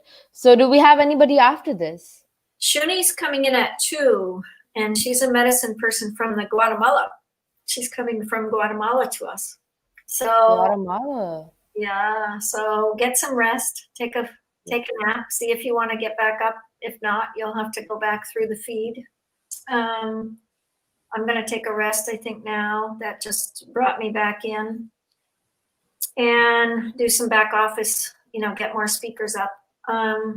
Shuni's coming then, and then at 5:30 is Haji Khan, I believe, but I'm going to see if he can do it later, because I'm going to go get a Christmas tree with my children. That is awesome. I know. So tonight we're going to have a nice tree back here, maybe. It depends if I can get the lights on, but I don't want to do it alone. So I need you all to come decorate the tree with me tomorrow. Okay? Love that. Okay, so you're talking about 2 p.m. for you, right? Yeah, it'll be 2 p.m. is Shuni. And then the next one, you're coming on tomorrow morning, so you need to get some rest, right? Yeah. So you're going to speak. Let's do, Shawaz said he just wanted 20 minutes, but I was hoping you could bring him in and introduce him. And I can be here, you know, for sure too, but he's really a sweetheart. And he actually got blinded from an accident 5 years ago. He works for the Army, and it changed his life, and he's a professional speaker now, and he still works for the government, and he's so beyond what I would say. I mean, he's just a powerful person, and he and Taqwa and I lectured in Pakistan in 2019 together, and they surprised me bringing him, and I was like so excited. But what I know about Shawaz Baloch coming on,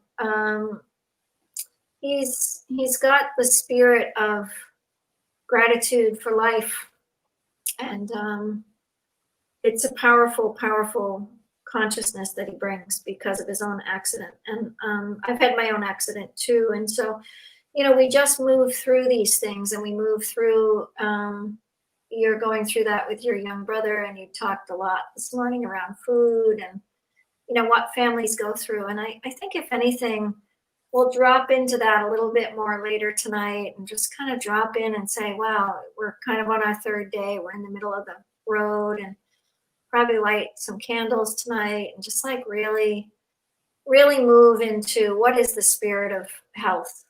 What do we want in our families? To love one another, to care for one another. So I don't know if you heard what Thich Nhat Hanh I opened up. I think you might earlier. Did you see that earlier? Oh yes, I did. Okay. Just wanted to say something. So right now it might be about 1 p.m. your time. Is it? Yeah. Yeah, 1:05 to be exact. So it's like an hour break, so I can probably like take a small nap, and then I'll be back on at like 2 with you. You sure? Because right now You don't have we to. have a 13 hours difference, no? If you want, but you don't have to. So right now it's 2 a.m. Mm-hmm. I just want you to get some rest and love yourself. You can see it another time. It's recorded. You know, just relax and get some rest. And come back in the morning. Okay, definitely. I can do that. Yeah, it's going to be my 9 o'clock, your 10 a.m. My 9 o'clock, your 10 a.m. My 9 o'clock tonight, your 10 a.m. Okay? Okay, definitely. If I sleep now, I can get a good sleep until like 10. So yeah, definitely. Thank you so much for having me. Honestly, I feel very welcomed and honored, very loved in this environment that we have for Torch.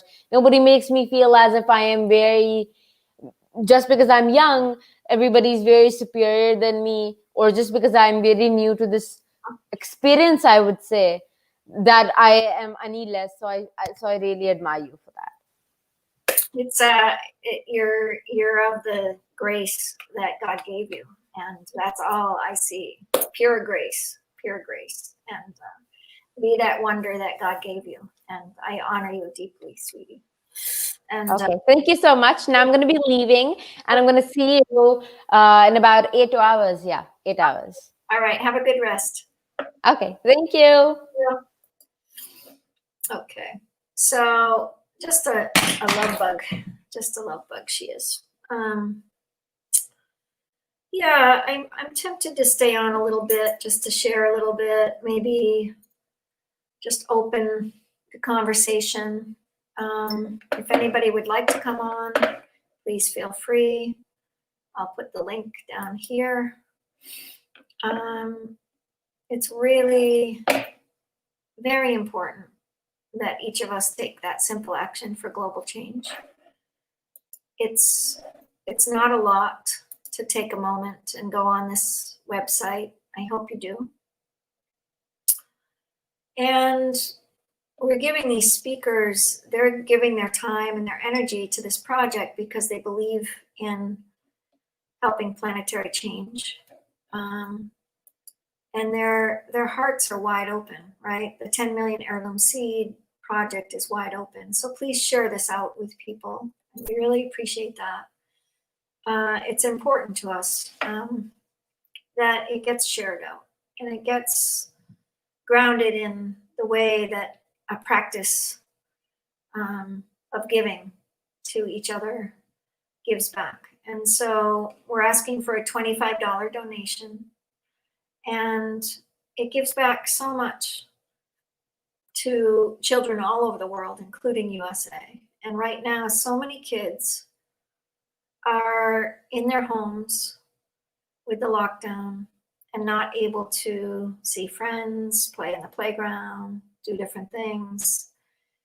And I know schools have opened up all over too, but the lockdown has put a damper on so many areas of our lives, and our children could use seeds into their hands right now. And part of this is getting seeds into children's hands all over so that we get connected. So in that link below, put your name and your email, and there will be ways for you to link up maybe your school in your local area, your organization in your local area, your ways that you want to be supportive to this project. We have till April to be able to, really look at this and really take this on. We're going to really try to take whatever comes in from this to advertise it out so that we really create a momentum and buy seeds at the same time. And as you move, we're in our 5th hour right now. I'm going to stop and take a little breather, but take a moment now to reflect what Katie was saying, how we receive is what I shared, and she shared back so beautifully. And she shared this beautiful music that went right in, right? It went right into us. Music is one way we receive, and the arts, and we have beautiful Laurie Marshall coming on, and a lot of people doing their art in the next few days, and great speakers to come. So do not miss it. Do not miss the impact of what we're doing. It's powerful. We have space for some speakers tomorrow. I think we'll be decorating the Christmas tree at 9 in the morning. I'm going to try to do that, which will be 9 Pakistan time, 9 a.m. here. I will try to get the tree up if I can. I'll be by myself, but I'm going to try to get my friend to come over. So maybe my grandkids will come. I could maybe take them from their mom and dad and say, come on, come with grandma. But we've got Kurt Krugen first thing in the morning at 8 a.m. tomorrow morning. So Shuni is coming up at in 45 minutes. Shuni Giron is a medicine person from Guatemala. She holds the medicine consciousness. She's from the Jaguar Council. She's a powerful speaker, a powerful, conscious, amazing soul that I've worked with. We've worked together in an organization that she started, the Jaguar Council. And she is really stepping in to really put her heart here. And it's worth just opening to her consciousness. She's going to talk about returning to natural order. Returning to natural order. How do we return to our natural order? Think about that right now. Take a few moments and just think about, how do you return to your natural order? I know for me, I return by being a little quiet to listen to that flute. How do we return to our natural order? I return by reading, things from Thich Nhat Hanh. I love the angel card for the day. It's inspiration. So we're building an artist, that beautiful artistic consciousness. I really, really am excited to share with you some things from Future that I and our beautiful sister that just spoke, Kate Kavanagh, are part of, because I think the meals, eating really high nutrient dense meals are important. So I'm hoping on Monday we'll have Isis come on. So we're waiting to hear back from her. We've got Iram and her team that couldn't get on last night. If you were in the schedule and you missed out, you didn't miss out. Iram is an amazing entrepreneur from Pakistan, and she runs a women's organization, and we're going to have a leadership type organizational talk. And we're doing it tomorrow morning possibly, but I'm trying to get it on for the evening, because I think many entrepreneurs from Pakistan and many entrepreneurs from the United States, and then leaders from different countries can come on as women leaders, and we can really make a difference. And I invite you to that. I'll let you know exactly when that circle is going to happen. I'm going to call it a women's entrepreneur circle. And I'd love men to come forward. We've got 2 of our brothers coming on for music, both Monday and Tuesday night at 7. There's beautiful, beautiful sacred music from Jens is going to do on Monday night, and Sahar is going to do Tuesday night at 7. They're both amazing, heartfelt musicians. We would love somebody tonight and tomorrow night to come on, so I'm going to keep brainstorming today. 7 tonight, I'm going to introduce, let's see, our beautiful sister, Marianne. She's going to talk, let me think. I'm going to get mixed up here. She's 7 a.m. tomorrow morning. So that's what's happening tomorrow morning. She's 8 a.m. Pakistan. Yeah, it's 7 p.m. tonight, 8 a.m. tomorrow. That's right. I got confused there. So she'll be coming on 8 a.m. Pakistan tomorrow, tonight, 7 p.m. So we've got Shuni, and then we have Marianne, and she's going to be sharing deeply about some of what she does to give back, to really look at travel in nature. It's a pretty exciting moment.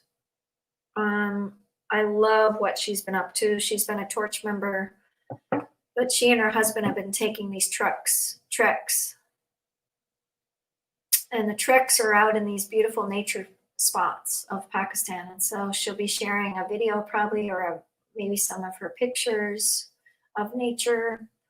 It's one of the graces for me to be able to look at how we as a community can support the sacred in all of nature right now. And if anything, get outside right now, get away from your screen. That's what I'm going to do. I'm going to take my dog for a walk. I'm gonna go get maybe a cup of coffee because I'm gonna go do the Christmas tree thing with my grandkids. I think I will drink a cup of coffee right now because it's gonna be an evening of excitement and joy. But I want to stay up and get my tree kind of up. Maybe I'll decorate it tonight, but maybe I'll get some other things going. So tomorrow's the third day of Advent. The third Advent Sunday, my house was filled. So tomorrow night, I kind of want to have a party. And if you want to invite all your friends, we're going to have a party. And I'm going to get you to share what you want to share about nature, bring a song, bring something forward. It's going to be my Advent circle. Advent means, what will you prepare for? What will you bring preparation for this next new year? And it was the Advent of the coming of Jesus and the birth of Jesus. So for 4 weeks, I brought in people from Jewish tradition, Hindu tradition, all different traditions into my home. My kids were raised with people from all over the world. It was a tradition that we lit the candles in the Advent ceremony. And I'll sing a song tomorrow night that you'll learn and hopefully bring that forward, because it doesn't matter what tradition you study, because your parents birthed you into religion, possibly, maybe not. They birthed you into this earth, and you might be Muslim or Hindu or Christian or Catholic or whoever you are. Bring your candle and light the candle. It's the Hanukkah season of celebration. My son-in-law is Jewish, and my daughter married into that family, and she's practicing the holy nights of Hanukkah. So when I go out at 3, I'm looking for a Hanukkah menorah, because this is one of the first years I haven't seen my Hanukkah candles. I haven't put them out yet. I haven't brought the Hanukkah candles out. I grew up Christian, but we have celebrated Hanukkah with many, many people for generations. And I hope you celebrate the Festival of Lights tomorrow night with us. The Festival of Lights in all ways, the Advent candles, the Hanukkah candles, we'll make latkes. So I'll make some homemade latkes, and maybe you can make latkes in your house.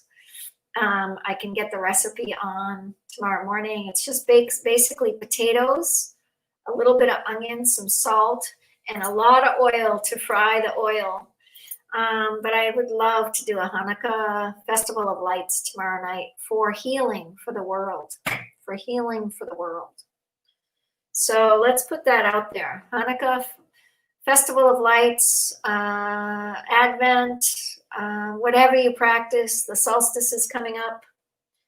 The winter solstice there's no greater time than to light the candles, to spark the newness of the light coming back. So we're going into the darkest day. Let's bring the Festival of Lights to the forefront tomorrow night for our Torch Health, and let's light the candles. Let's embrace that. That would be really fun. So very exciting. So anyway, thank you so much. I'll let everybody know. Please sign up in the back office here for Actions of Impact /Torch Health. You can stream our show right from there. You don't have to be on Facebook. So that's kind of a cool thing about our events. We stream on Facebook, we stream on YouTube, and we stream right from our direct website here. So those are the 3 places you can watch us. The speaker coming up at 3 is not to be missed. Shuni is a powerhouse.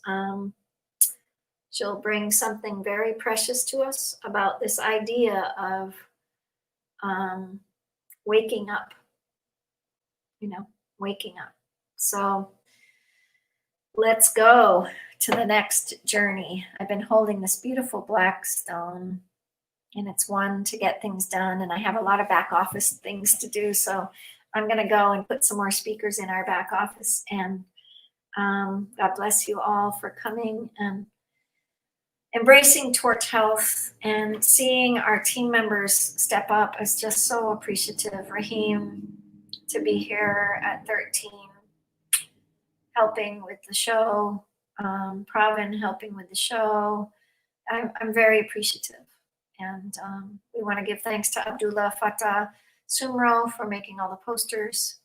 Bari Ra and Fatima and Chaudhry, they lost their mother, the Bari Ra's grandmother, but Fatima Chaudhry's mother. And so we've had 2 deaths this week, and in the Torch family community, and you are the torch, you are the light. So join in and build a team for yourself and build that 4-pillar team and take a simple action for global change, because we each need to do that. So I hope you spread this out. I hope you share it. I hope you give us lots of hearts. It's hard not to see all the comments and the hearts when you're on here. That's the one problem. I do get some of your, Pravin said earlier, hello, Jamie. So Jamie was here. Bari Ra was here for a few minutes. She didn't say anything, but we love you, Bari Ra. Rabia was here watching Katie, and she just said, that's great. And she loves observing her thoughts, she said. And Rabia is an amazing speaker, teacher. It's quite exciting to see what life has to bring all of us. So embrace yourself. The little actions, Rabia says, for global change works. It does. They're small little actions that each of us can take. And we're really, we're powerful in those small actions, little actions. The little action that said, yes, I would love to help your school, and I'll play our movie one more time, because this is what Torch Seeds is about. We're going to get more seeds to their school. We're going to build gardens there. We're going to build, outsourcing areas to them. We're going to really take charge in giving back. And so I hope you really take heed in our amazing organization and watch this movie. And then I'll see you in just a little bit. We'll put our meditation, wonderful little one on. I love this. I just love this. The Torch meditation, simple action for global change. And that comes from Sumro, this beautiful poster he made for Actions of Impact when we did the work around Torch environment. So take a moment, take some time for yourself, drop into what is health for you. What does it mean for health? What is it for that moment where you can eat well, take care of your health, take care of your children? What is it to look at the beautiful moon, take time to, we're moving into the new moon. Not sure when she is, but she's coming. Eco-inspired living. What does it take for you to be eco-inspired? To buy good products from good companies. On our page, we have ecoinspiredoils.com and a couple of pages. You can do holiday shopping, and 25% I'm putting towards Torch. So you'll get 25% off of your purchase. Anything will go toward, and 25% will go towards Torch Seeds. And then remember peace. This dove, this moment of time where the dove, the presence is put on top of the Christmas tree all over the world, the peace dove. It's the time of peace. It's the time. And we did this action of impact. So we've done quite a lot this year, and this is our 3rd conference. We'll have Torch Tech in February, but here is why we're doing it. A little school that I just started talking on technology to Raymond, and Raymond took my advice and took charge and made a difference. So I'm going to sneak out and get my Christmas tree today. I was going to do a cooking class with you, but I'll probably slip in a cooking demo a little later after I get the tree back. So I am going to be here for Shuni. at 2 o'clock, and then I get to go play with my grandkids. So I love children and I love my grandkids. And there's no greater gift than kids. So watch this clip and then we'll see you at 3 o'clock with Junie.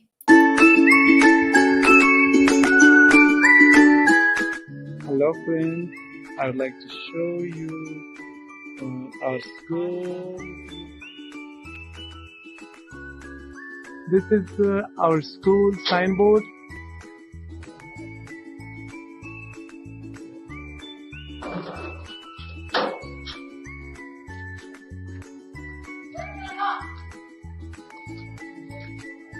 Inside of our school,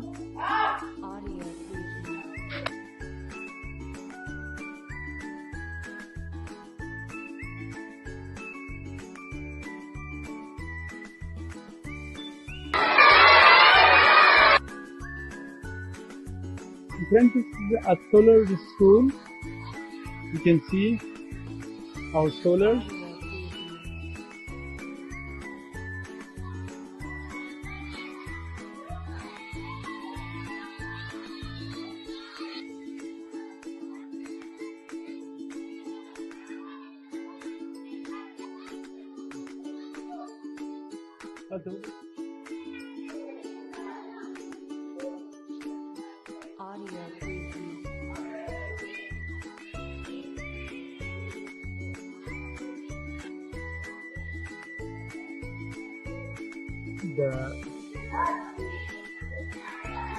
This is all beautiful. You can see the flowers. It's a green school. We would like to show you the computer lab. Hello, teacher. Yes, this is the computer lab. You can see all the kids are learning different programs.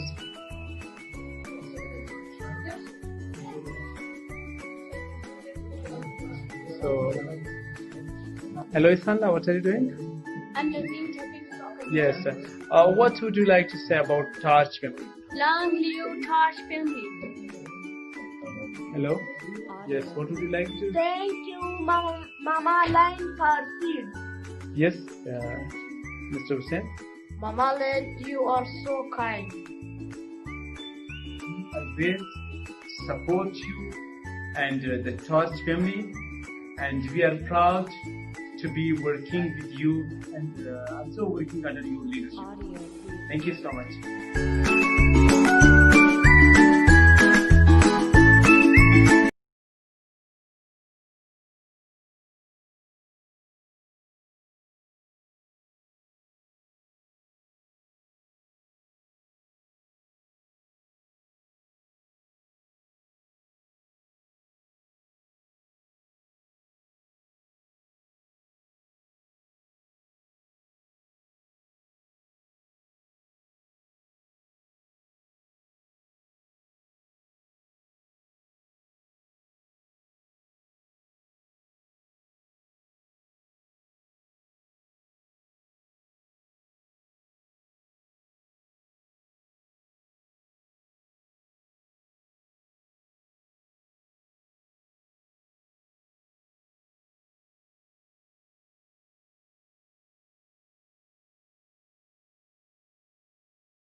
Hello, everybody.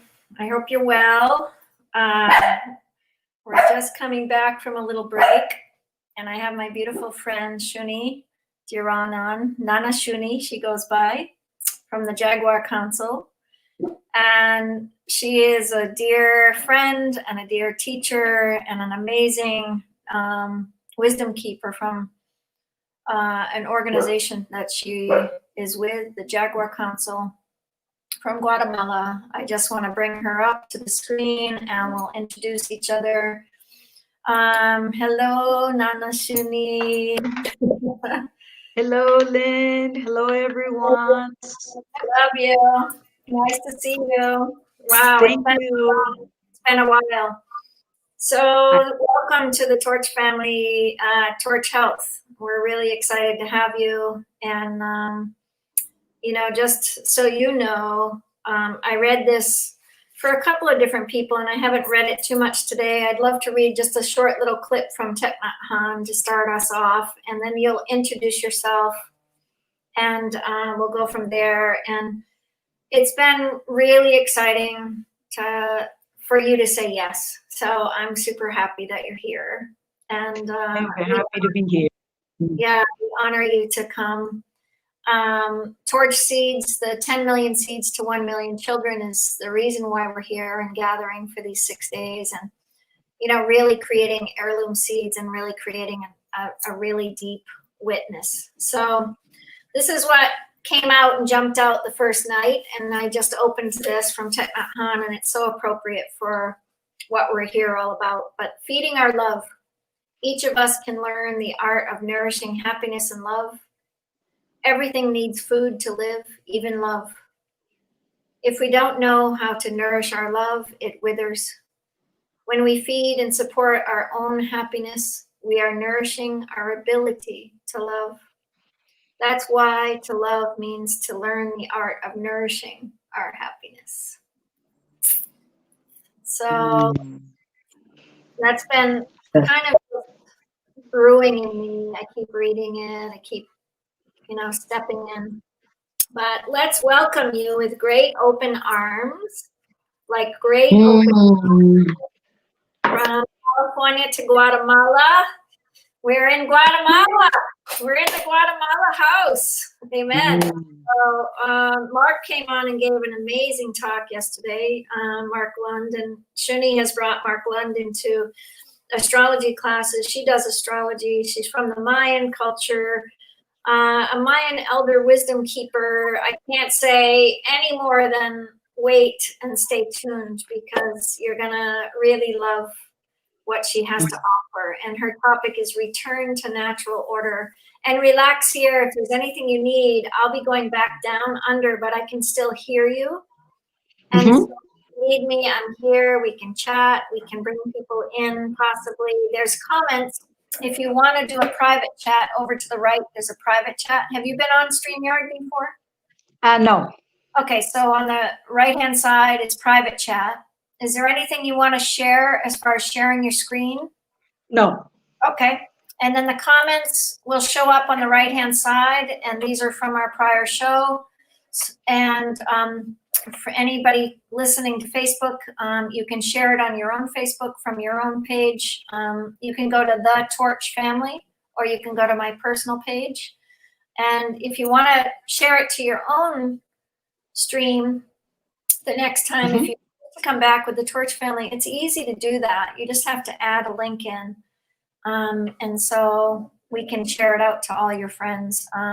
But just so you know, it's going to be recorded, but we're 6 hours in. So we're going to start at the 6:05.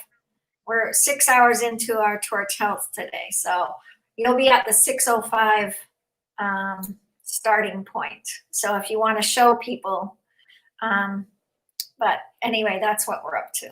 Okay? Okay. All right. So I welcome you with open arms. Let's ring the bell and just clear that.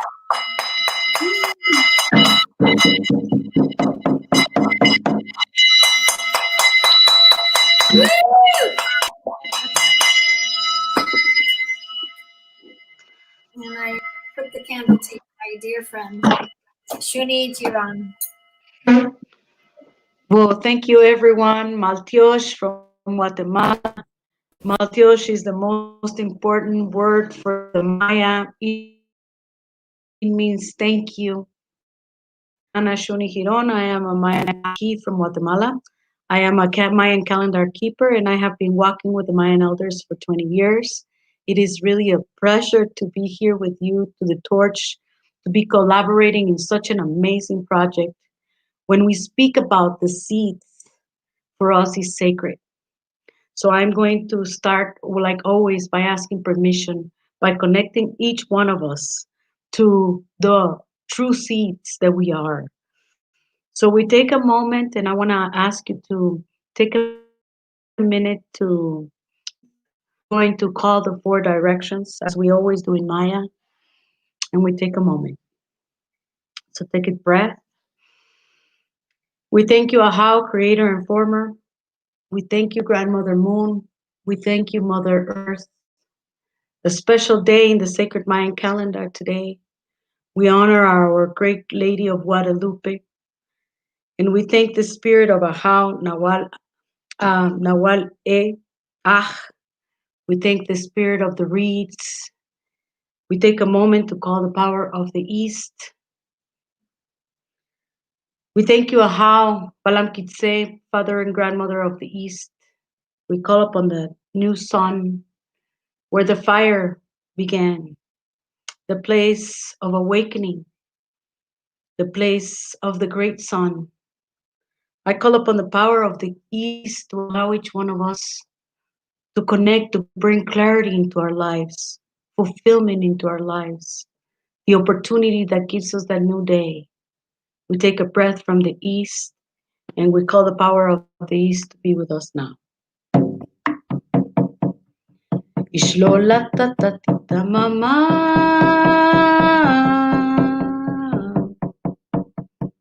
nimalatat balam kitse, nimalanan sitiligya. Maltiosh nikaya cheve, maltiosh, maltiosh, maltiosh kaki, maltiosh, maltiosh, maltiosh chawe.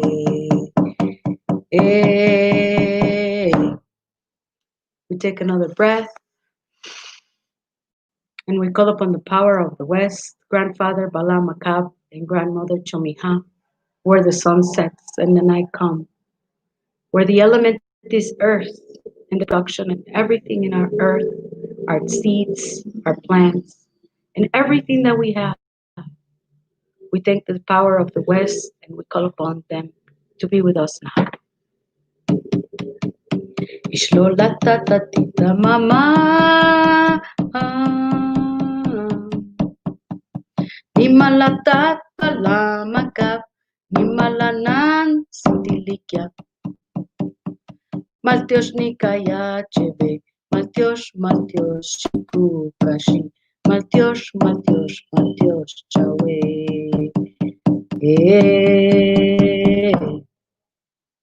We take another breath, and we call upon the power of the North, the power of the great winds of change, the place where our thought resides, the place where our voice comes from.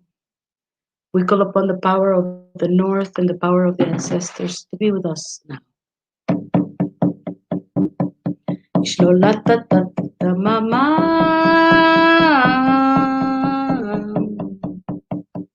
nimalatat ikbalam, nimalanan sitiligya. Maltiosh nikaya cheve, maltiosh, maltiosh ikukashi, maltiosh, maltiosh, maltiosh chawe.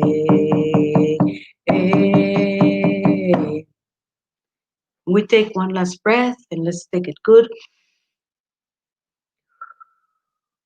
I call upon the power of the South, the great waters of our planet, the great lakes, the great rivers, the great oceans, the spring waters. I call upon the power of the South to be with us now.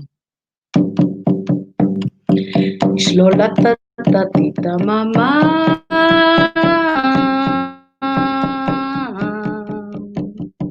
nimalatat mahukuta, nimalanan sununya.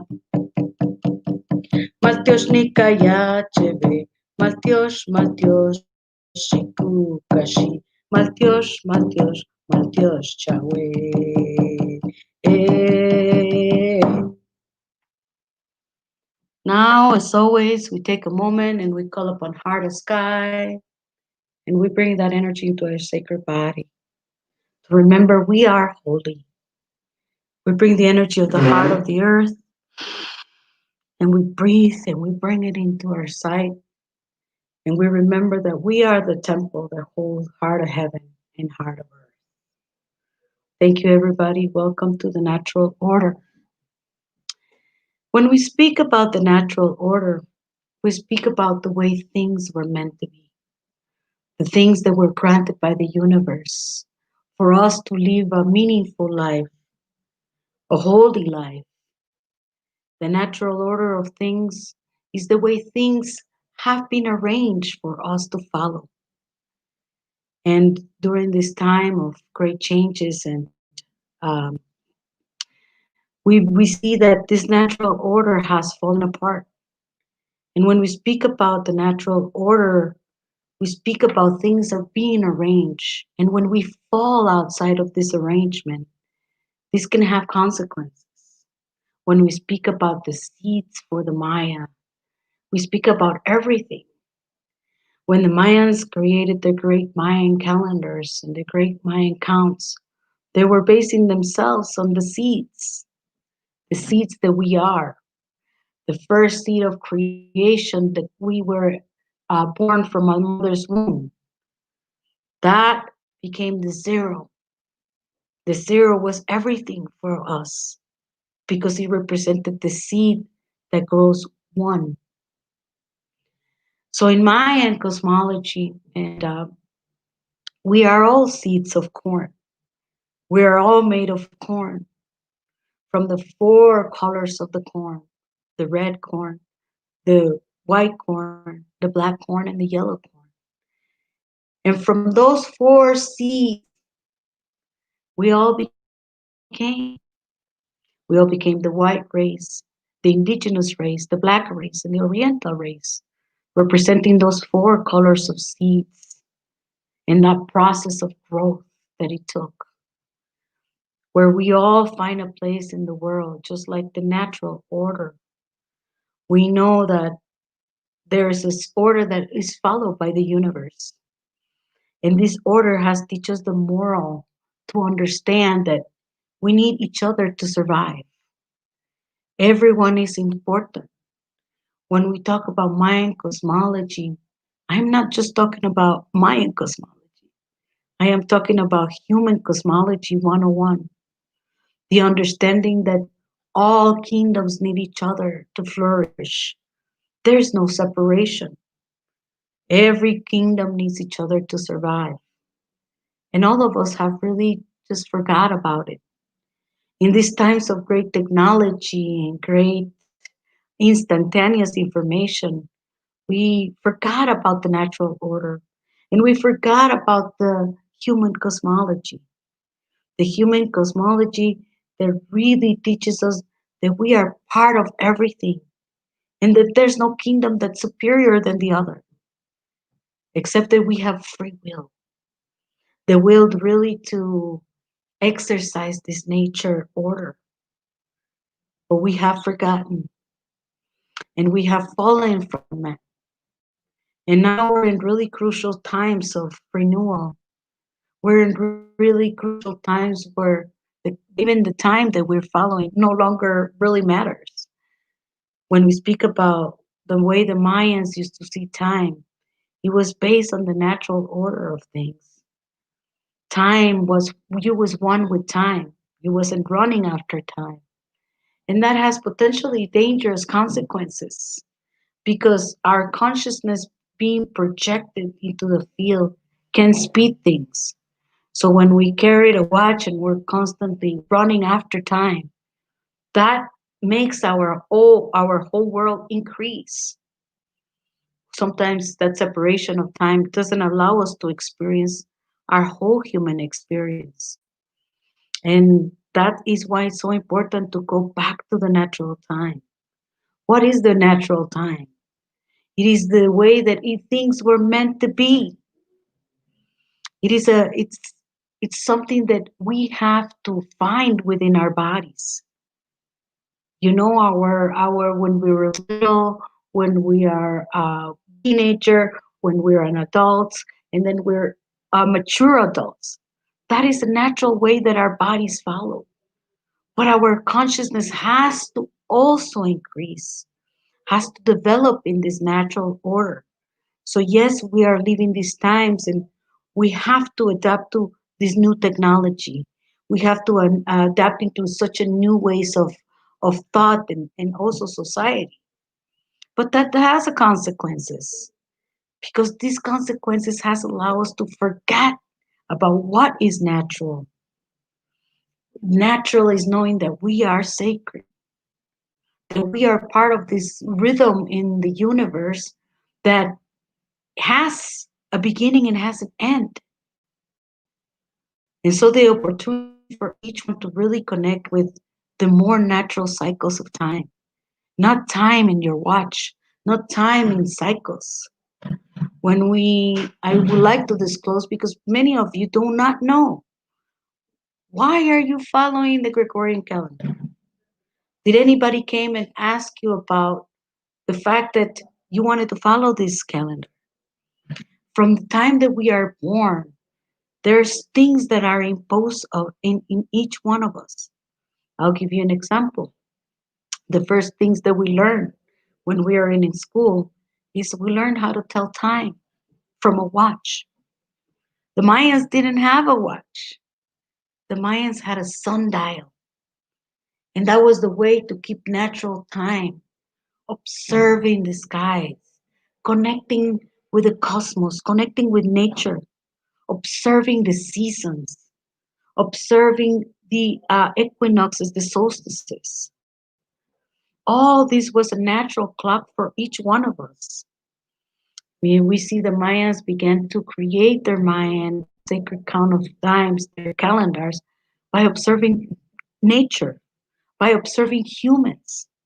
They created an amazing count that is the 260 count called the Soul King, that is based on humanity, on 260 days, which is 9 months of the gestation of humans.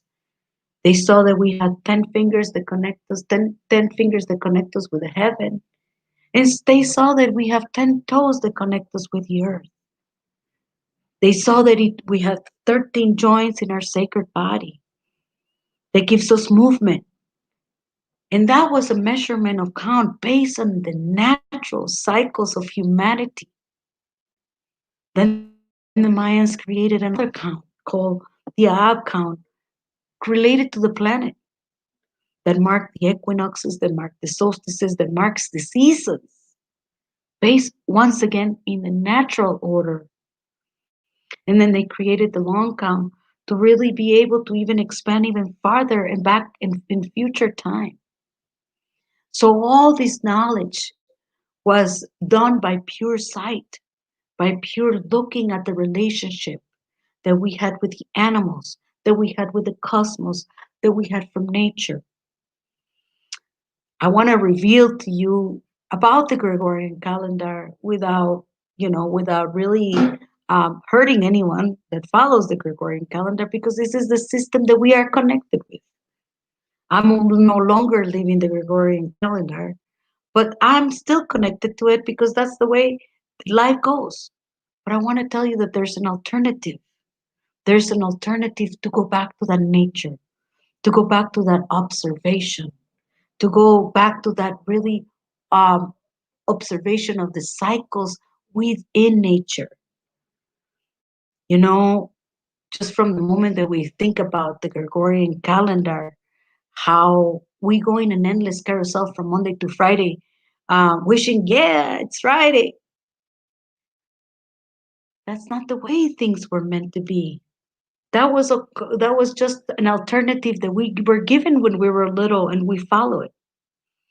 But I want to reveal to you where this calendar, and I want each one of you to begin asking a little bit about the time that we are all following. The Gregorian calendar could be the biggest conspiracy ever created to control us. So we have to open up to understand, where does it come from? It was created by Gregory the 13th in 1582, and it was created in a. If you look at it, the Gregorian calendar has many mistakes. Once again, the word. Let me just begin by telling you a little bit about the word calendar. What does it mean? It comes from the Latin calendas, which was the book where the Romans wrote your taxes. So the word calenda means money, means taxes, taxation. So from that moment, you begin to know that there's something wrong. Then we begin to really, really dig a little bit more into the Gregorian calendar.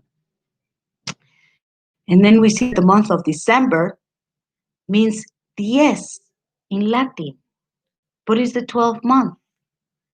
And the month of November means nueve, 9 in Latin. How did it become the 11th month? This is because Gregory XIII was in charge of it. And there was Julius Caesar says, wait a second, I need a month of this year. And July was instigated. I need a month, meaning I need your money. I need a month of calendas, he said. Then Emperor August says, wait a second, I also need a month of calendas. I need a money. And August was instigated. Now, December, the 10th month became the 12th, and November became the 11th. We have months that are 30, 31, 29, and that is uneven. So this calendar has really detached us from the natural cycles of time, because we go in this calendar working holidays, we go working when to pay our bills, when to schedule things. But I want you to know that there is an alternative. There is a more natural way of keeping time, that it is about your own creation and your own manifestation. It's not about paying bills. It's not about holidays, because in the Mayan sacred count of days, or the Mayan Tzolk'in calendar, every day is a diamond. Every day is an opportunity of change. And that is the beauty of it. That is the natural rhythm of humans. We are following the 365 calendar, Gregorian day calendar, that teaches us going Monday to Friday, you got to go to work, and there's no creation. And we have given that creation to the Gregorian calendar. We don't create in this, but this other calendar allows us to create in time, to manifest, to see nature, to see the others, to be the mirror on the eyes of another. So there's a real beauty in it. And there's a real way that we can connect back to nature. Nature is what we need at this moment. The reconnection with the earth, trying to find our own identity. Our own identity based on principles of nature. We think as humans as what is to be a successful human? It's to be someone who has a degree, someone who has money, someone who has a beautiful car. That is successful for us. But that has really detached us from our own purpose in life, which is, what did we came here to this earth? What is our purpose in this life? We've been for centuries, for thousands of years. We think that it's survival of the strong. But that's not how it works. We were not born to be in competition. We were born to be in collaboration. And this is the invitation. How do we collaborate in this natural order? How do we stop violating the natural order? How can we address it, and how we can see it that there's a perfect place for each one of us. We are the seeds of the Mother Earth. We are the seeds of this planet. We are the ones that can take care of it. In the awakenings, we think, oh, I'm going to help Mother Earth. And Mother Earth tells us, no, you need to help yourself. Because you need yourself to be aware of this natural order that we have been violating. We take the crystals from the earth, just maybe from the core. We take everything that it gives us without looking at the consequences, looking at the trees. We don't plant enough trees. We're not keeping our seeds. Our seeds are being modified. So it is time, the invitation for this next year, the invitation for what this time has brought us. Never before in any other in any other time have we ever had to choose to have a conscious evolution. We look at the pandemic and what is it bringing each one of us? It's bringing us, if we begin to see the awakening that each one of us have had to do this period, that we are being brought to this evolution. We are being called to remember where we come from, who we are, what is our natural rhythm. Our natural rhythm is to connect with everything. The opportunity of being alive is one of those opportunities that comes in once in a lifetime because it's your lifetime. And it teaches us that we are here to make the most beautiful work of art that is our lives, in understanding where we come from, who we are, and where are we going.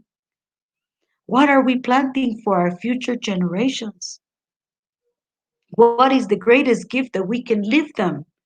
It's a better planet. It's an awakening human. When we speak about being the Homo sapiens, it's not that. We're holy sapiens. And we have forgotten that. We are the seeds that can spread the word. We are the ones that can manifest a complete environment that is green, that is holy, that when we breathe is holy, that when we walk is holy, that when we come together, it's holy. So this is the holy time. When we speak about the 2002, the end of the end of times is here. The Mayans didn't say that. The Mayans said it was going to be change of time, a transformation of consciousness. But we think, oh, it didn't happen in the 2012 and just pass. That's because our mind is micro. But the events that were recorded in the Mayan codices were from the macro. So in the heavens, it's not a year that this transformation will take place, but it's a period, an opening, a gate that has allowed each one of us a change of ascension and of ascension of being. And that is now.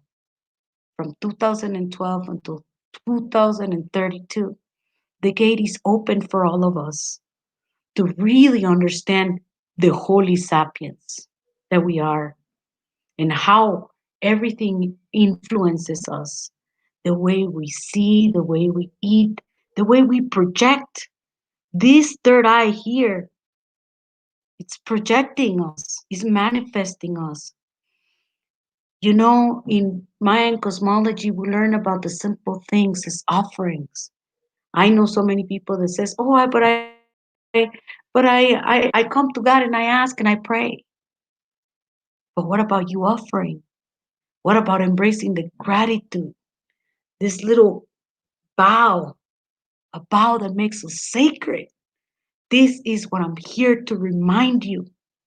I'm here to remind you that every act of humbleness, every act of bow to the trees, you bow to the earth, you bow to the stars, you bow to your mother, to your elders.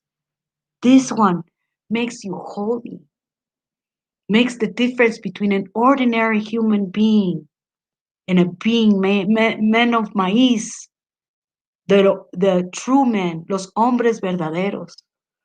The true men are those that are willing to go underneath and thank the creator and former for their existence. The gratitude, simple things. One of the Mayan cosmology, number one, the most important one is gratitude, is the key of happiness. The more grateful I am for what I have, for my children, for my food, for my house, for my work, the happier you are, the more that this third eye awareness opens for each one of you. So the lesson here is not just being natural, but being holy, being who you were meant to be. We're beings that influences everything in our body. And the recognition that if we don't have the bees, humanity will not survive. If we have no trees, there's no rain and there's no water. So it's all an entire, like I say, it's kingdoms. The kingdoms that are within us.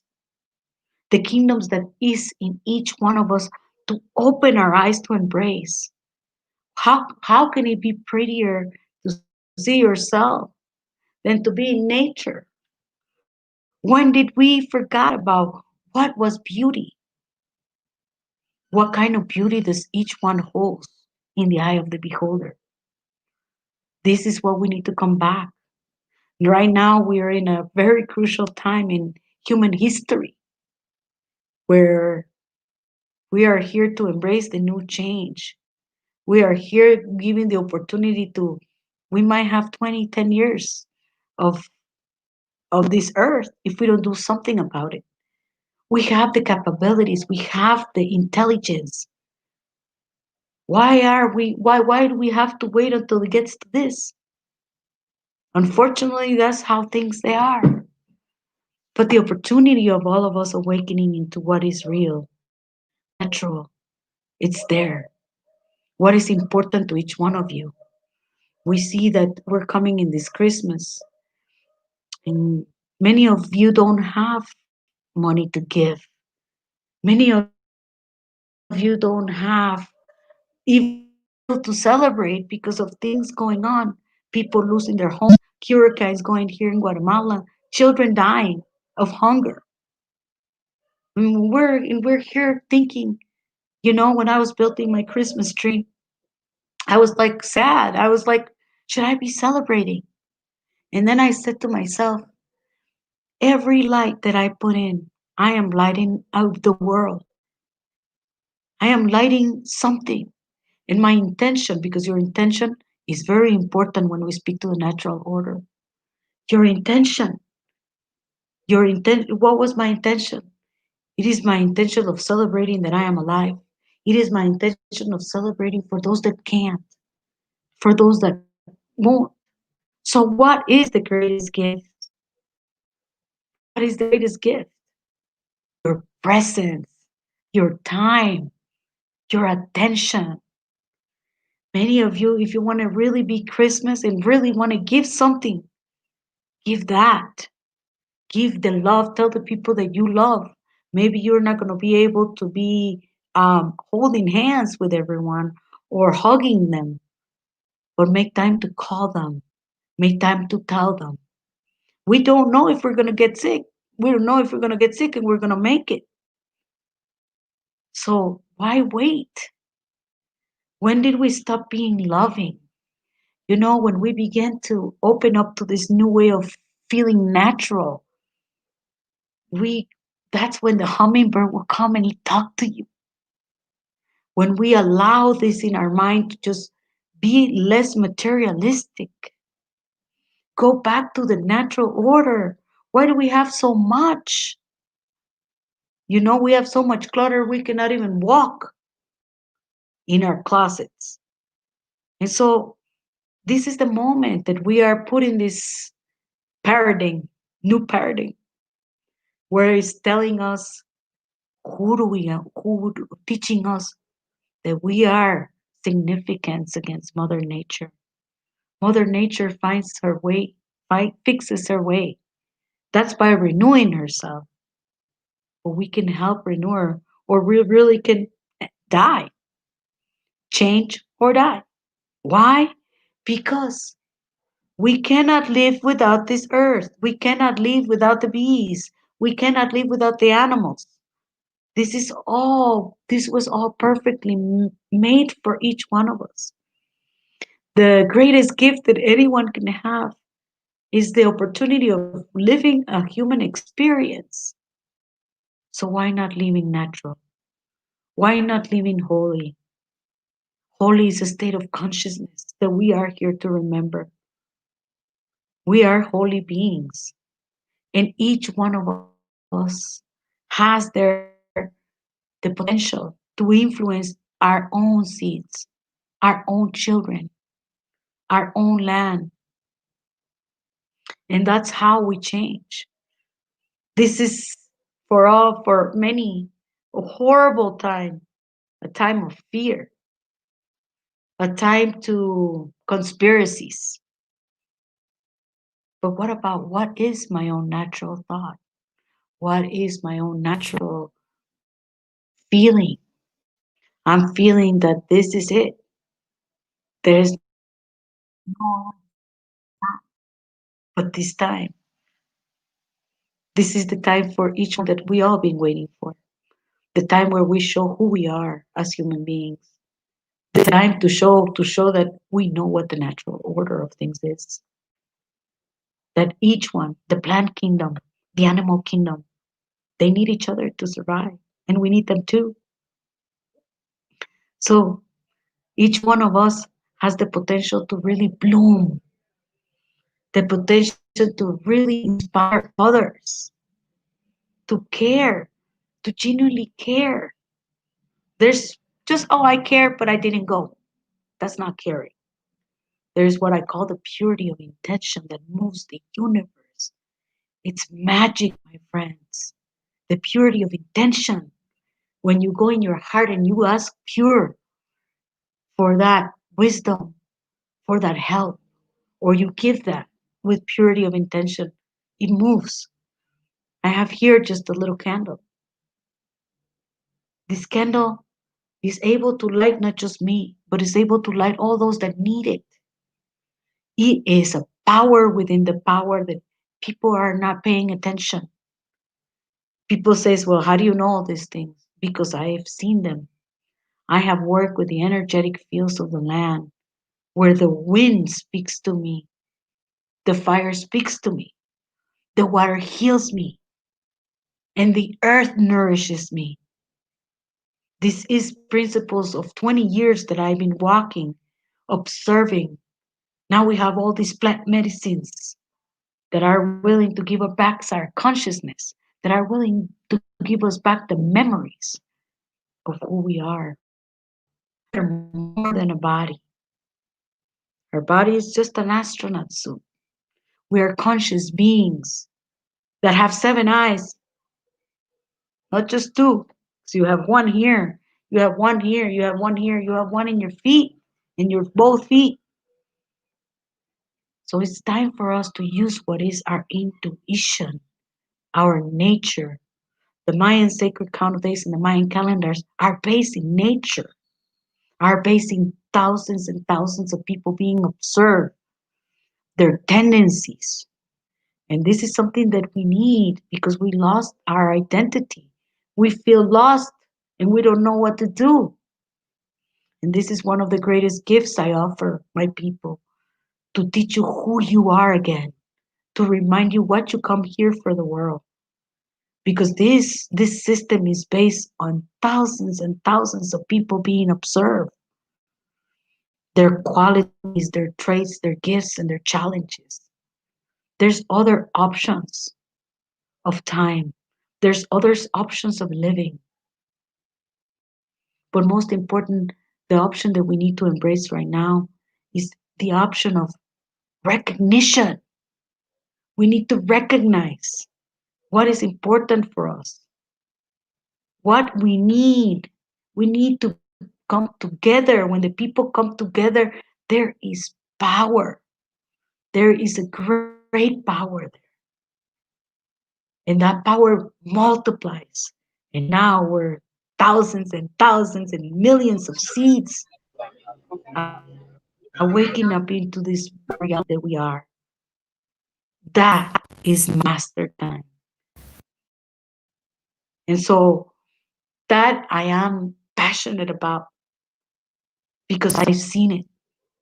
Because I've seen even when we look at a plant, the way we look at a plant, is the way that we focus and we send that projection. So if you're looking at things negative, that projection it's having an influence on what that you're looking at. So it's time for us to see each other as brother and sister. It's time for us to really live, understand that, we are holy beings, holy sapiens. And that is sacred. We have to learn to walk sacred, to breathe sacred, to speak sacred, and to allow our own identity, not to be copying trends and to be copying to that. We are, we must search that individuality that makes us unique. The gifts that we hold upon each one. The Mayan calendar teaches us that we are all different, but there's a perfect place for each one of us. And how magical can that be? How powerful can that be? To really be able to know that we are one perfect, individual, unique seed in the world. And from that, we can grow the most beautiful flowers. And then we can grow the most beautiful production. And then we can grow into and multiply our own seeds of creation. Remember, what we plant, how do we plant it? We have to have patience in that seed. Because if you take it too fast from the ground, it's not good. Or if you leave it alone and you don't nurture it, go ahead. So it's about patience. It's about really, really giving the best that you have to that seed. Because that seed is going to flourish. The children are our future. And more than ever, children are lost in our times.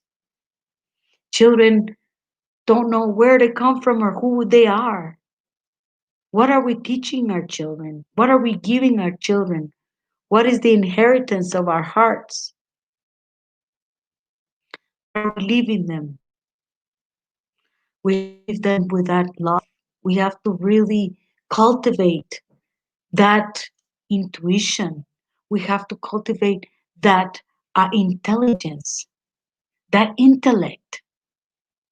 We have to really, really pay attention. When we speak about the cult of fertility during the Mayan times, it was women who cultivated the seed. It was them who planted. And somehow, when that seed, it goes in the Mayan sacred Popol Book of the Maya, when our great-grandmother of time, who developed the seed of maize in Mesoamerica, gave that seed to the hero twins.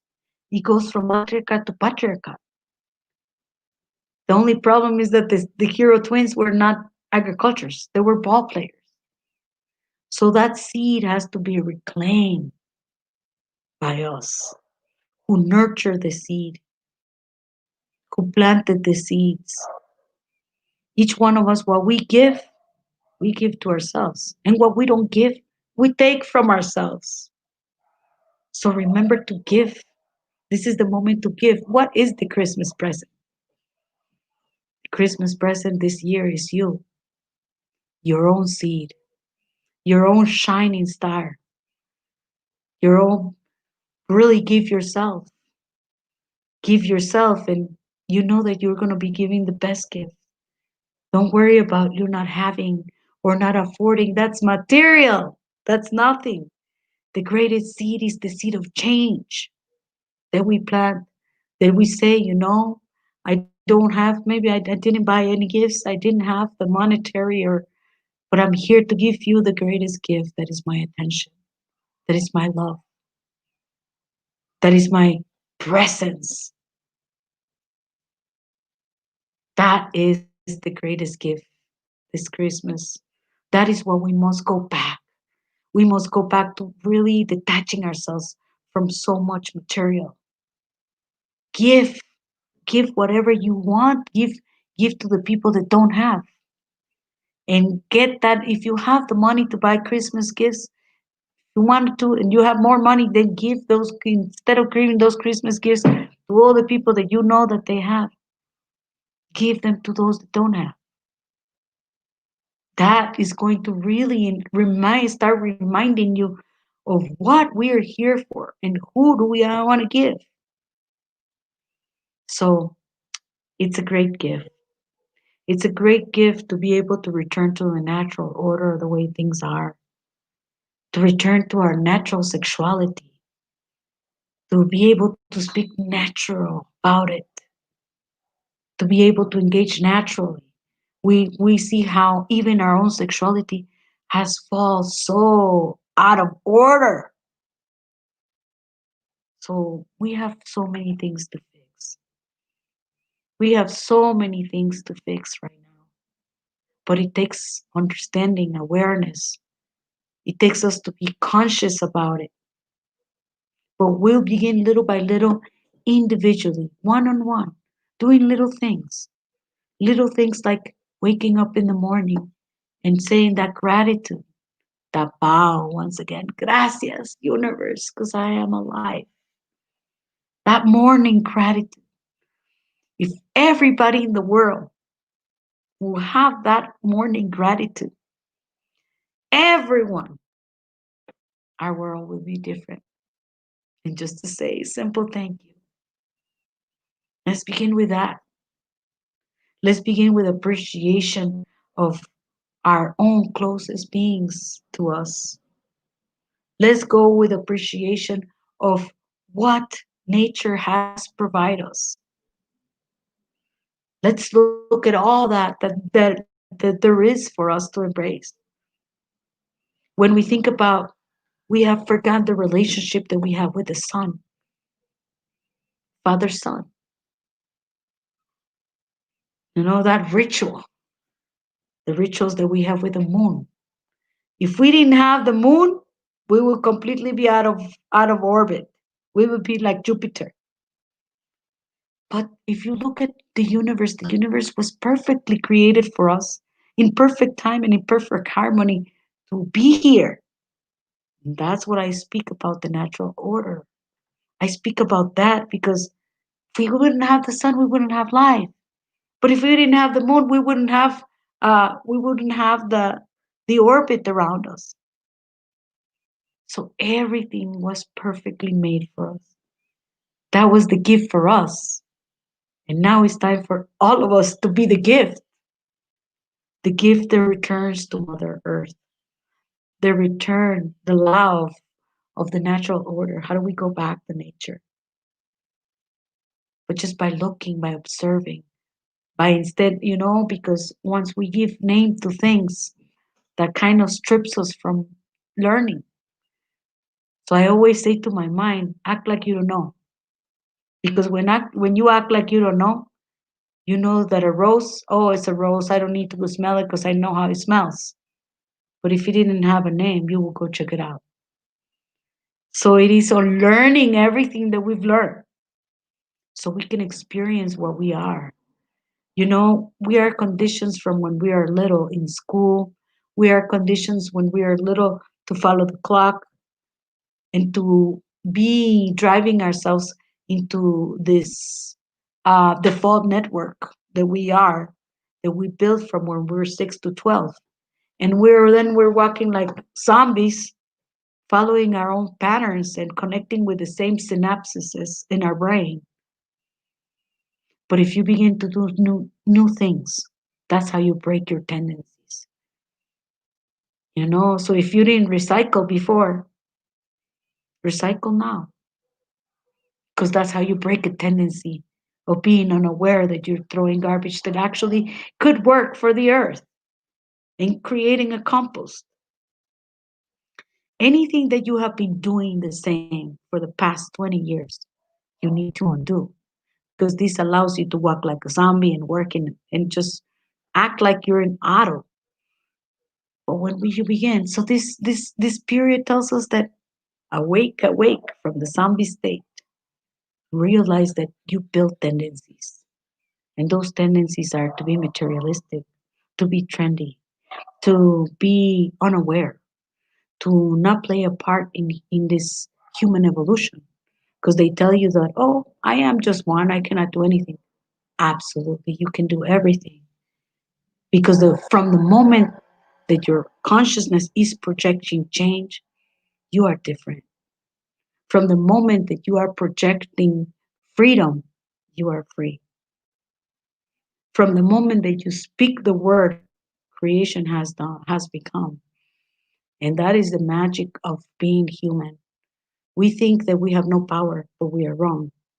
As I say, I work with the energetic fields, and I see how color affects us, food affects us, word affects us, our own projection affects us, our own lineages affects us, our own areas affects us. So awake, human, awake. Because this is the opportunity for you to know that all these things affect me. So how am I going to contradict all these beings? I am by being aware, knowing that when you see war, you see freedom, and you manifest it, and you don't give in and say, oh, poor. Suffering only causes more suffering. Sacrifice only causes more sacrifice. So awake, human, awake. And when you see those things, you do the opposite. If you know that you're doing this too much, you got to be able to change the tendency. If you do this in this eye, you got to do this in this eye so you can be in balance. Otherwise, you create a tendency of doing that. And I'm teaching you this is because it's a great teaching. To be aware of what are we repetitive doing, especially when it comes to thoughts. If you're thinking negative all the time, that multiplication of your negative synapses in your brain are just happening. So how can I cut them? By doing the opposite. Loving, living, caring, being aware. If you didn't pick up the garbage before and you want to change a tendency, you will. Pick up the garbage. It's little things that really begins to form that sacred, holy sapiens that I'm speaking about. It's little things in your state of being. Let's go plant to the earth. When did we forget to plant the earth? You know, there's only a few small people still planting, keeping their seeds. You know, other big companies trying to manipulate our seeds. Stop planting them. Let the machine plant them. So I'm here to tell you that this is the end and this is the beginning. It is not for each one of us to worry, but it is by each one of us connecting with our natural state of being. We are beings of cooperation, and we're here to cooperate in the most beautiful work of art that is this planet.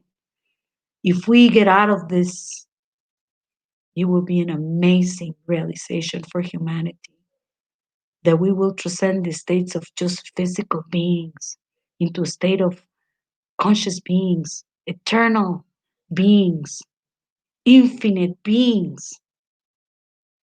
Let's stop being afraid of death.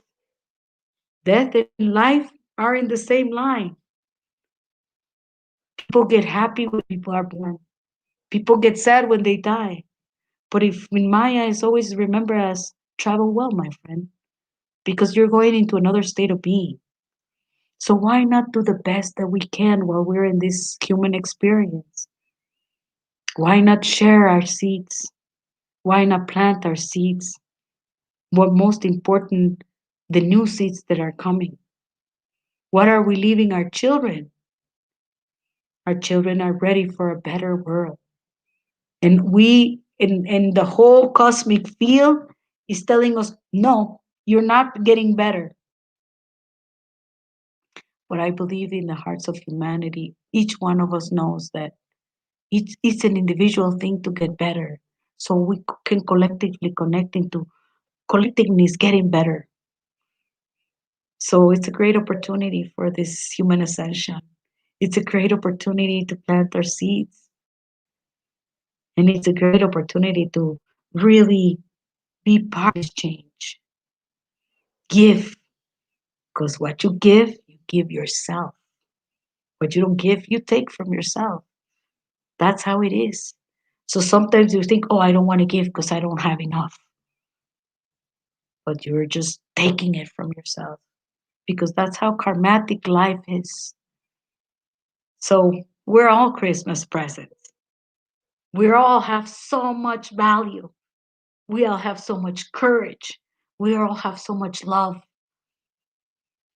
So tell the people that you are with how much you love them. Because that is the greatest gift in these times. Pachamama needs you. Our world needs us. But we need ourselves so we can actually give back. So it is time to go back to natural order, to talk natural, to embrace things with honest, to embrace things with truthful, to embrace integrity, to embrace what is the moral law and the moral code that this natural order is calling each one of us to do. Let's not violate things that we're meant to be, but let's react, let's awake into seeing how is things and how natural we can be about it. So I want to thank each one of you for listening to what this next phase comes. It is a great moment in time where we all can shine through our own cosmic seed. We are all cosmic seed that fall from the heavens into our mother wombs, and we are born. Sometimes we look at our bodies and we think that it is just our bodies we have. Your cosmic seed is in your heart, is in your truth, is in your soul. It is the beauty that really represents who you are beyond the human body. What you speak, what you give, acts of kindness. Remember caring. Caring. When did you stop caring? When did you stop loving? When did you stop being gentle? Why did we become so hard? Why did we become so stubborn? When did we become so materialistic? That's not us. Awake, human, awake. That is not us. We are so much more. We are so big, and we are so capable of just loving and caring and giving and being happy. And obviously, always being sad is so many human conditions. But if we don't awake and we don't intend to look and care, then we're going to let everything just go by. There won't be seeds, there won't be humans, there won't be planet. And that's what we don't want. We want everybody to have that upload of energy. We have Monday an amazing eclipse coming. An eclipse that is going to really give us an upload. Then we have a conjunction of Saturn and Jupiter that has not been seen for 800 years on December 20. And then on December 20, there is a portal of opening for each one to upgrade. So just take 20 minutes of your time to sit and bring an offering. Remember me. Bring your offering. Light your candle. And in that moment, just receive and say thank you. Receive that upload. Intended for your body to evolve, because only the human mind can allow that. If you don't do nothing about it, and if you don't open about it, it never does. If you know you have magic, you can make it. But if your mind does not open up to it, you can't. It is like when the Spanish came upshore to the Mayan lands. It is says that the Mayans never saw them because they never seen anything like it. The mind is the same. You might not be able to see that upload, and you might not be able to feel it that night, but trust in God that you have created it because your mind has opened up for each one of us to feel it, each one of us to engage with it. The month of December is a great moment for each one of us to connect with your Holy Sapiens. So from Guatemala, this has been Nan Shuni Giron, reminding you of how holy and to embrace the new creation that it's the Holy Sapiens. Thank you everyone from Guatemala. I hope that I was able to plant the seed on you and to bring that purity of intention into your hearts, into your minds, into your lives, into your communities, and into the sacred field of time. Matios. Matios. I like that. And we need to keep that creative juice going.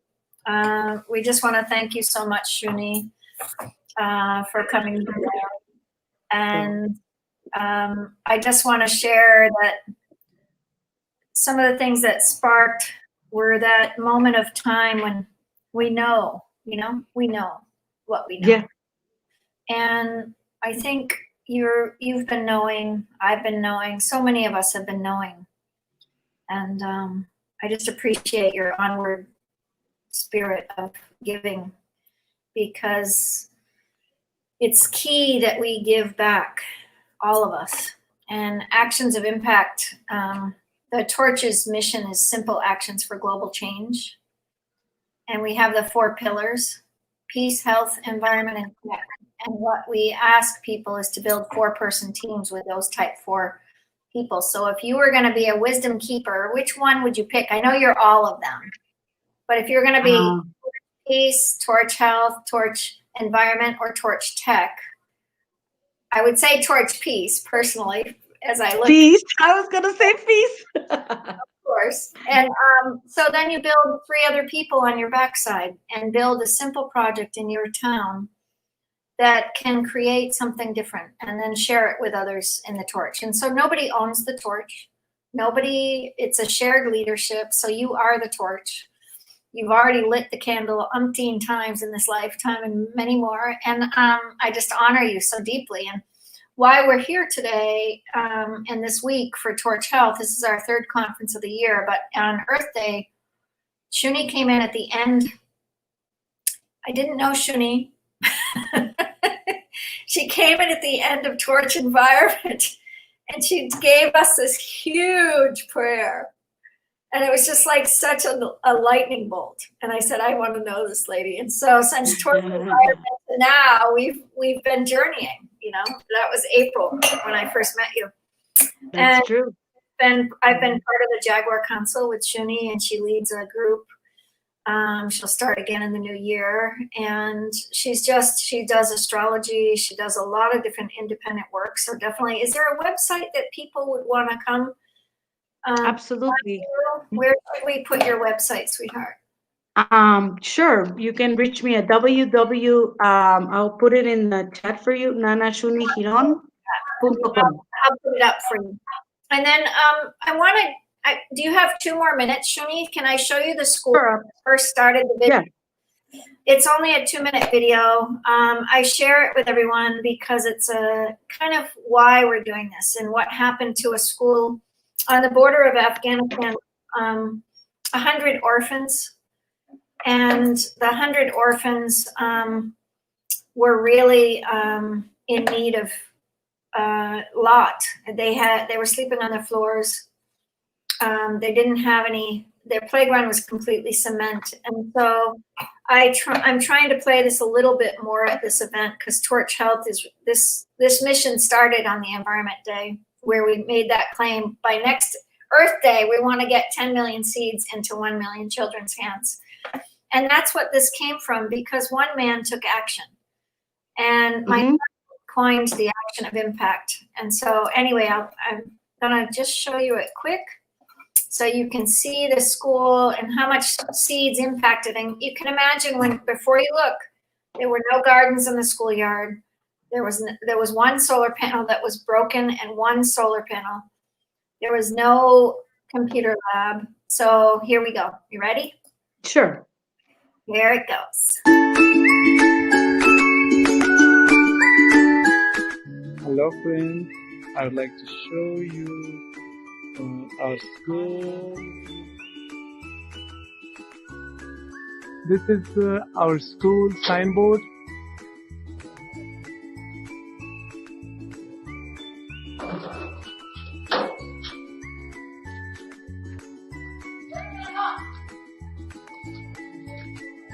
Inside of our school,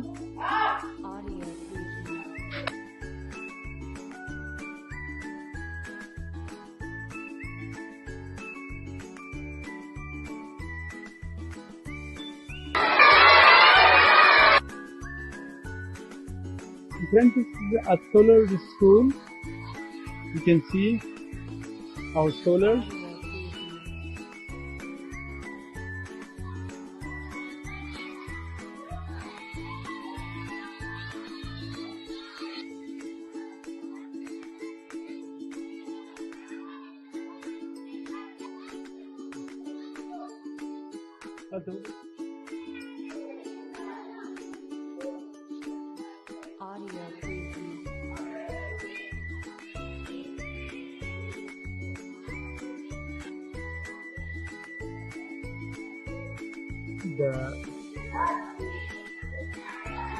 This is all beautiful. You can see the flowers. It's a green school. We would like to show you the computer lab. Hello, teacher. Yes, this is the computer lab. You can see all the kids are learning different programs.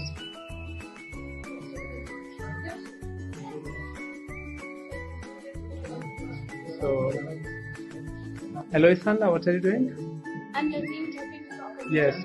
What would you like to say about Torch family? Long live Torch family. Hello?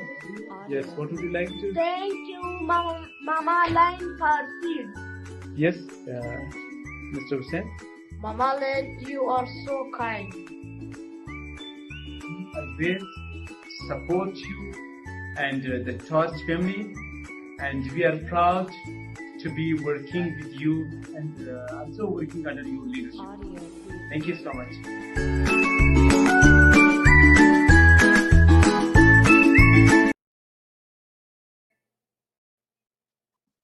That's our little school. Wonderful. And it's grown That's to, lovely. That's lovely. I'm gonna need to put.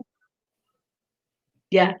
I couldn't believe this was, You know, it really inspired me to do something in Guatemala. exactly. So go do Guatemala Definitely. Torch, and we'll support you to do that. Like you can be the torch of Guatemala. You already are. So I remember we talked about how it can grow, but it grew into 55,000 children in Pakistan and 20,000 more now. So Wow. like 5,000, there's 14,000 kids in Africa that we're trying to get seeds to, and then America in Wow. general.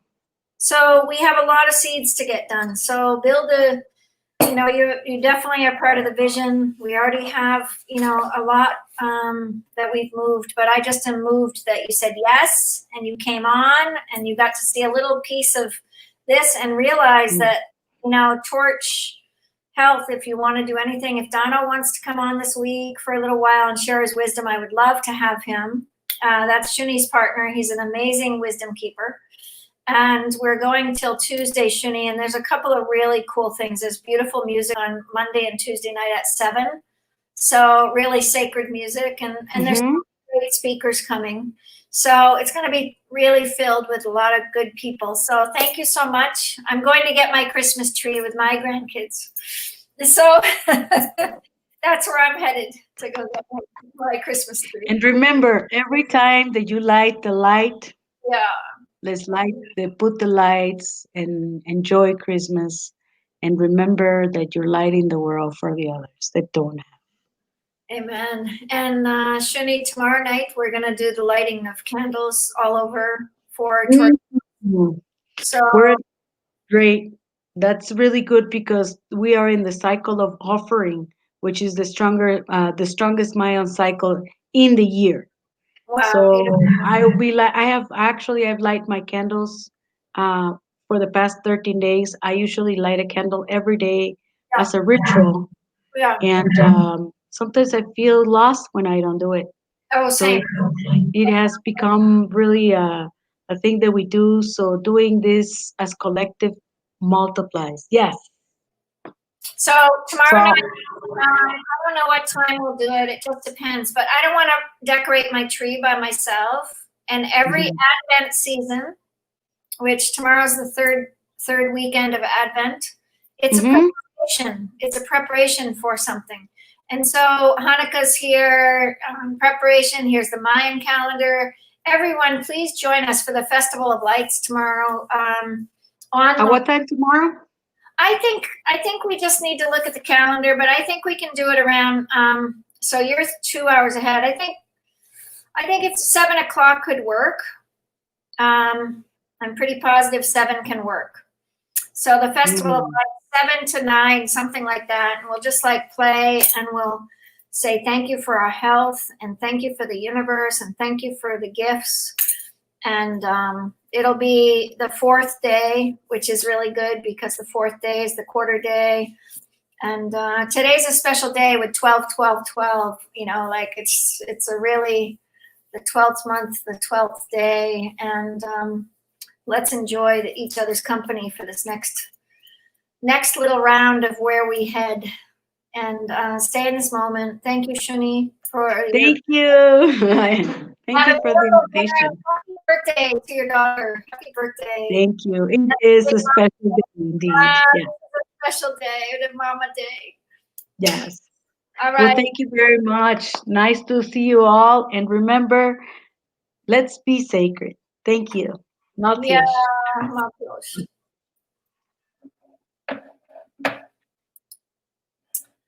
So Shuni just brings to us this wisdom of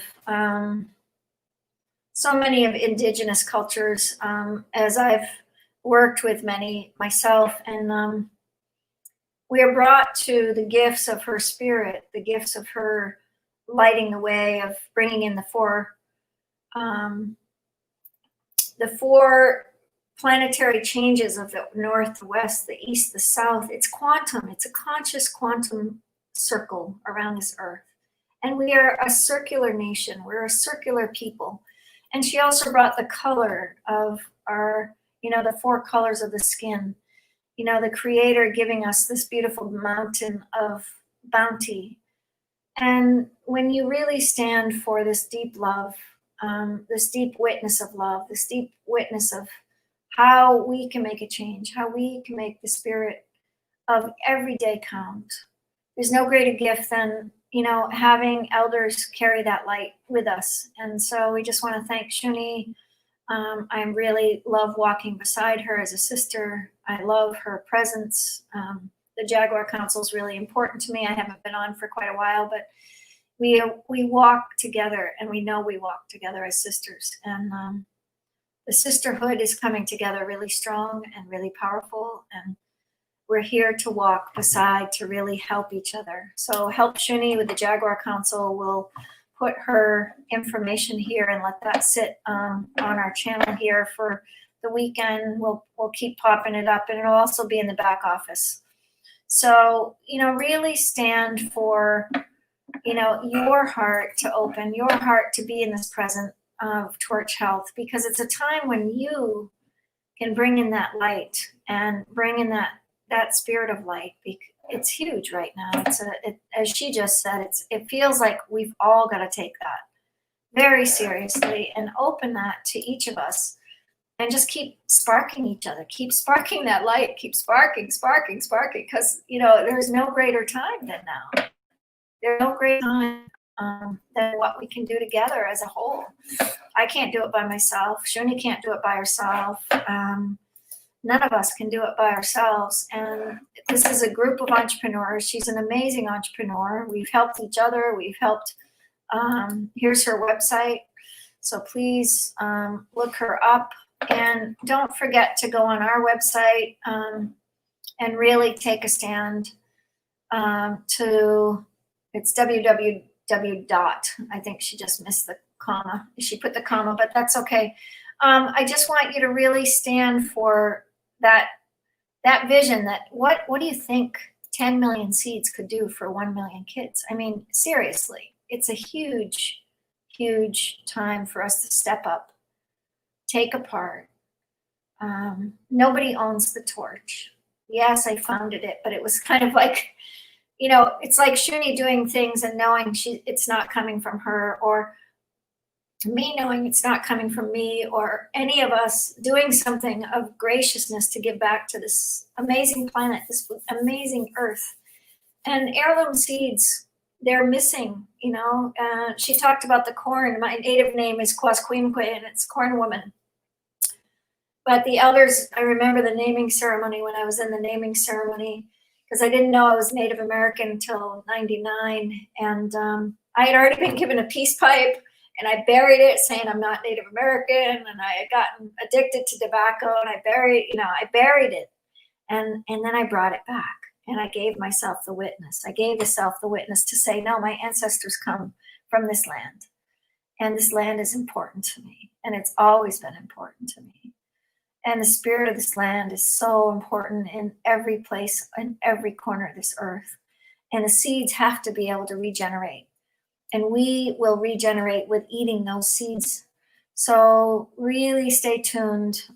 We've got a beautiful 7 o'clock show next. So we've got a big break right now. We've got a 4-hour break.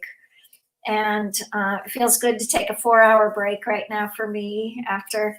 This is 7 hours today, and we're on the 7:18 hour, and it's super great. We had a beautiful day, and the keepers of this amazing gift of this planet, they're everywhere. So if you have teachers, you want to come in, there's some few more slots. If you have people that want to come teach, we definitely have slots. And tonight we have Shawaz Baloch. He was blinded in an accident from the army.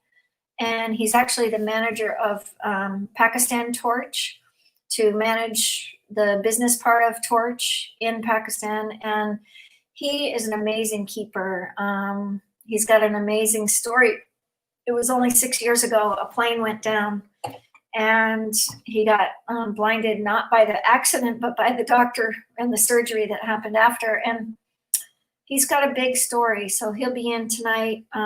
So I hope you come back at 7 o'clock, which is 8 a.m. Pakistan time. We've got Miriam. She's doing a share about some of the beauty and the earth consciousness. She and her husband have been taking walks, and they're beautiful. And Miriam is a Torch member, and she's just got some beautiful photos. And I said, you've got to share this. So she's been going to different places, and you know, the journey of growing organically is that Mark Lund said it great yesterday. It's the creative movement for business to be creative together, but care. And I started this C2C Earth about 6 months ago, and I said, it's not going to be B2B anymore. It's going to be C2C Earth, and it's going to be a care to care, collaborate to collaborate, creativity to creativity.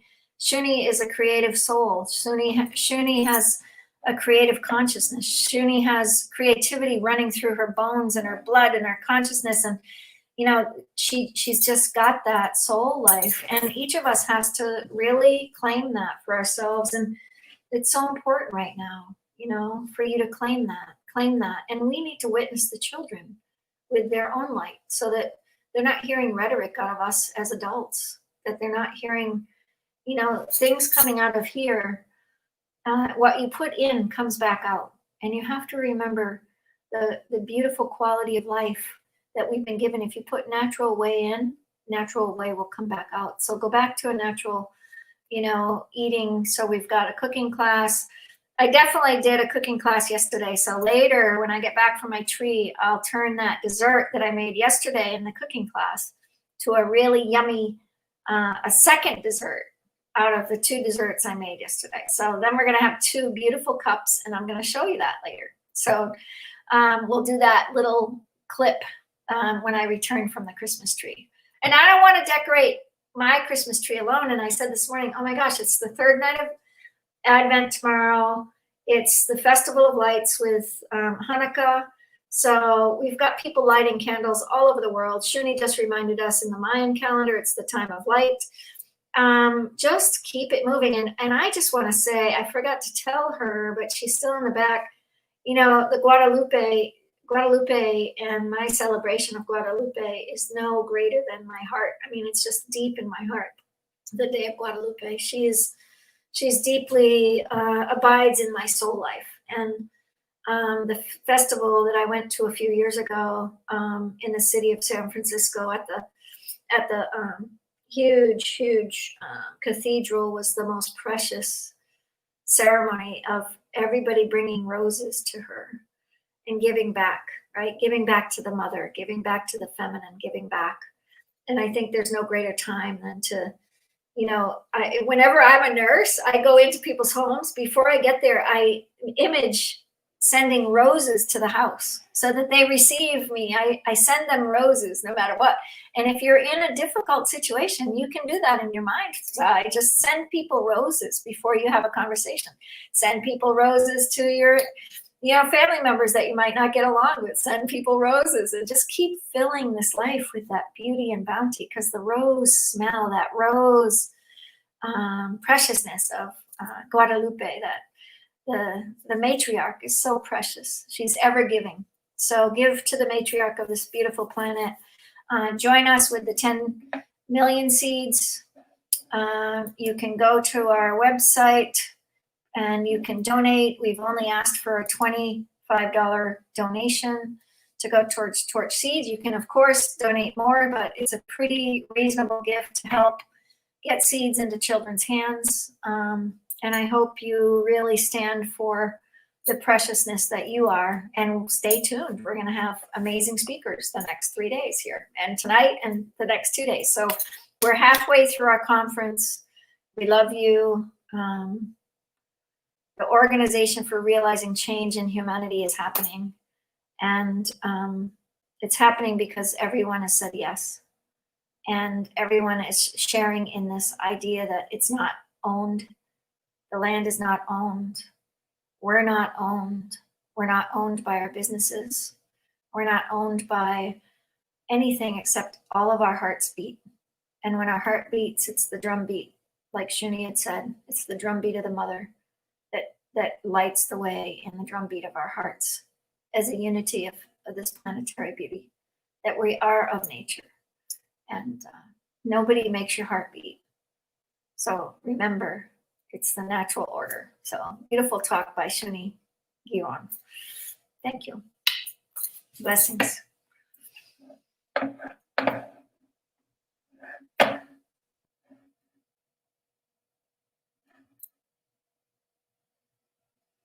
We're going to take a 4-hour break. We'll come back.